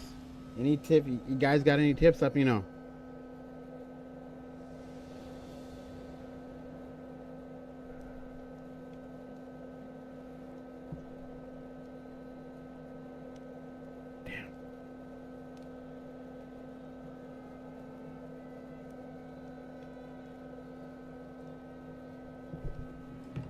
So I had one date lined up for tomorrow, but she just told me that she's too broke to go to dinner. And I said, well, yeah, that's fine. It's not a biggie. We can always just like walk down by the beach.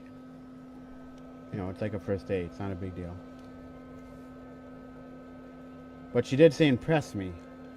So I was like, okay, so we're gonna, like, I'm gonna have to get done up and, you know.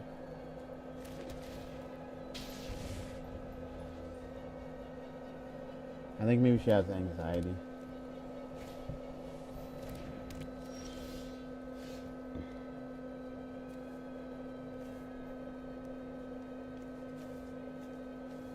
Okay, this is a better start. What's to solve again? All these new mechanics. Yeah, I haven't. I guess I didn't play for like at least 2 months.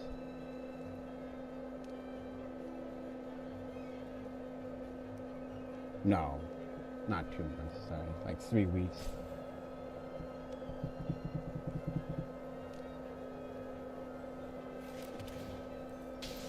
Okay, good. Oh, that's not what I want.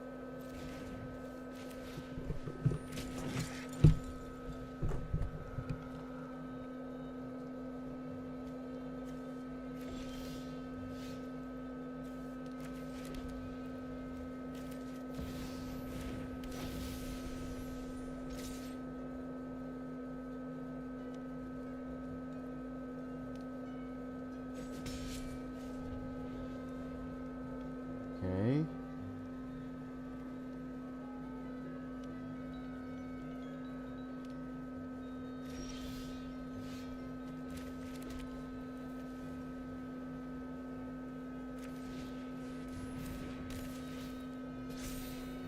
Hexproof?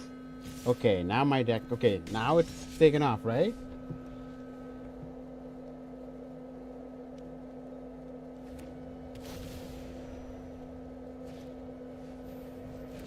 Man, I got a lot done today.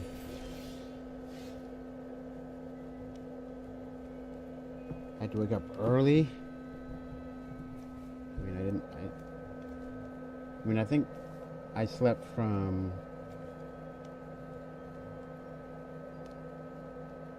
10 to 2.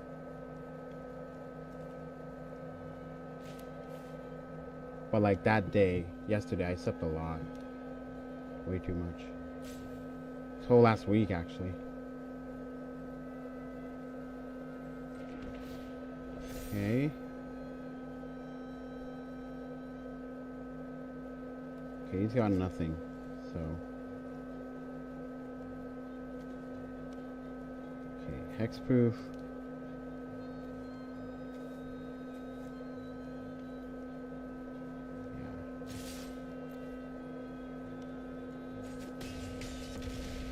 Wait.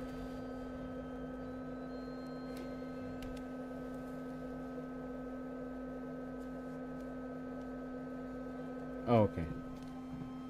Yeah, it became a 2-2.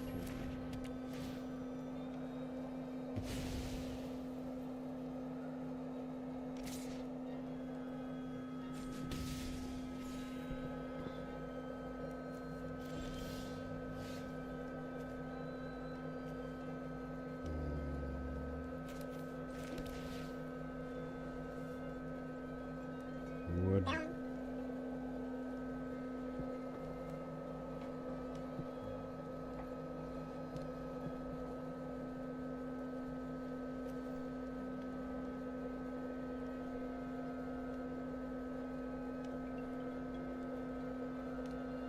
Put target permanent card. Yeah.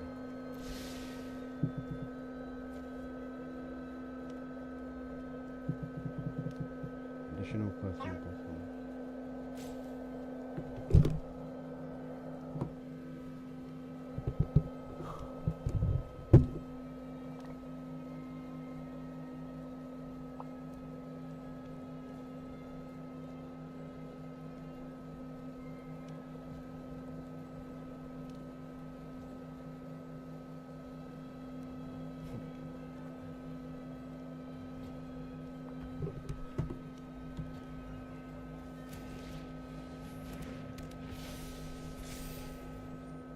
Hmm.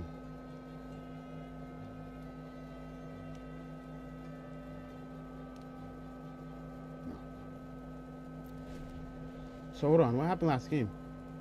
Last move. What do you do?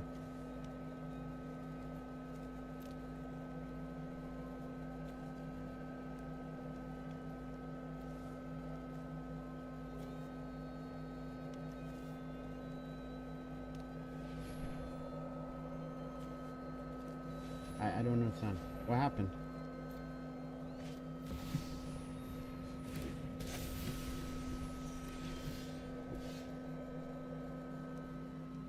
Okay, you know what? I think I need to put something underneath the monitor.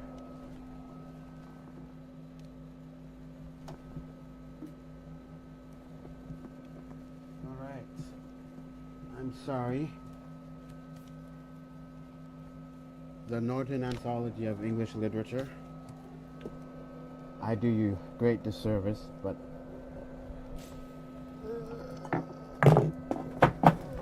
there we go. Now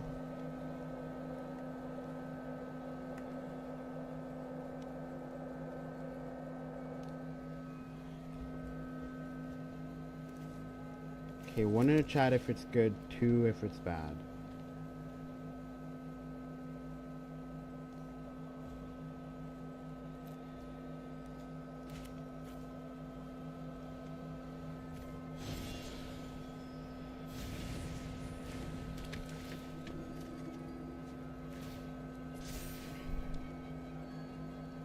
Okay.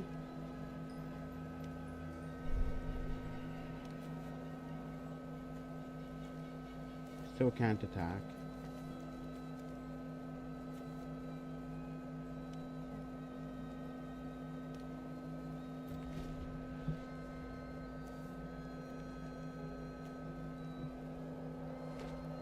I still need some proper defenses if I'm actually gonna win this one.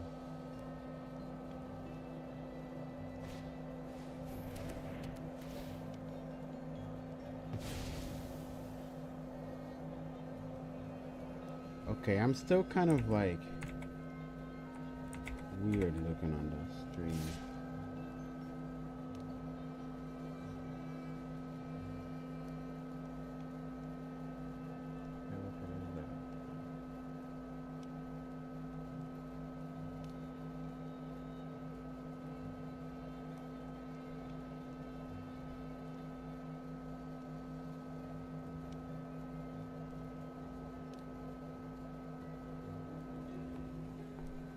Try that. Because we don't want me disappearing into the back. We'll take it. So what happened? Okay, he...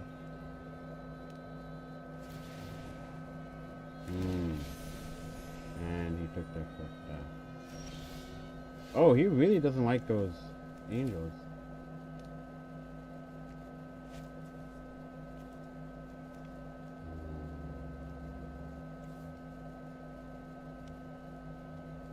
Okay, guys, am I gonna scry?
No, I still can't attack.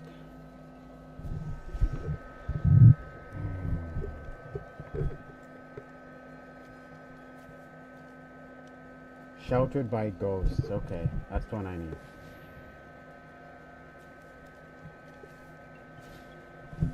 Example of light. That's the one I need too. Damn it.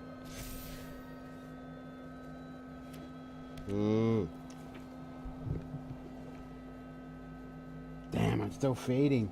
I'm still fading into the...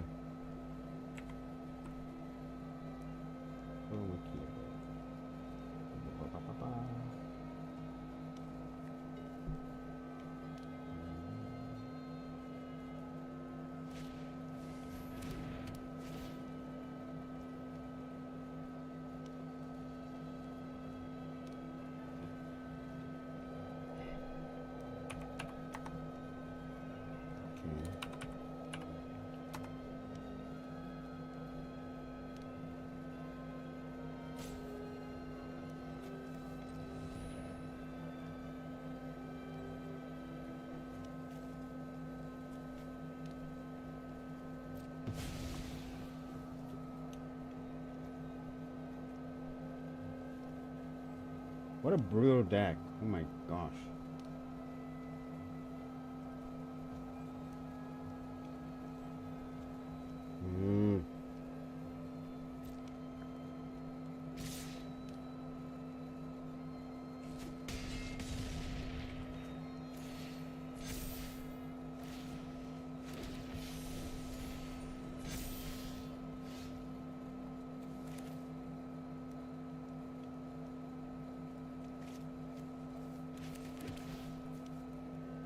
Come on. I need something good.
Is he not gonna block?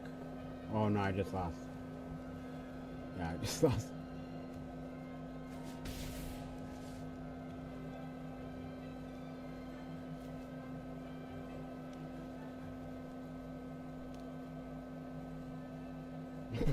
No, I lost a long time ago. Yeah, this one's so...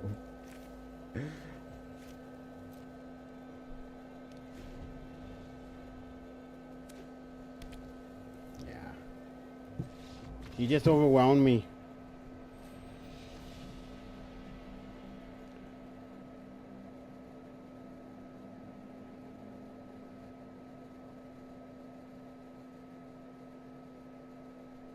Wow.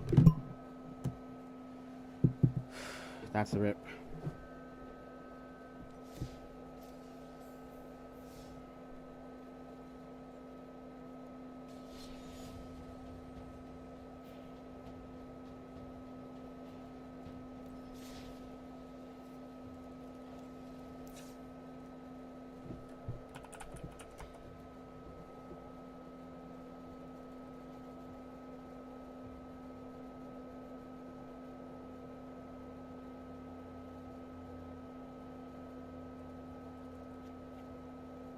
Since that card once all game.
Let's go with one.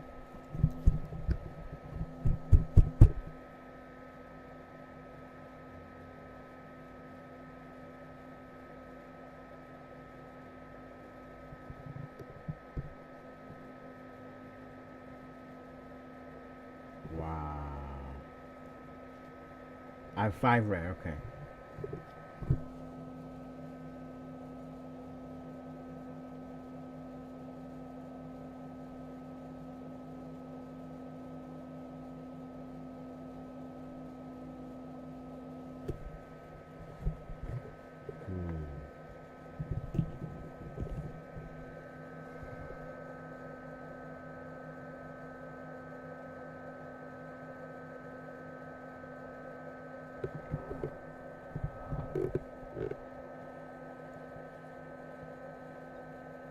Okay, I feel like this one's really good. So we'll do like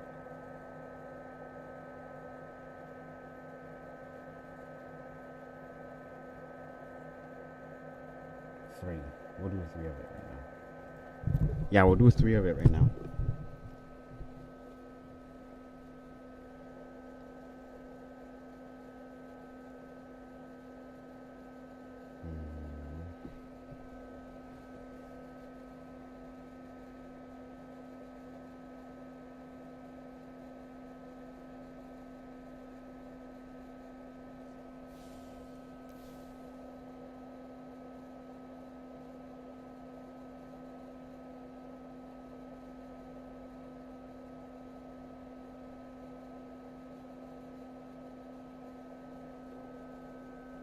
Oh, you know what? I like that.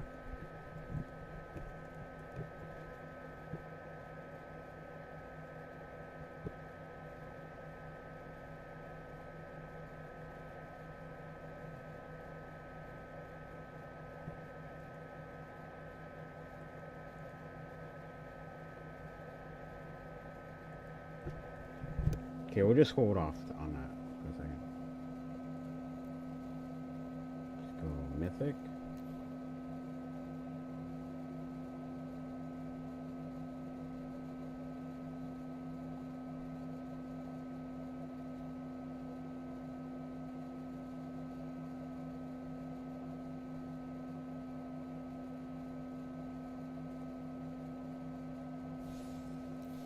Could be good.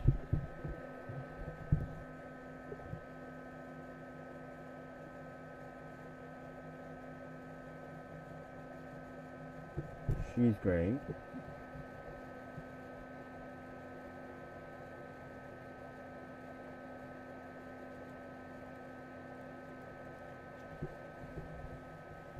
Okay. Health path.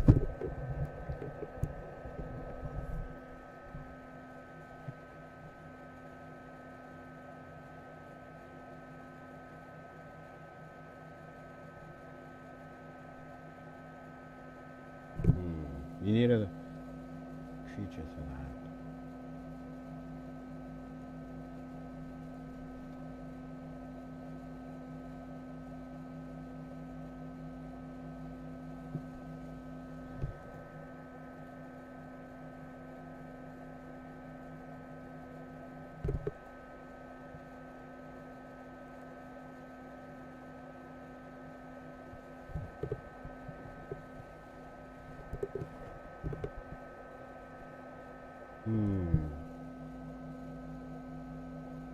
Cause she goes off of her.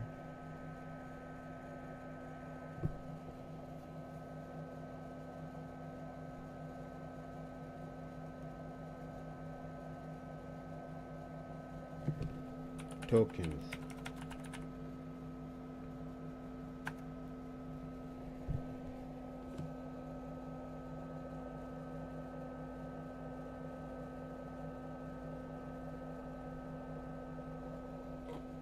Okay.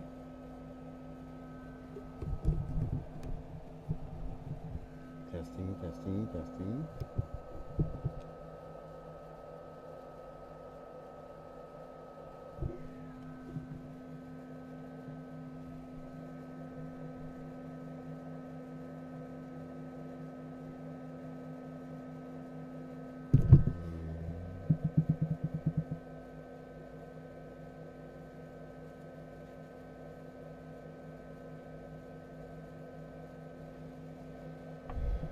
This one is actually pretty helpful.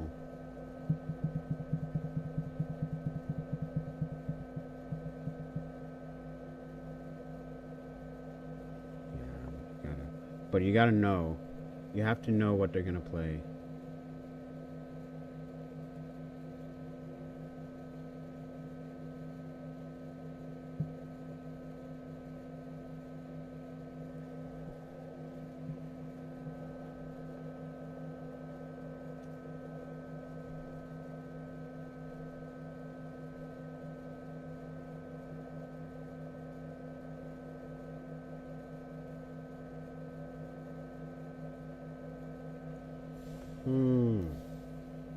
I have one of her.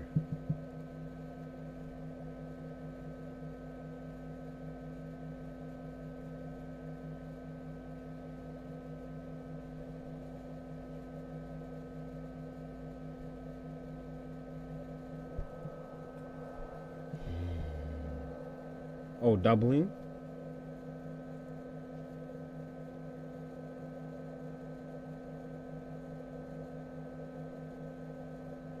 Counters and tokens, yes. Okay.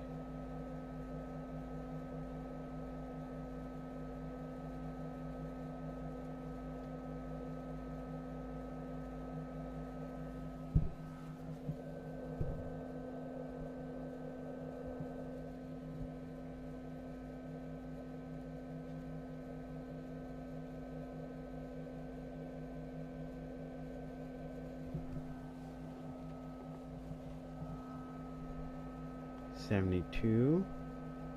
Now I have to cut back.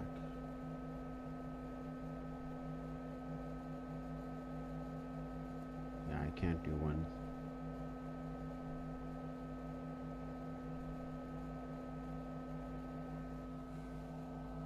Let's like get another one.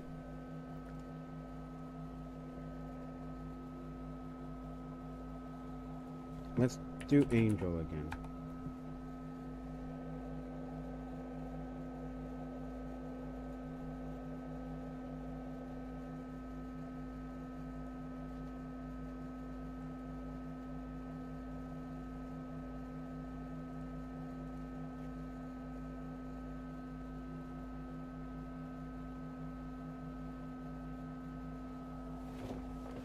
What's +1 + 1 and what?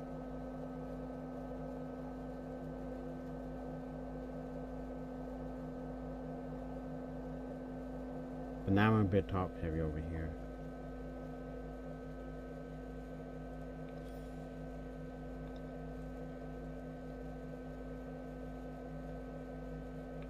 Yeah.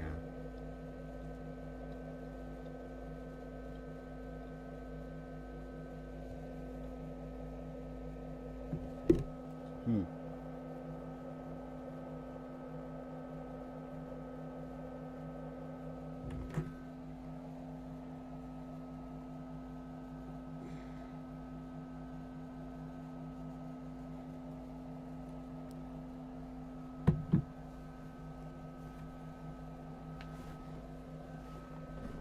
Yeah, is it the camera or what?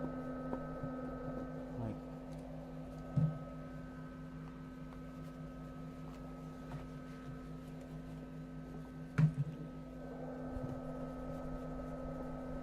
sorry guys.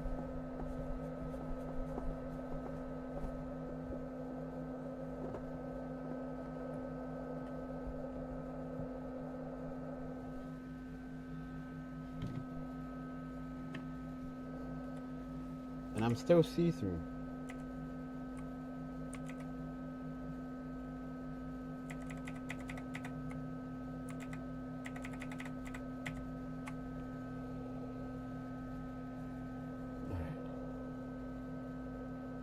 So we gotta go down to like 415. Try that.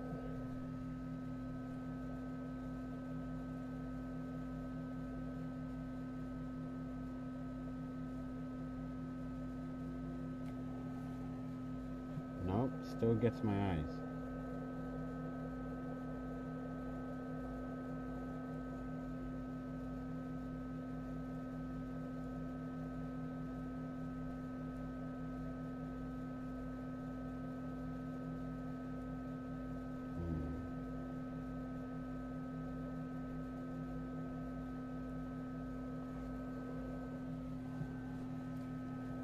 Well,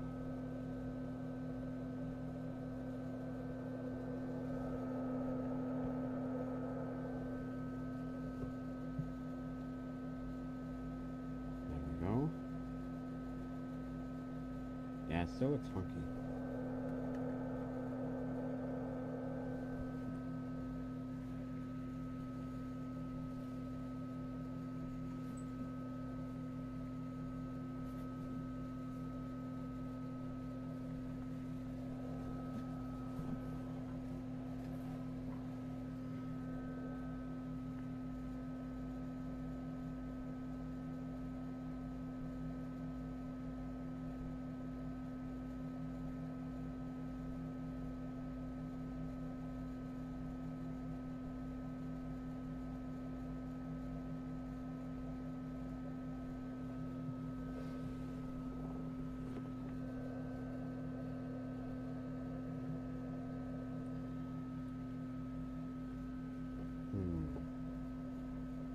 Okay, that's better.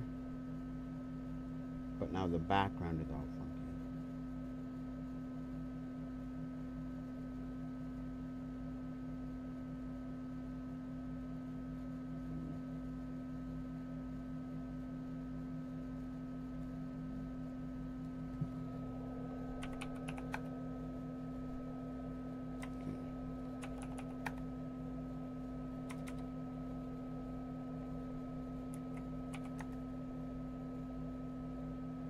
Good.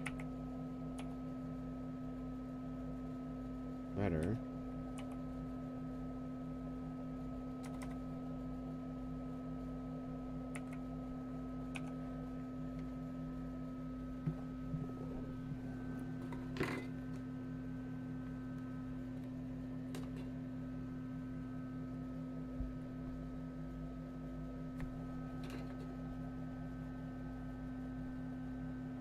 Sorry guys, it's probably really boring for most of you.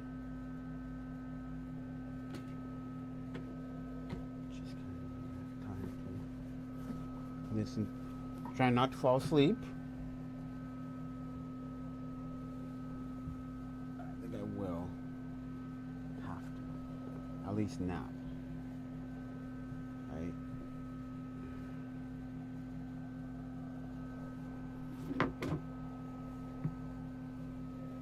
Tomorrow's mission will be to clear out the room.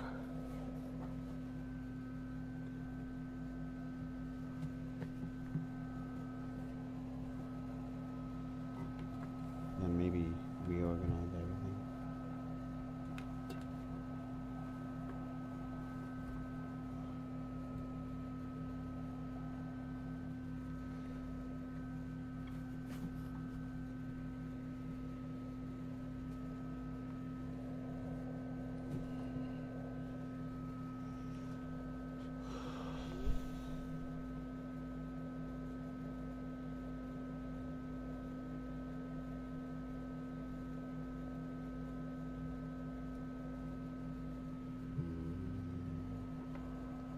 There.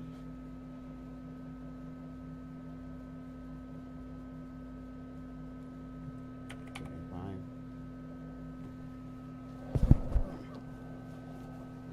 Sorry.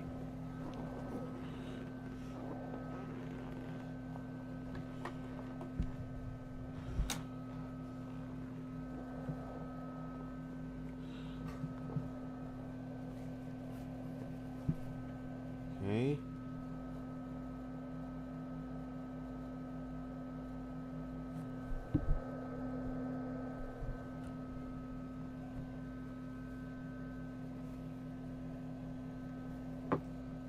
So I think that light doesn't help, honestly.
Oh, that's pretty good.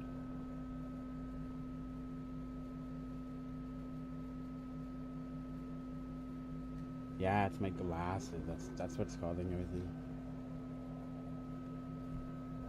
So maybe I just like turn the contrast down.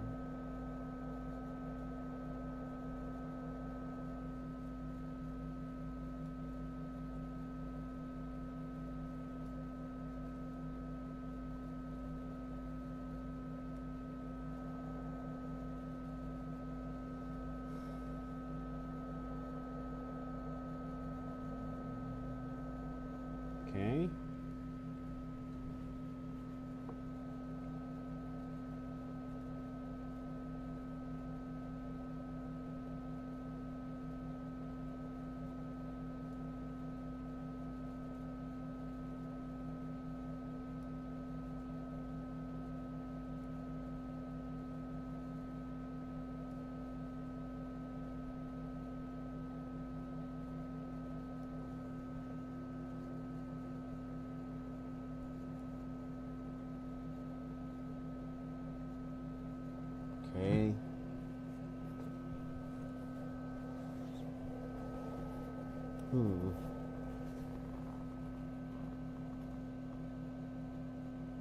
That's what I should do. I should get a proper stand today. Or this weekend.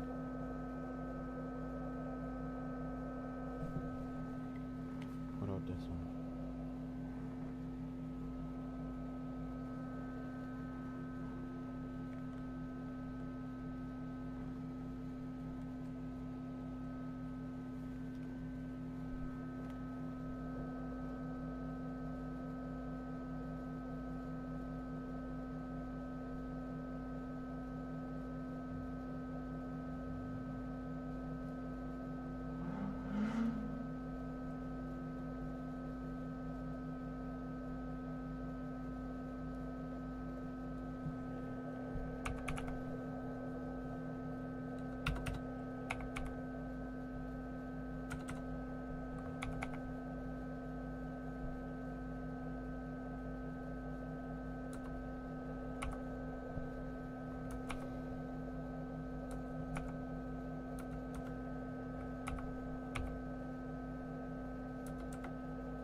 Oh, perfect.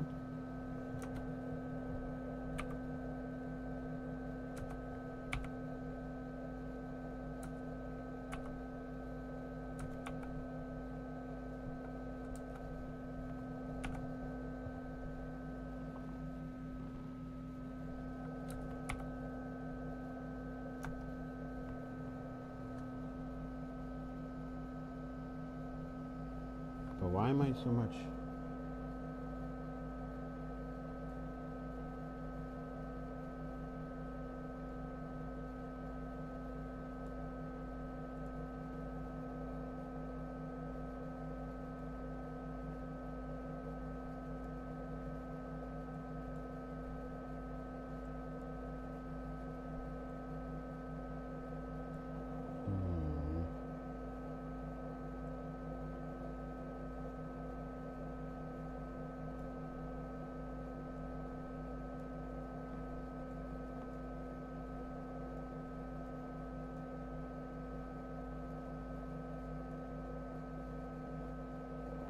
Okay. Gamma right down.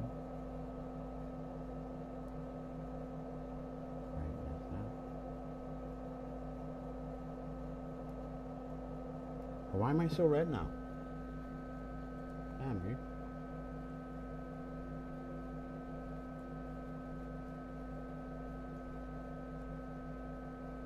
Oh, you know what?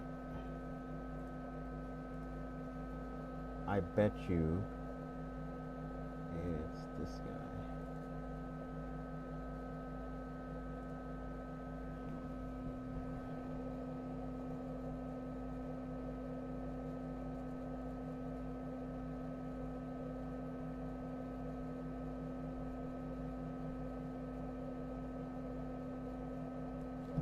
Okay, put it like that. And then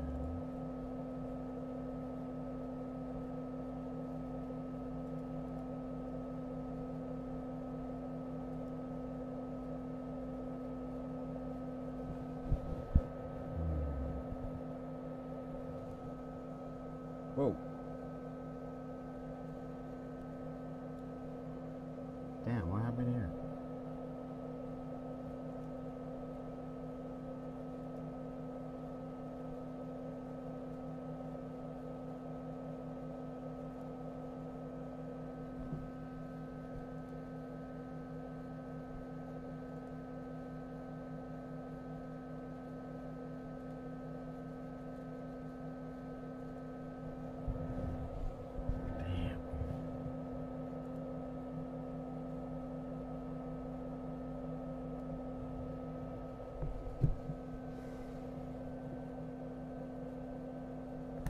Oh.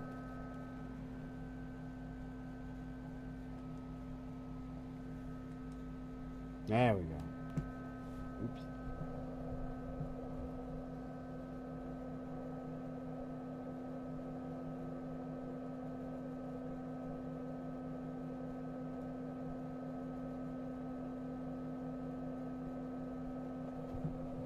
Okay.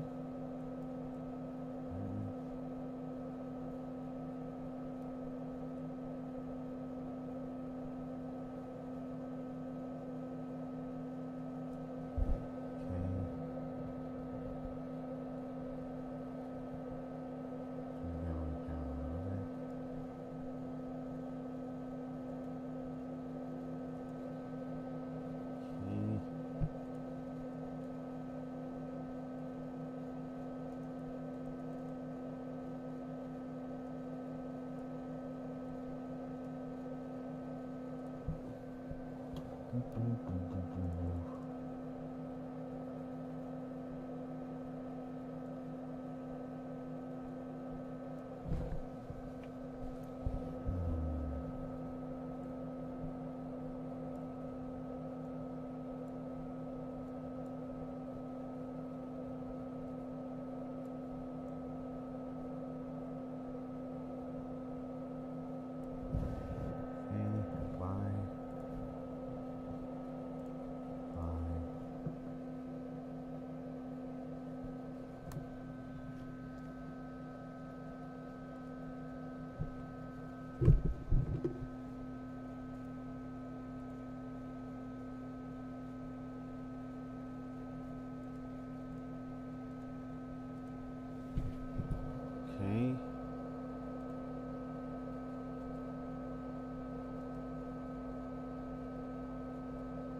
All right.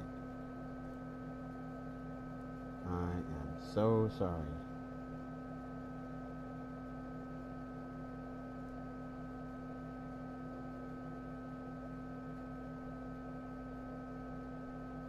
That's on a bit.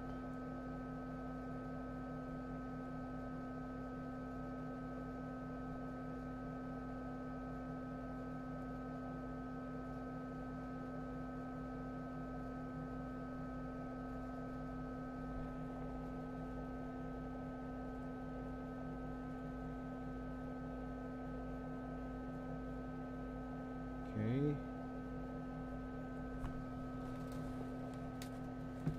Just a bit better. Okay. There. Alright, let's get back to it.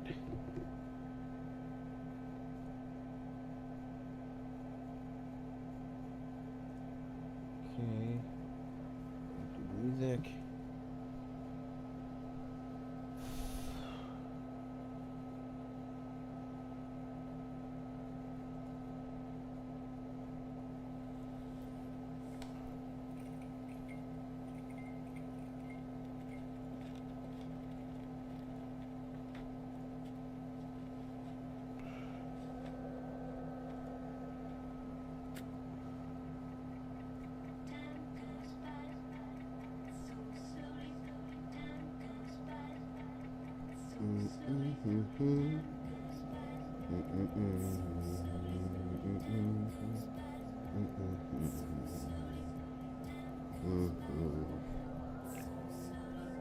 Here we go. So slowly.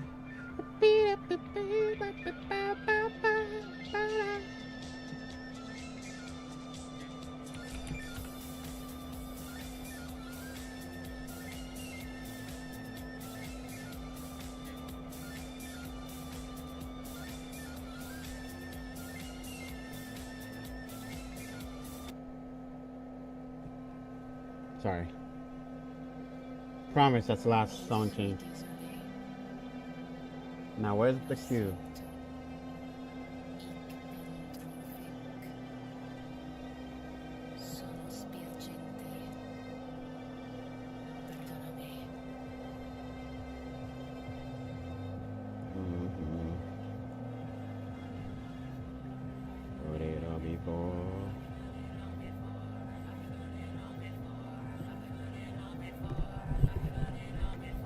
Sorry, this one's just amazing.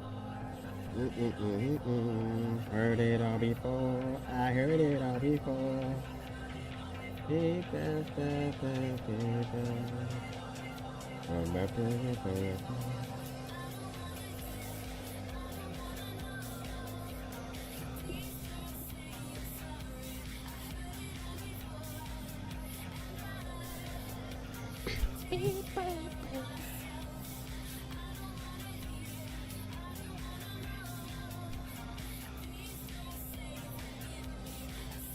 Alright, let's see if I still got the robot.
Yeah.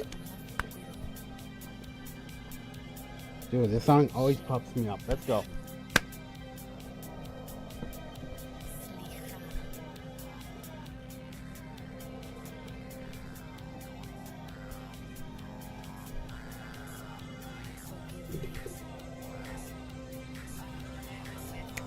I heard it all before. I heard it all before. I heard it all before.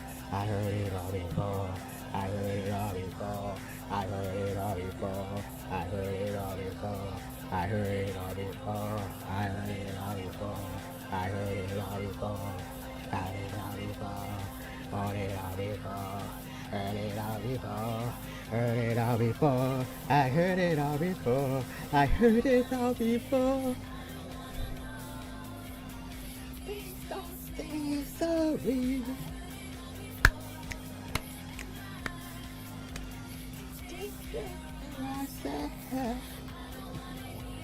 I don't want to hear.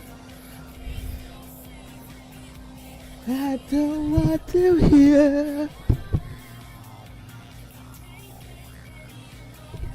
I don't want to hear.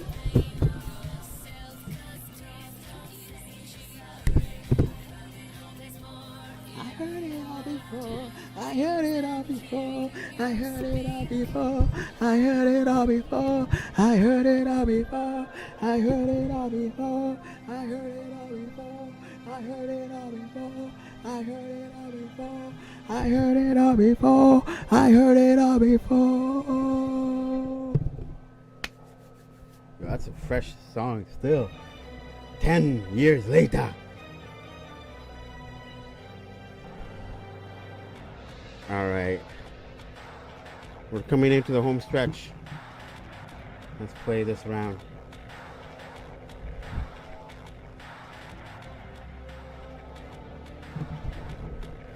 All right. Yo, that's some booming music.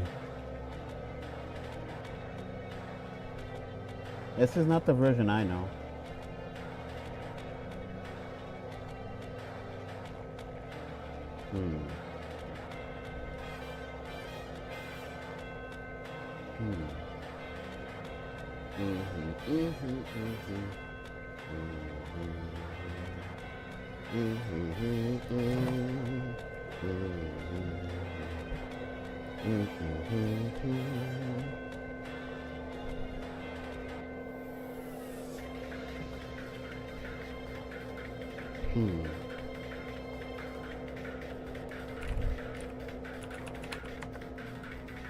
Let's see if we can get more hexproof.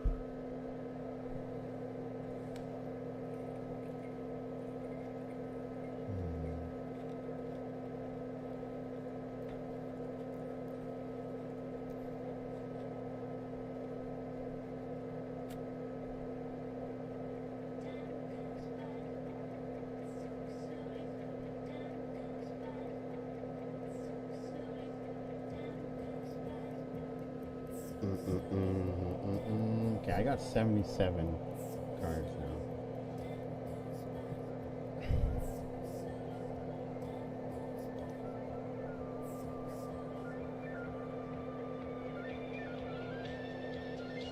Non-token.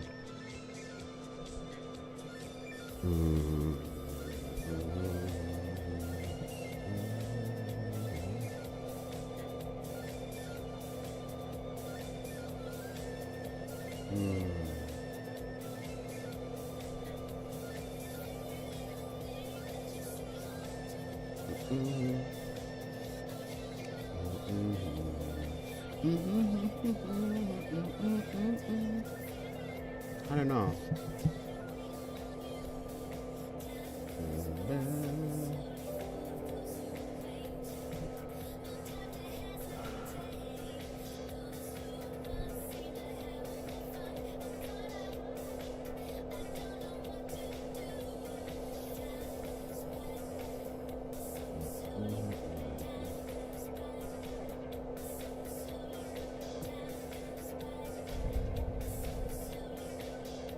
Ah.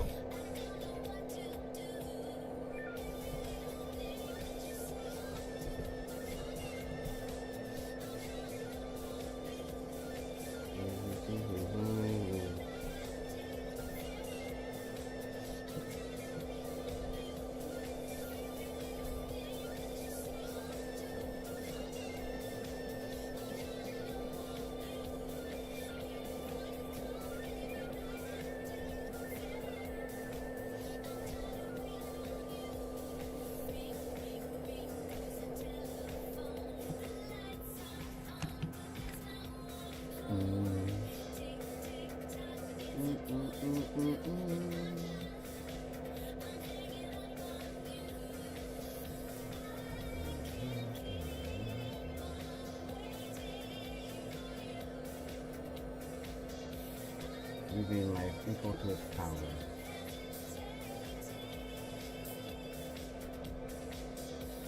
Do I take the gingerbread man?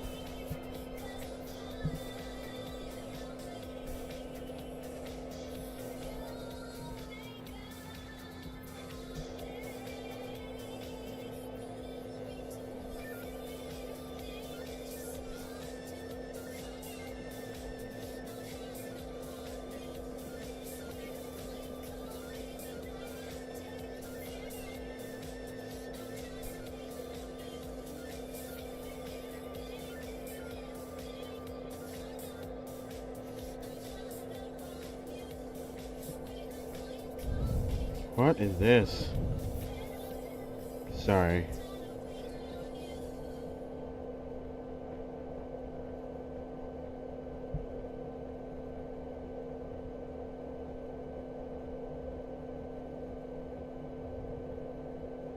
My God.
Sorry, I'm just thinking about the thing I read about work. Sorry, spacing out there.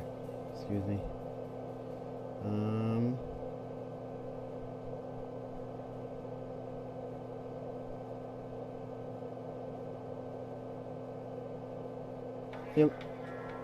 I feel like I need another one of these, but I want to save it for my other deck.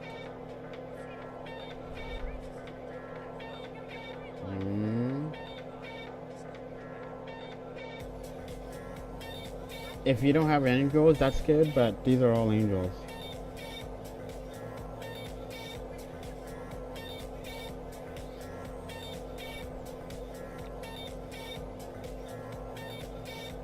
Sheltered by ghosts.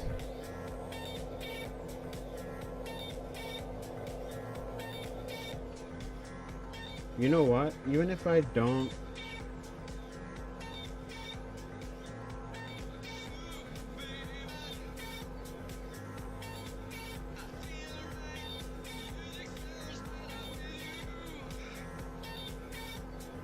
And then this guy can go here. There, okay.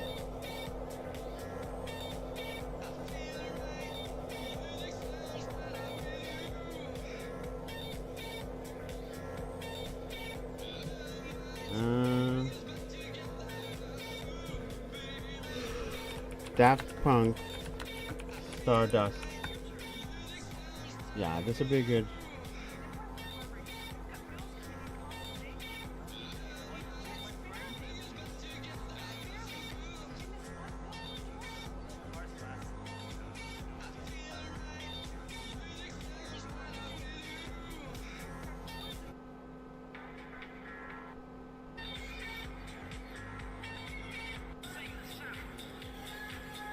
Oh yeah.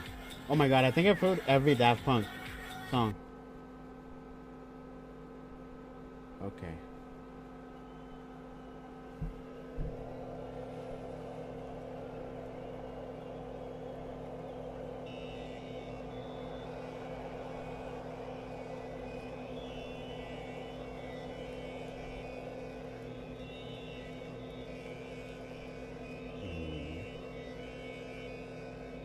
Bedrock Cortez. These are the Bounding Spring. See, I need more than her. She's good, but you need two. Because you have to draw her every time. Lyra, she's good. But I haven't seen her in like 5 games. She's very rare to pull. I don't know why. Again, this is a 1. And then these guys.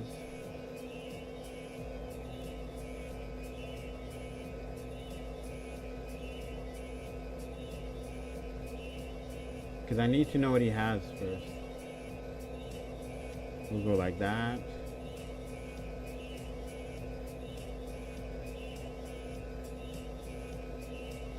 Is that just a dead card?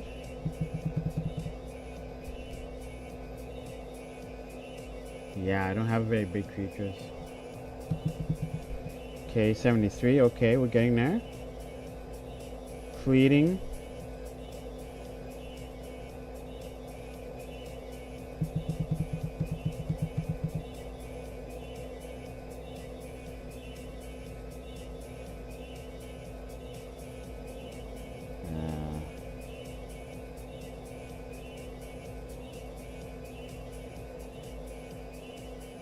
Okay, 69, good. We need about 5 more cards out. Is this 1 or 2?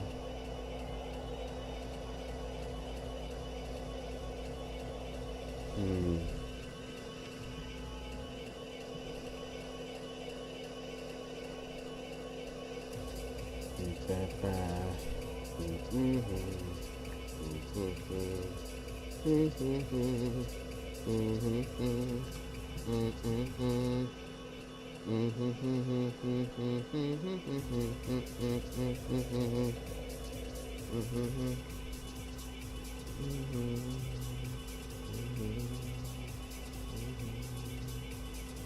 we go.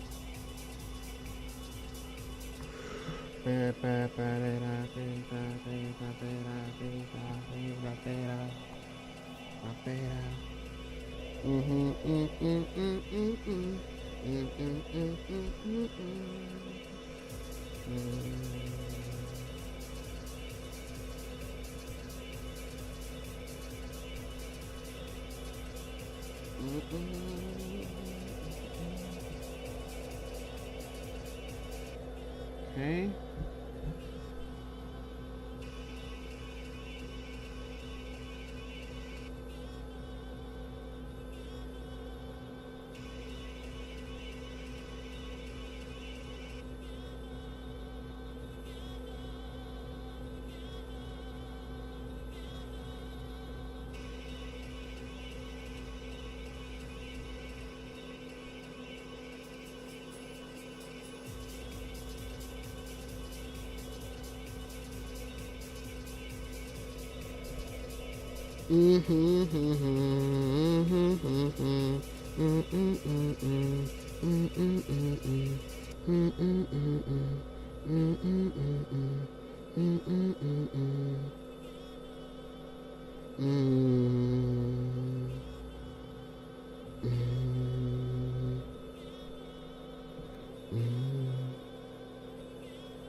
Oh, I have him too.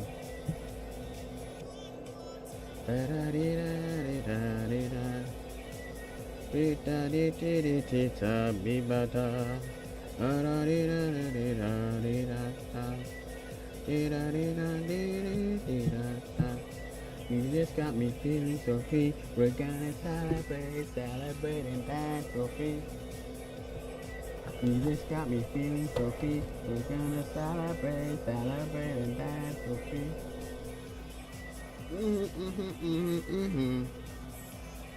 Celebrate and dance so free. You just got me feeling so free. Celebrate and dance so free.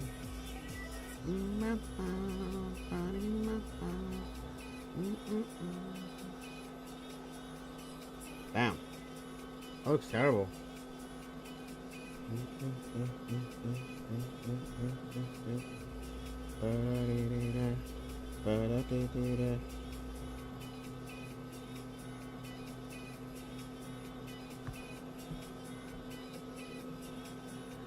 Oh. You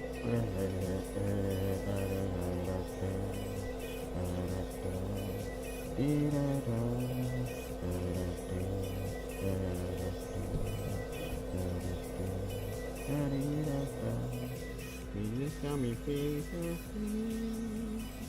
Celebrating that so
This one I don't need.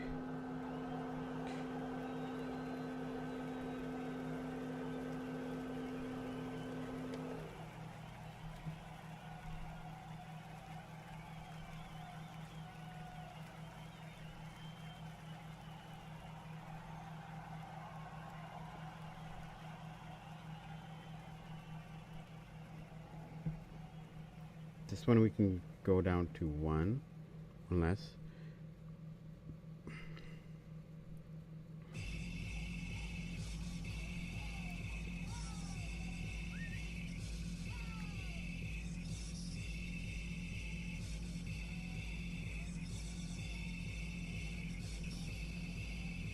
Okay, we're getting close. 4 more.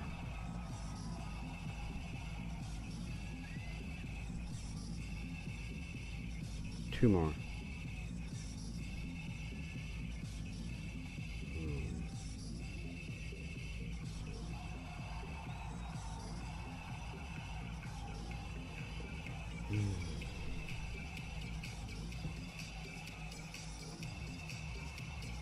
Might be two.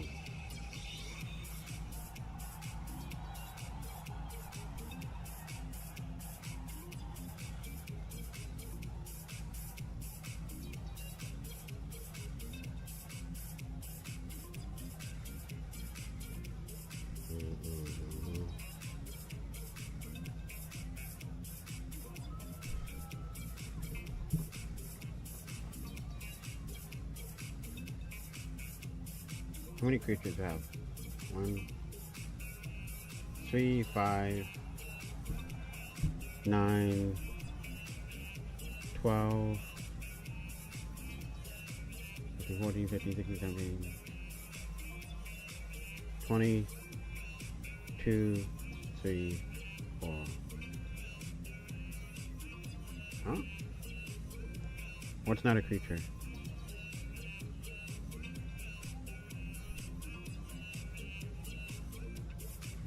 Oh, right. 1, 5, 9,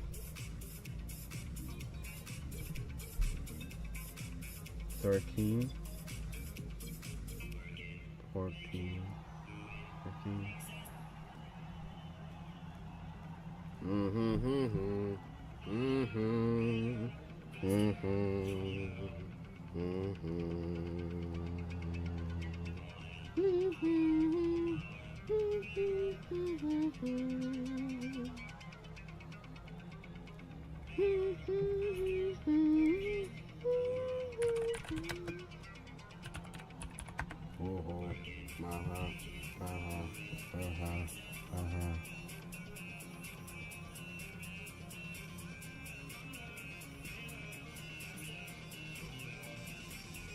Oh no.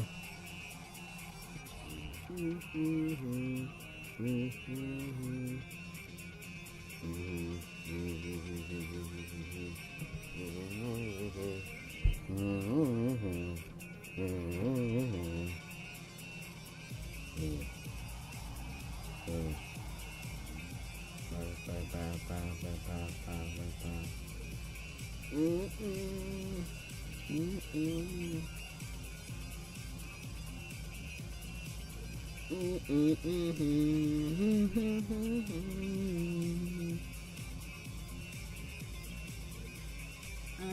the world, around the world.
Our love is never over.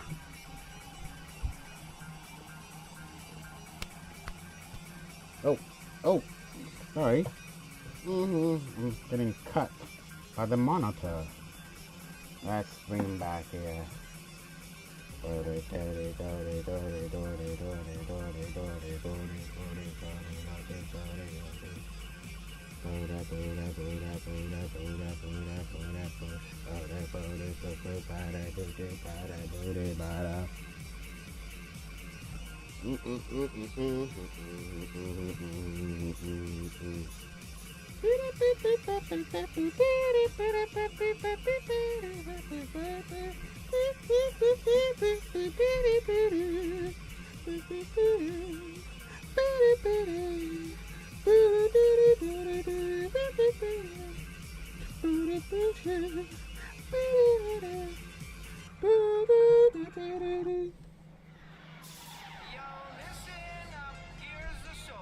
Yo, good track, good track.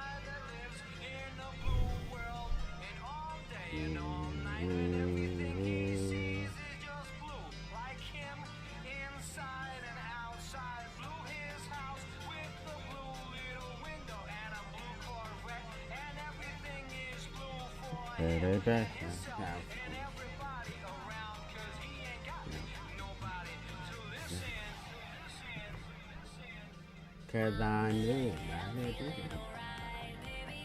Damn. That got me too.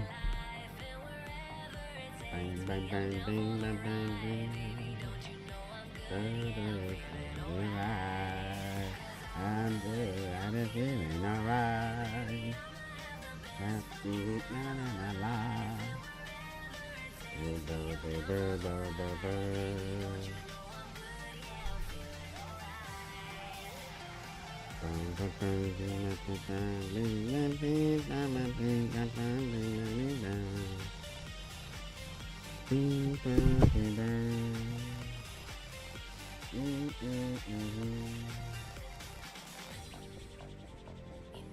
I almost want to put the celestial armor away.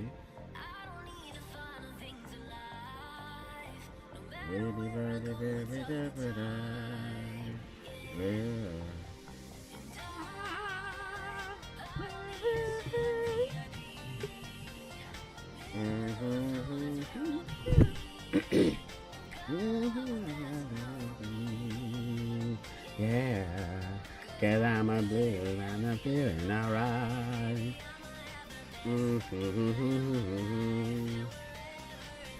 Well, I think it's gotta be one or the other.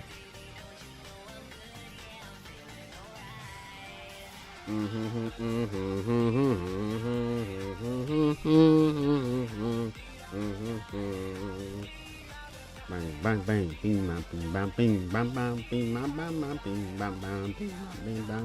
Whoa, everybody feeling right. There.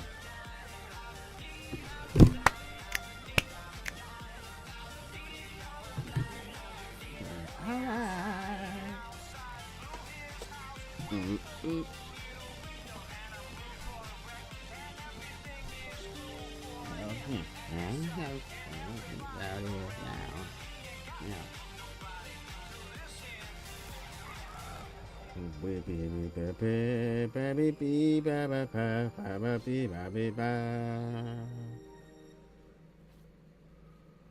Okay, after I'm gonna... No, let's play this out. Let's go.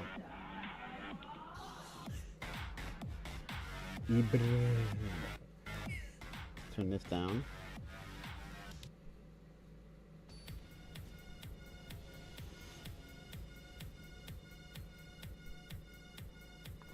Ba-da-ba.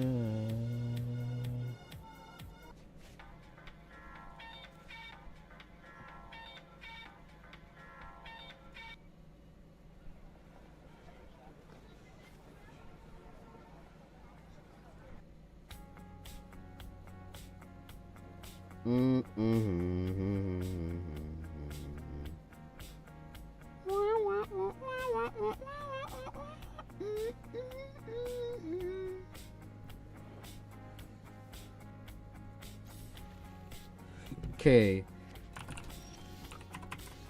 Gorillas.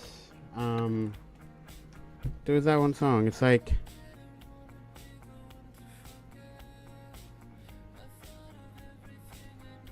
Binge?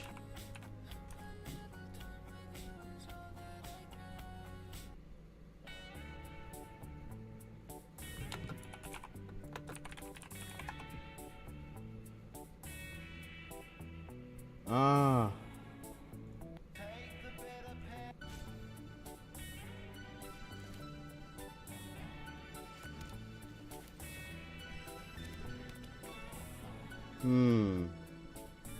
What was Gorillas Plastic Beach bonus track? Maybe that's the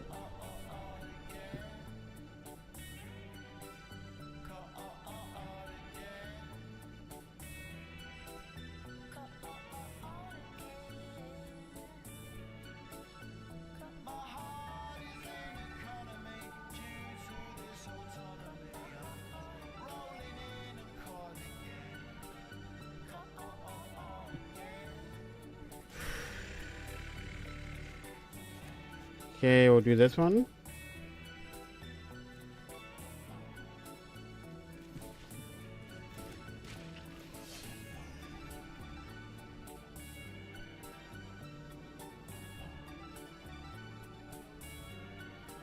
Okay, let's go tracks.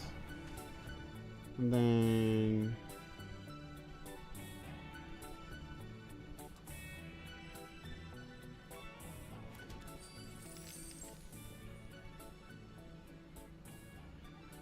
there's like one that's a really long. Like, I'm not crazy.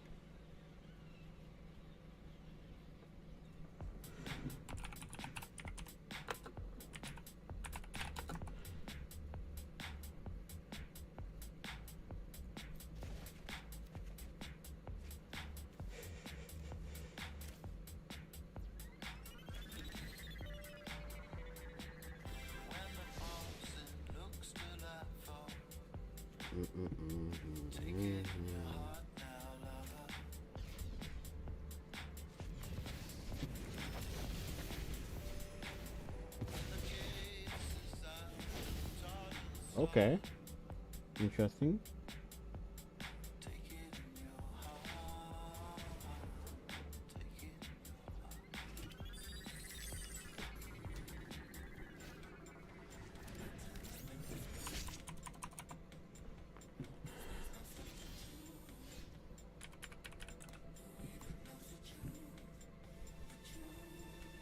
Is this sweepstakes?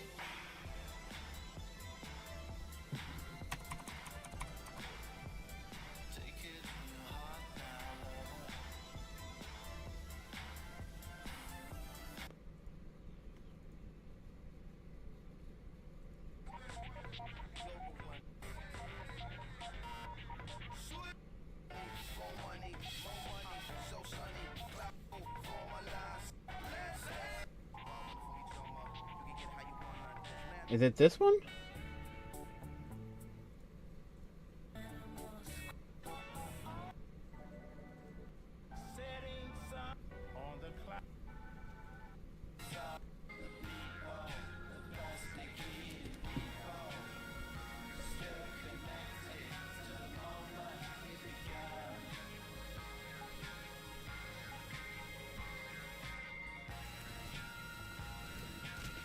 No, this isn't it.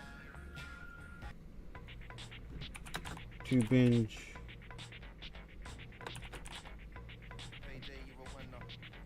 Is it the live, maybe?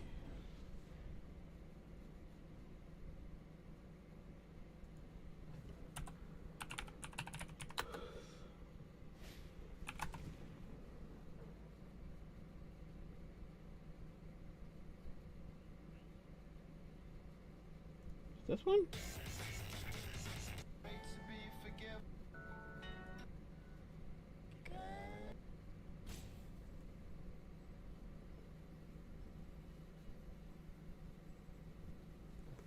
Sweepstakes, maybe.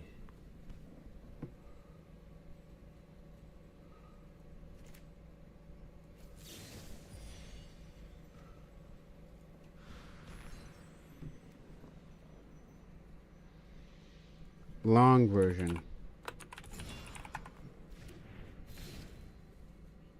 What?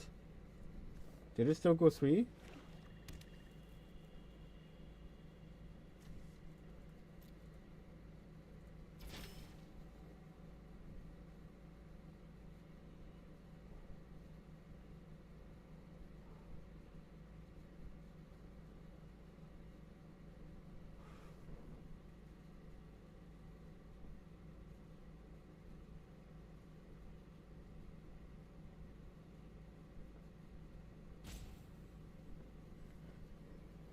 Unreleased. Okay, maybe this one.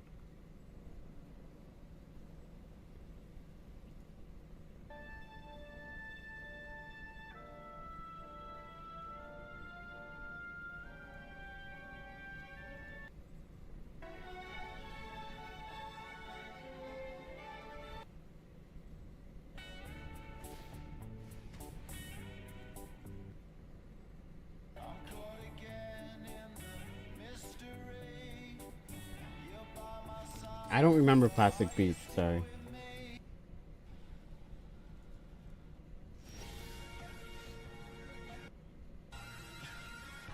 Guess it has to be Sweepstakes.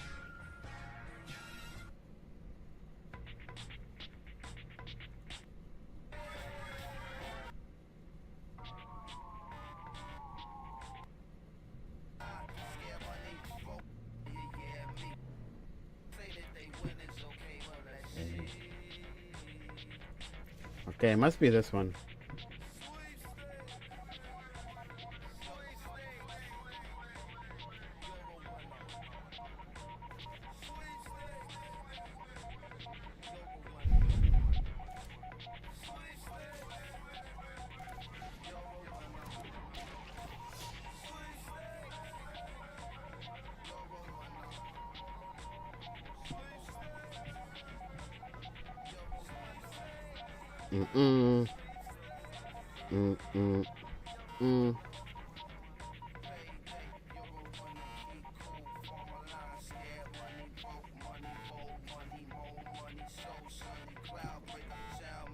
I'm gonna hold. Oh damn, it's already 2 o'clock. I should be sleeping.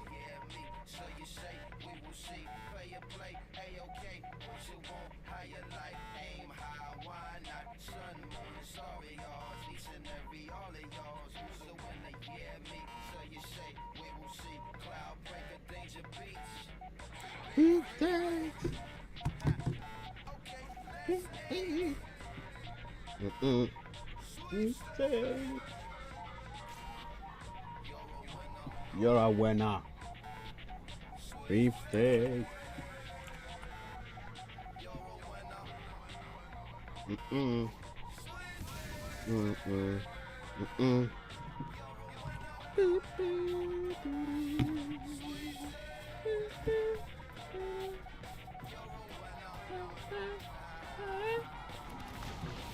You're a winner.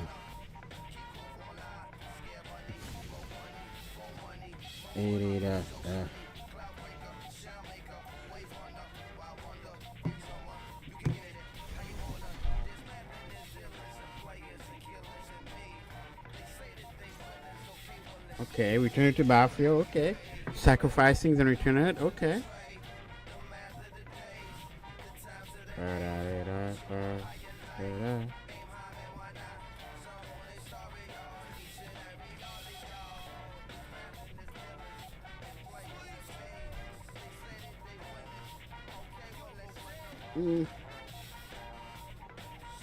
Bam.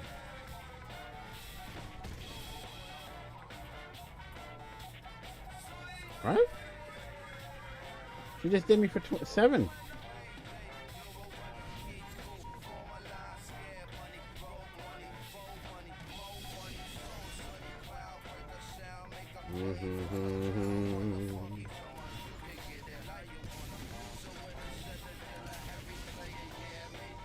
Wow. Oh.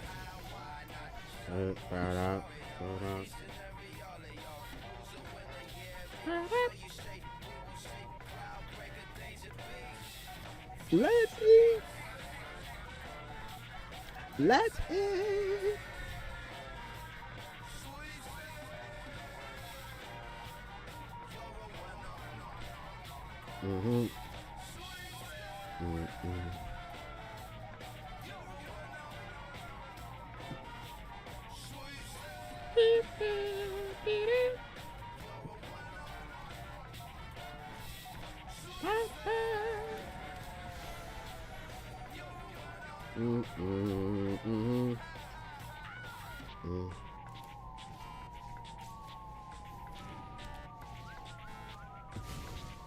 There we go. Finally, I did a good play.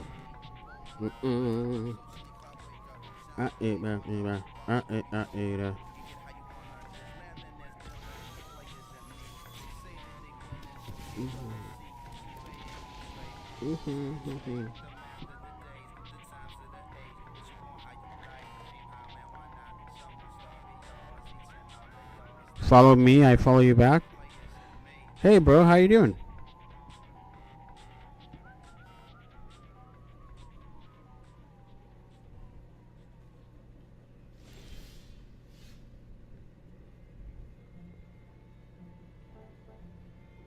Damn. 98 people, bro. Sick.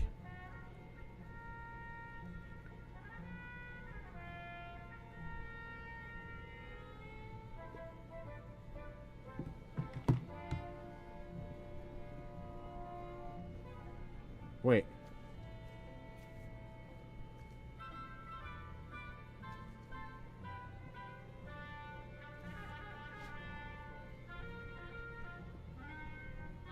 How did he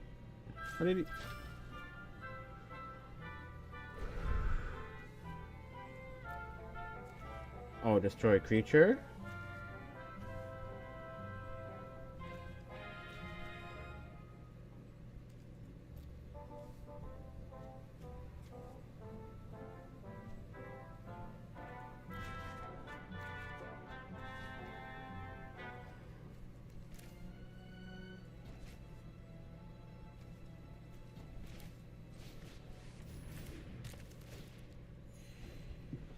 Okay. That should hold him off a little bit, right?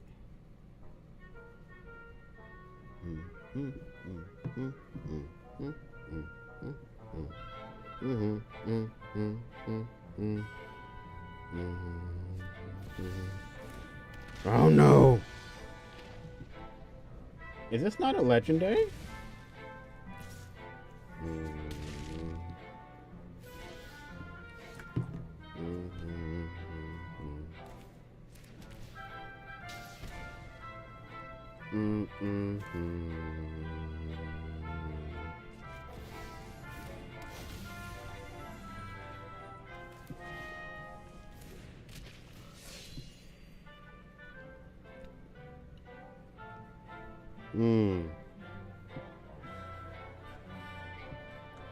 Yeah, that guy can't fly, so it's a next for me, dog.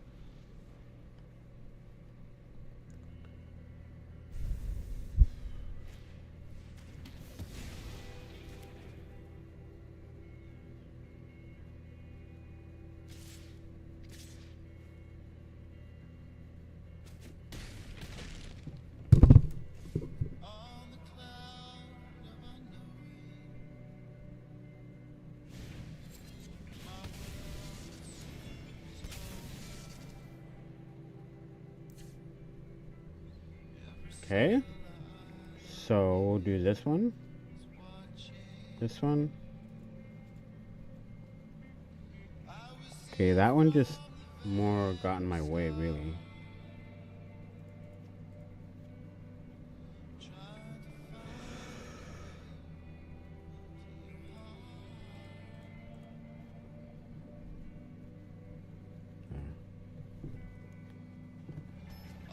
Okay, I have faith this time.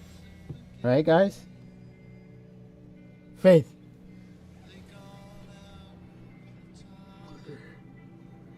Ugh.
Let's do a class one.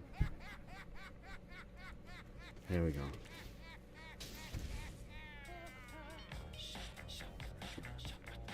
Feel good.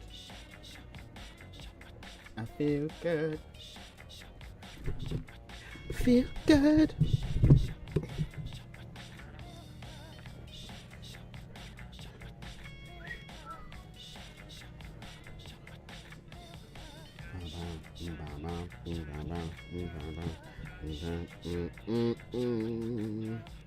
City freaking down on the time of my.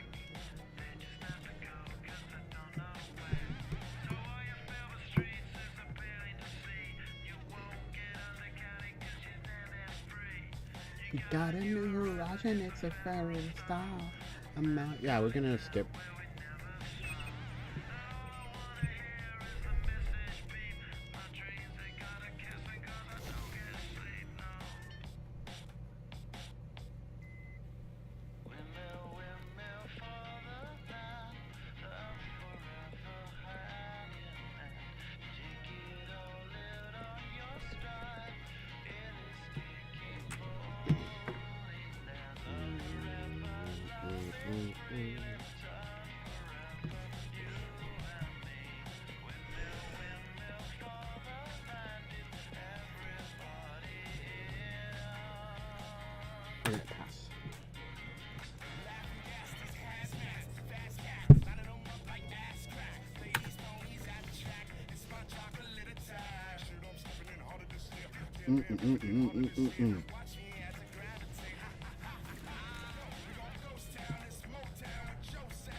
So are you gonna exile it or what? What are you gonna do, bro?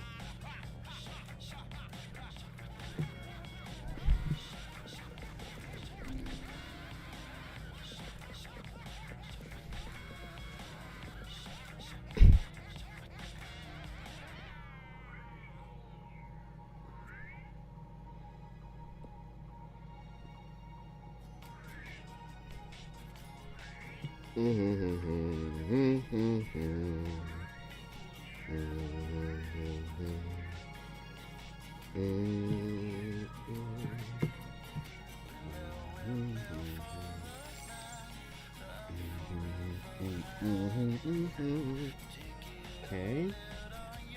He's tapped out. That's good.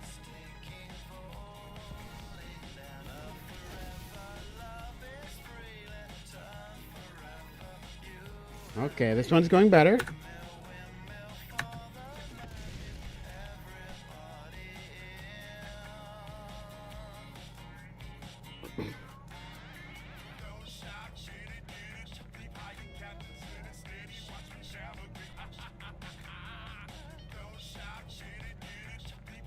How do I?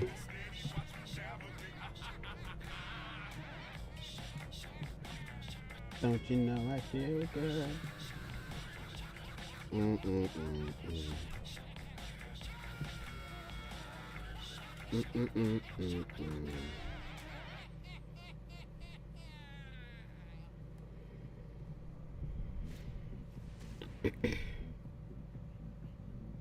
the hell is this? Bro, no. Bro.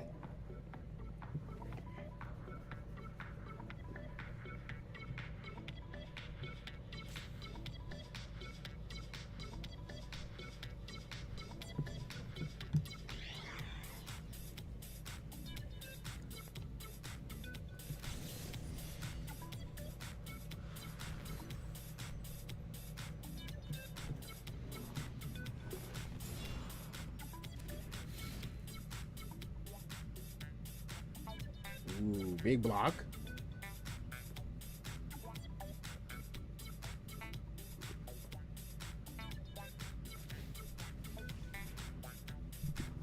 Okay, I feel like I should get shoes.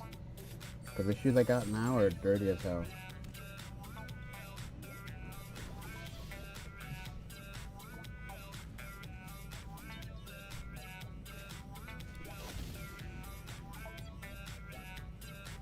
Okay. Ooh. Okay.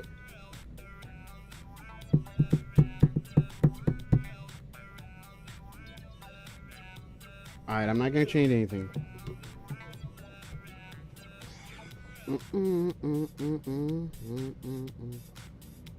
Wow, I haven't updated my profile in years.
Oh no.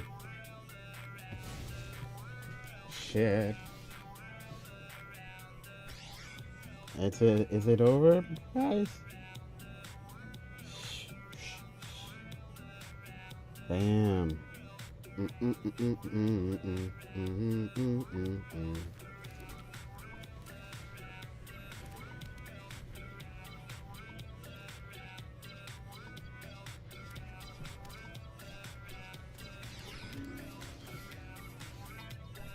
This one?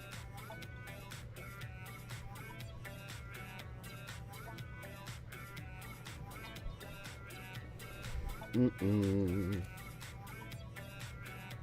Mm-mm-mm.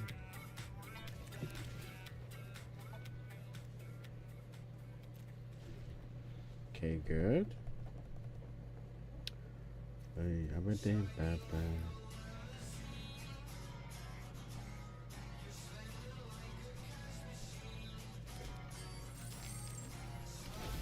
What is this?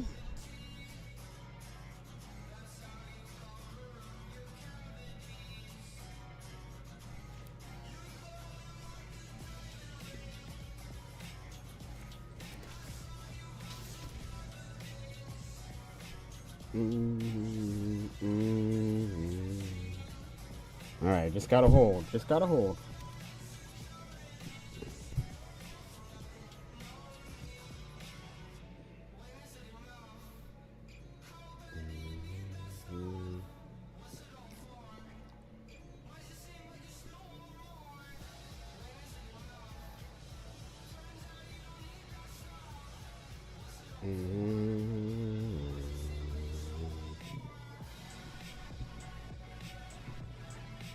Bam, bam, bam, bam, bam.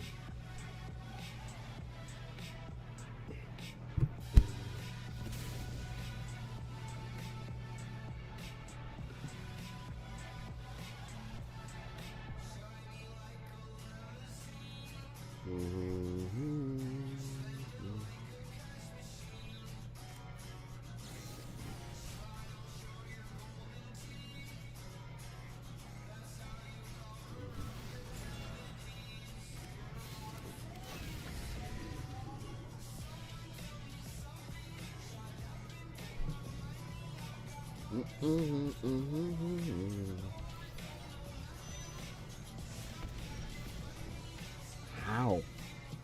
How's that possible? Bullshit.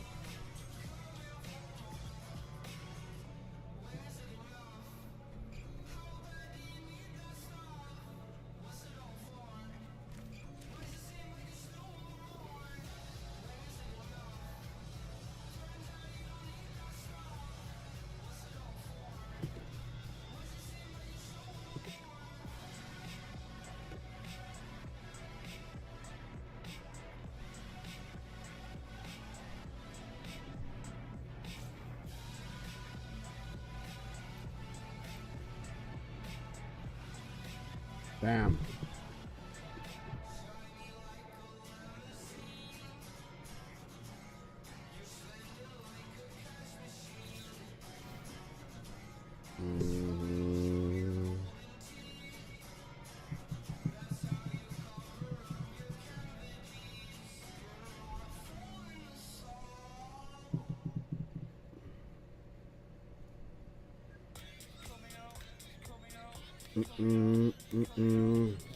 Damn.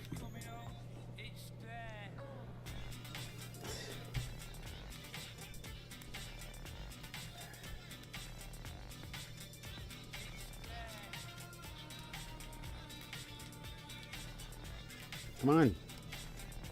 Oh, it's not good. Sorry, I can't.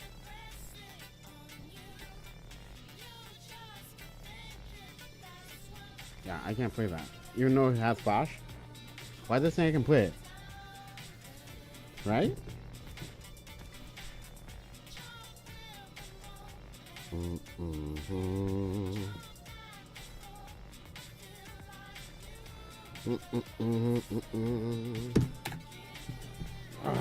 Yeah, this is my last game.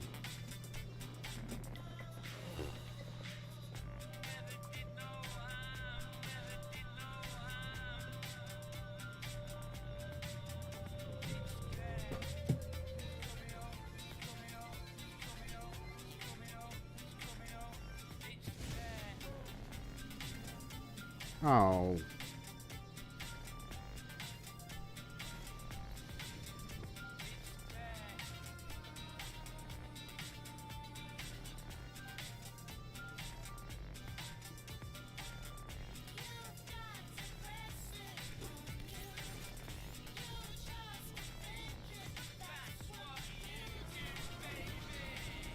Boo. Terrible.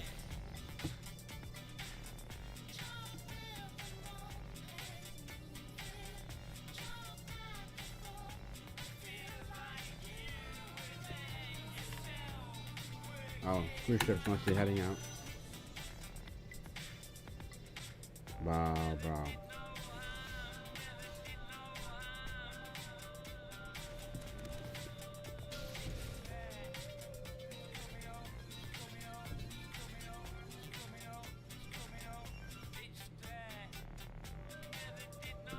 Yeah. 2, 3, 4, 5.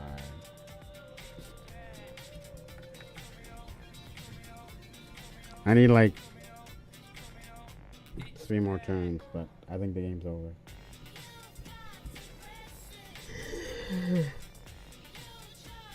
Yep.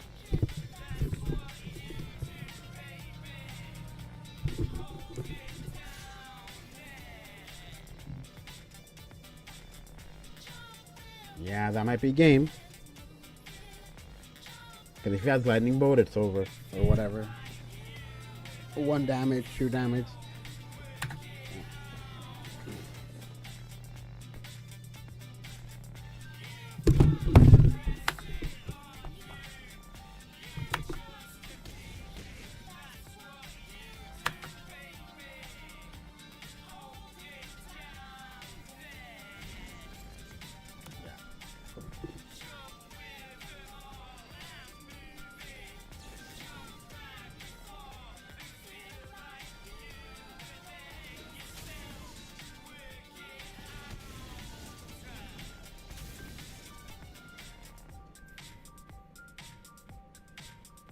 Wait, he only won. Oh, yeah. It's best to see what I'm talking about.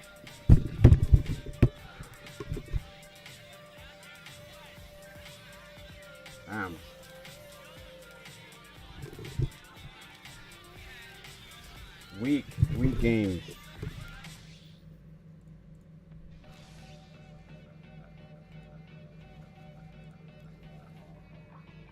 Okay. Ding, ding, ding, ding, ding, ding, ding, ding, ding, ding,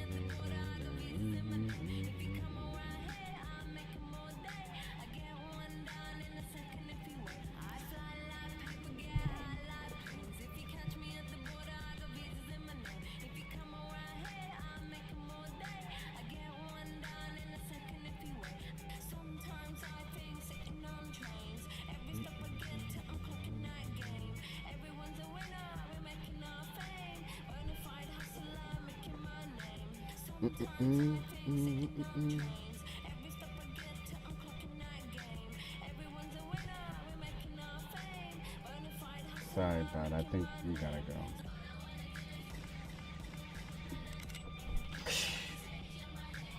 Bing, bing, bing, bing.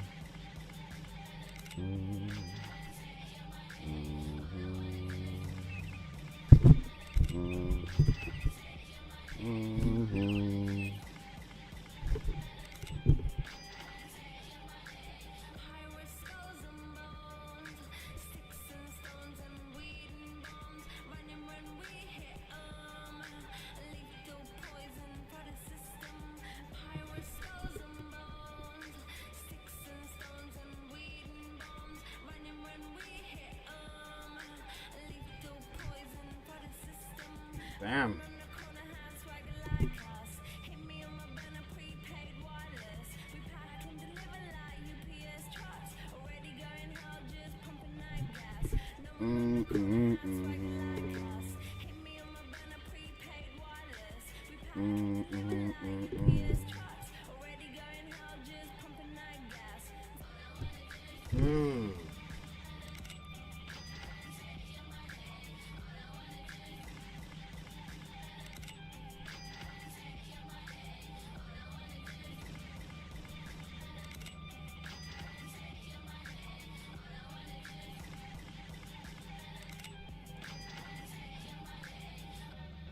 Damn.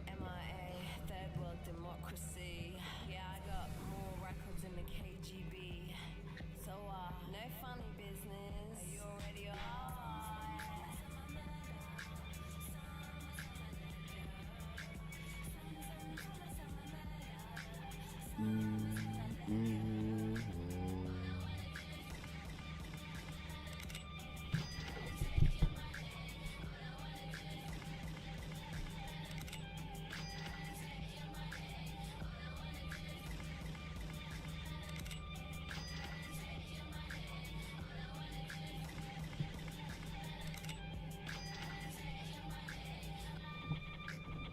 Okay.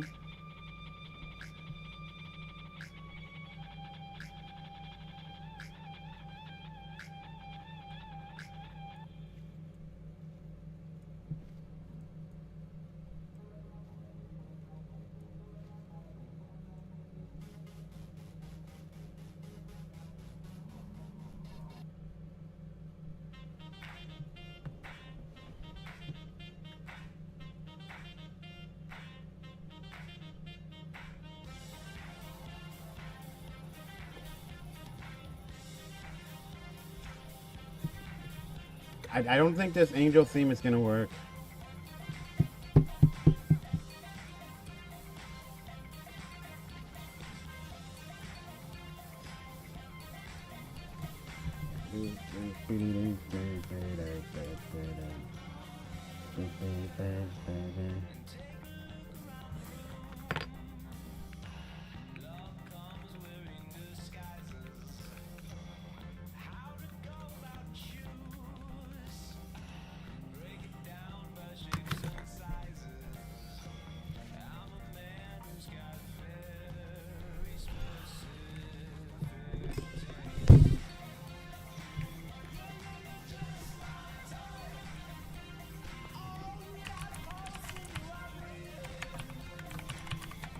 Alright, let's wind it down a bit.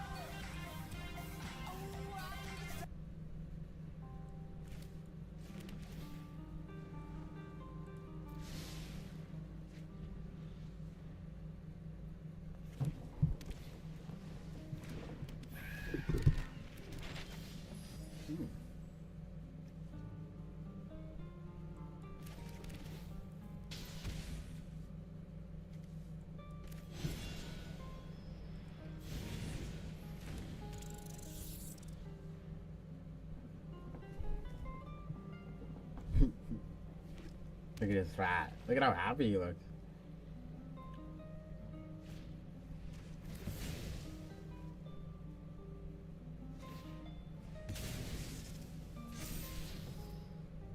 So what?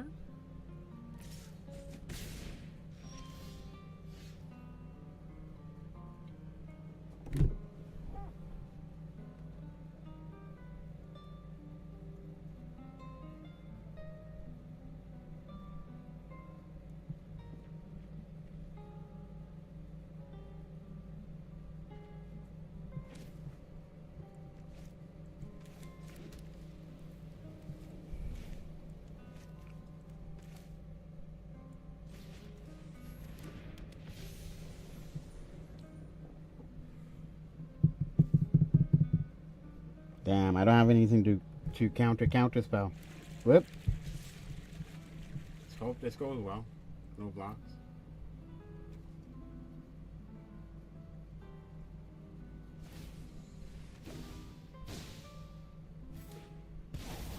I've trained for situations that you didn't expect to see me here. Information is its own weapon.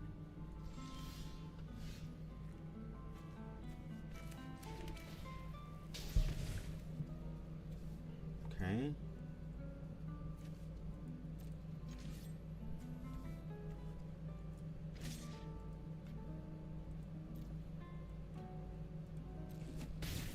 I'm not scared of you. Oh yeah, you don't know me, bro. Watch. My angels are gonna flock you like crows.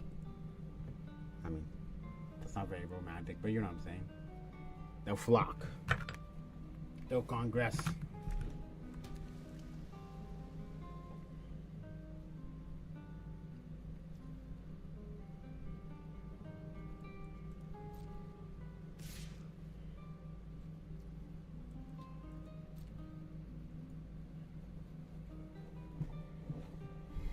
I can't block that or die.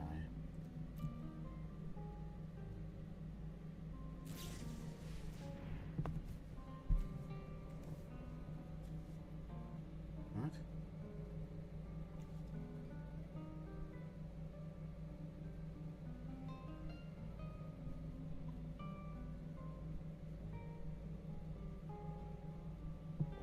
What?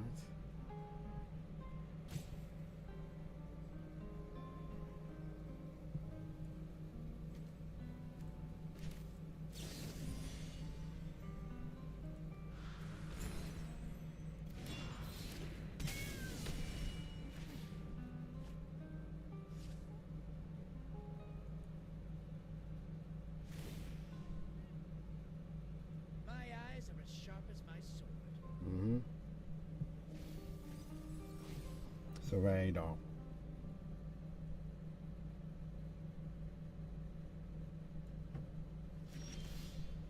There we go.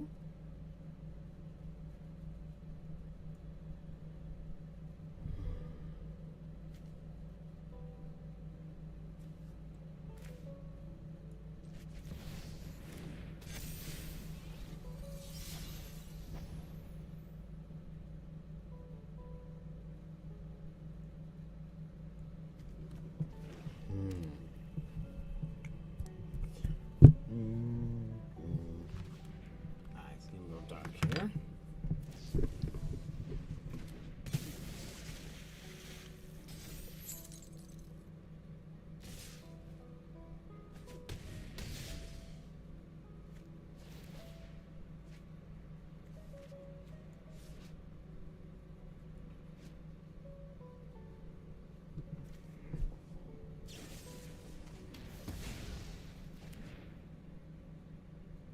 Okay.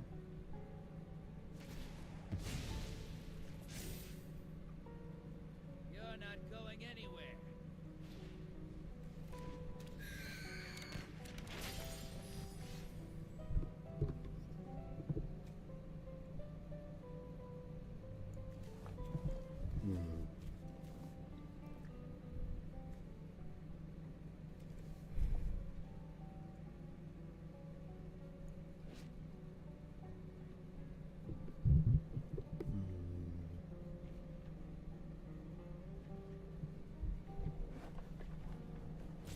Damn, what do I play, guys?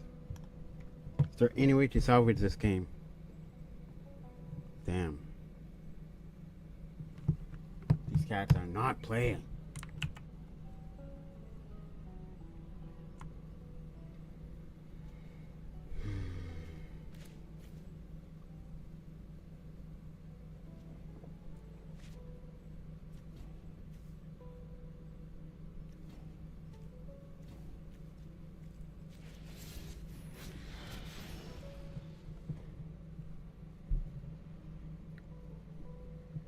Just something to stop the onslaught. Because I can't survive another attack.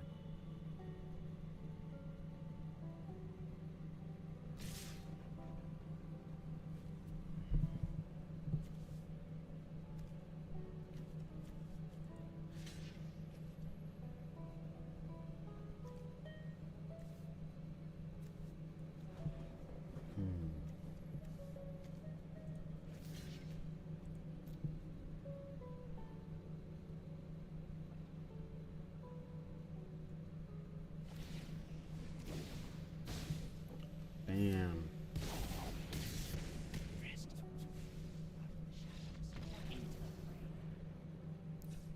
Saw that coming from a mile away. Shit.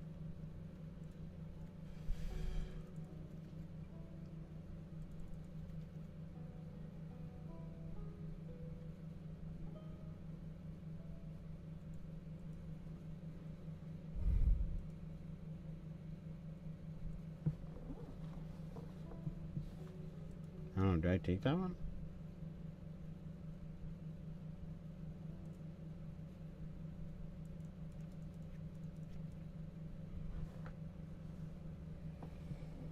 Okay. That was bad.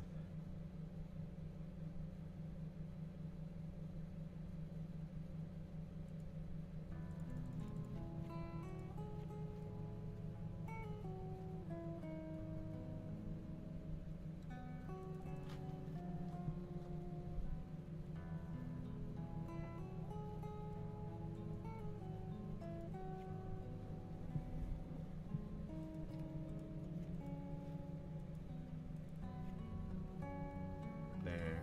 Look at that curve.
save.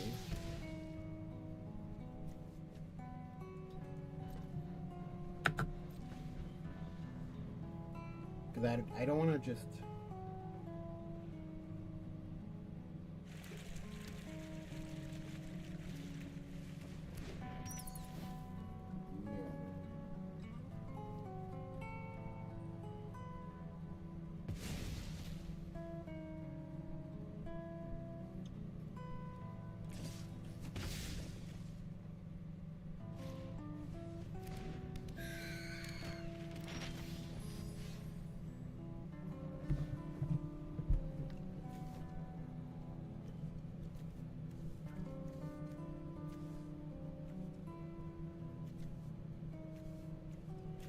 Describe.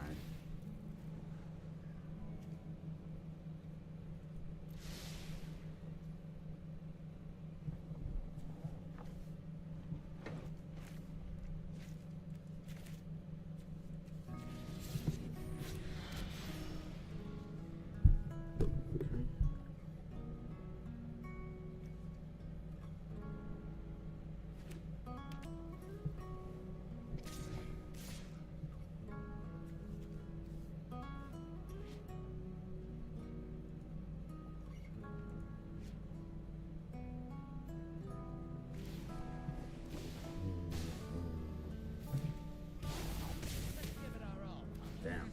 I've seen scarier things in a book.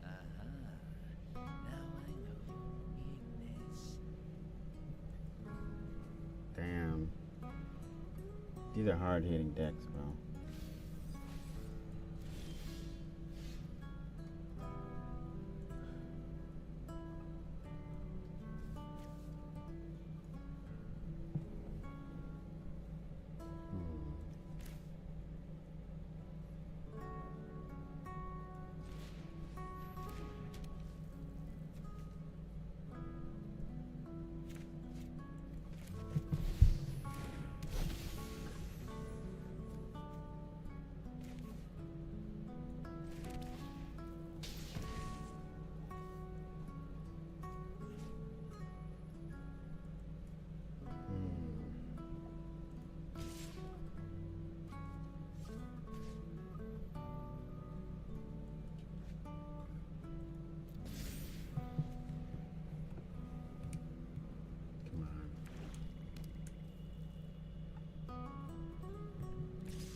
Control the fight.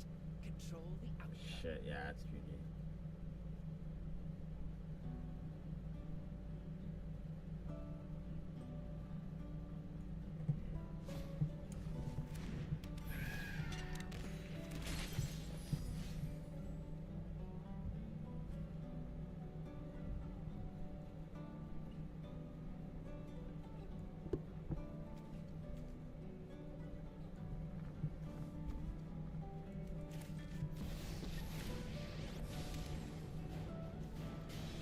I will turn the tide of battle.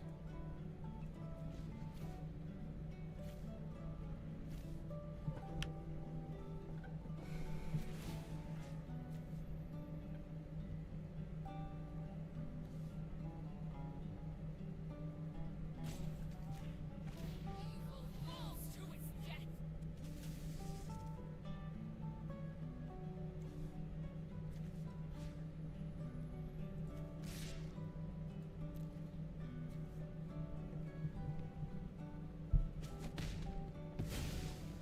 Next time, I'll win.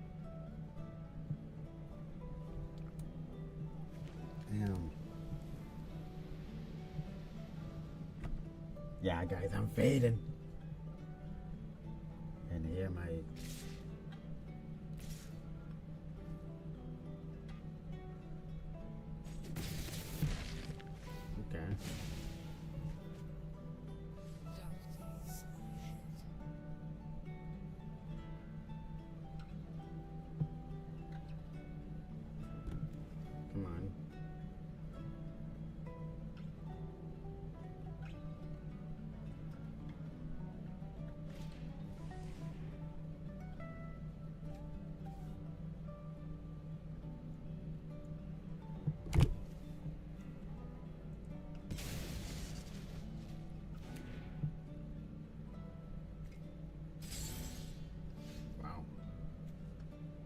Did I really just do that?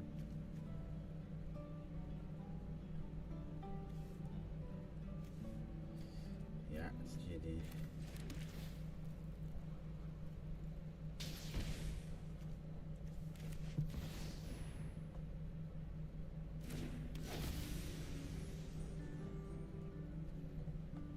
Come on.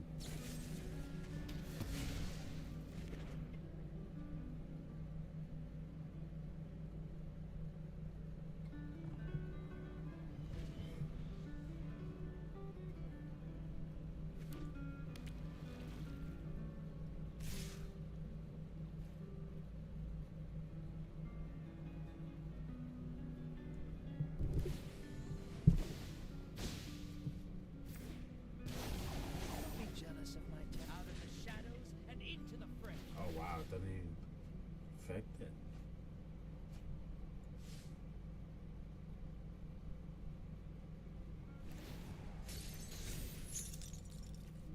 You're not going anywhere.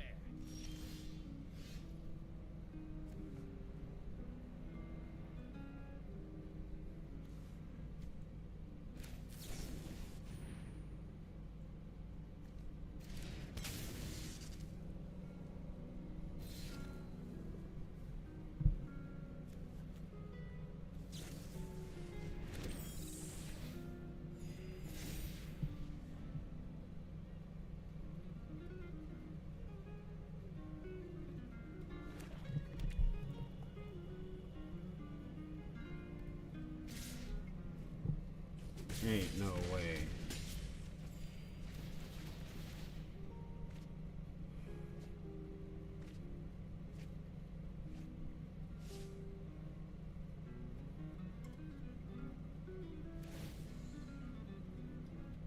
Information is its own weapon.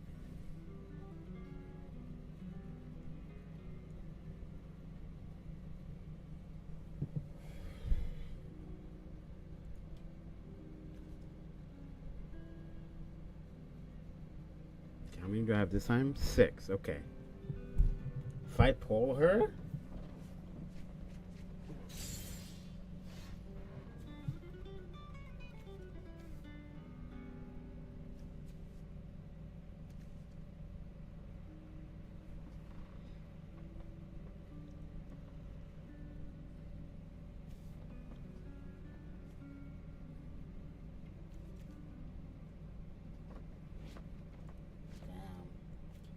I think it's time to face the facts.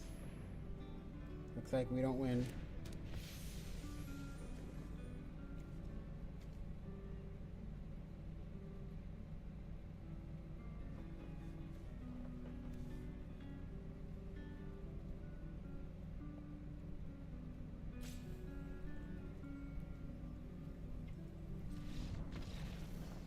Whew. Ladies and gentlemen, I am toasty. So I'm going to take a quick nap before my getting ready for my day.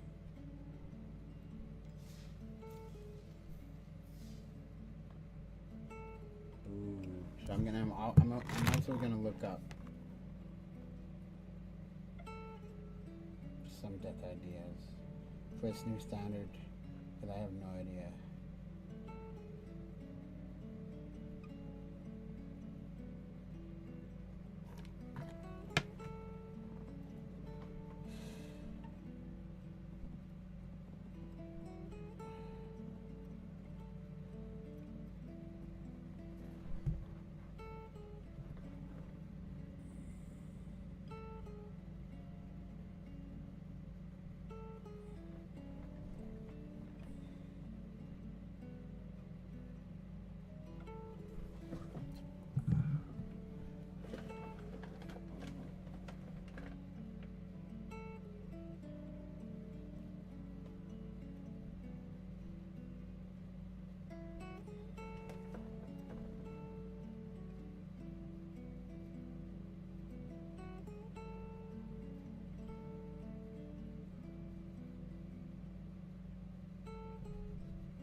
thank you for joining me on this beautiful Friday. And I hope everyone has a good long weekend if you're Canadian or in the province I'm from. And if not, yeah, hopefully you have a good weekend. Okay.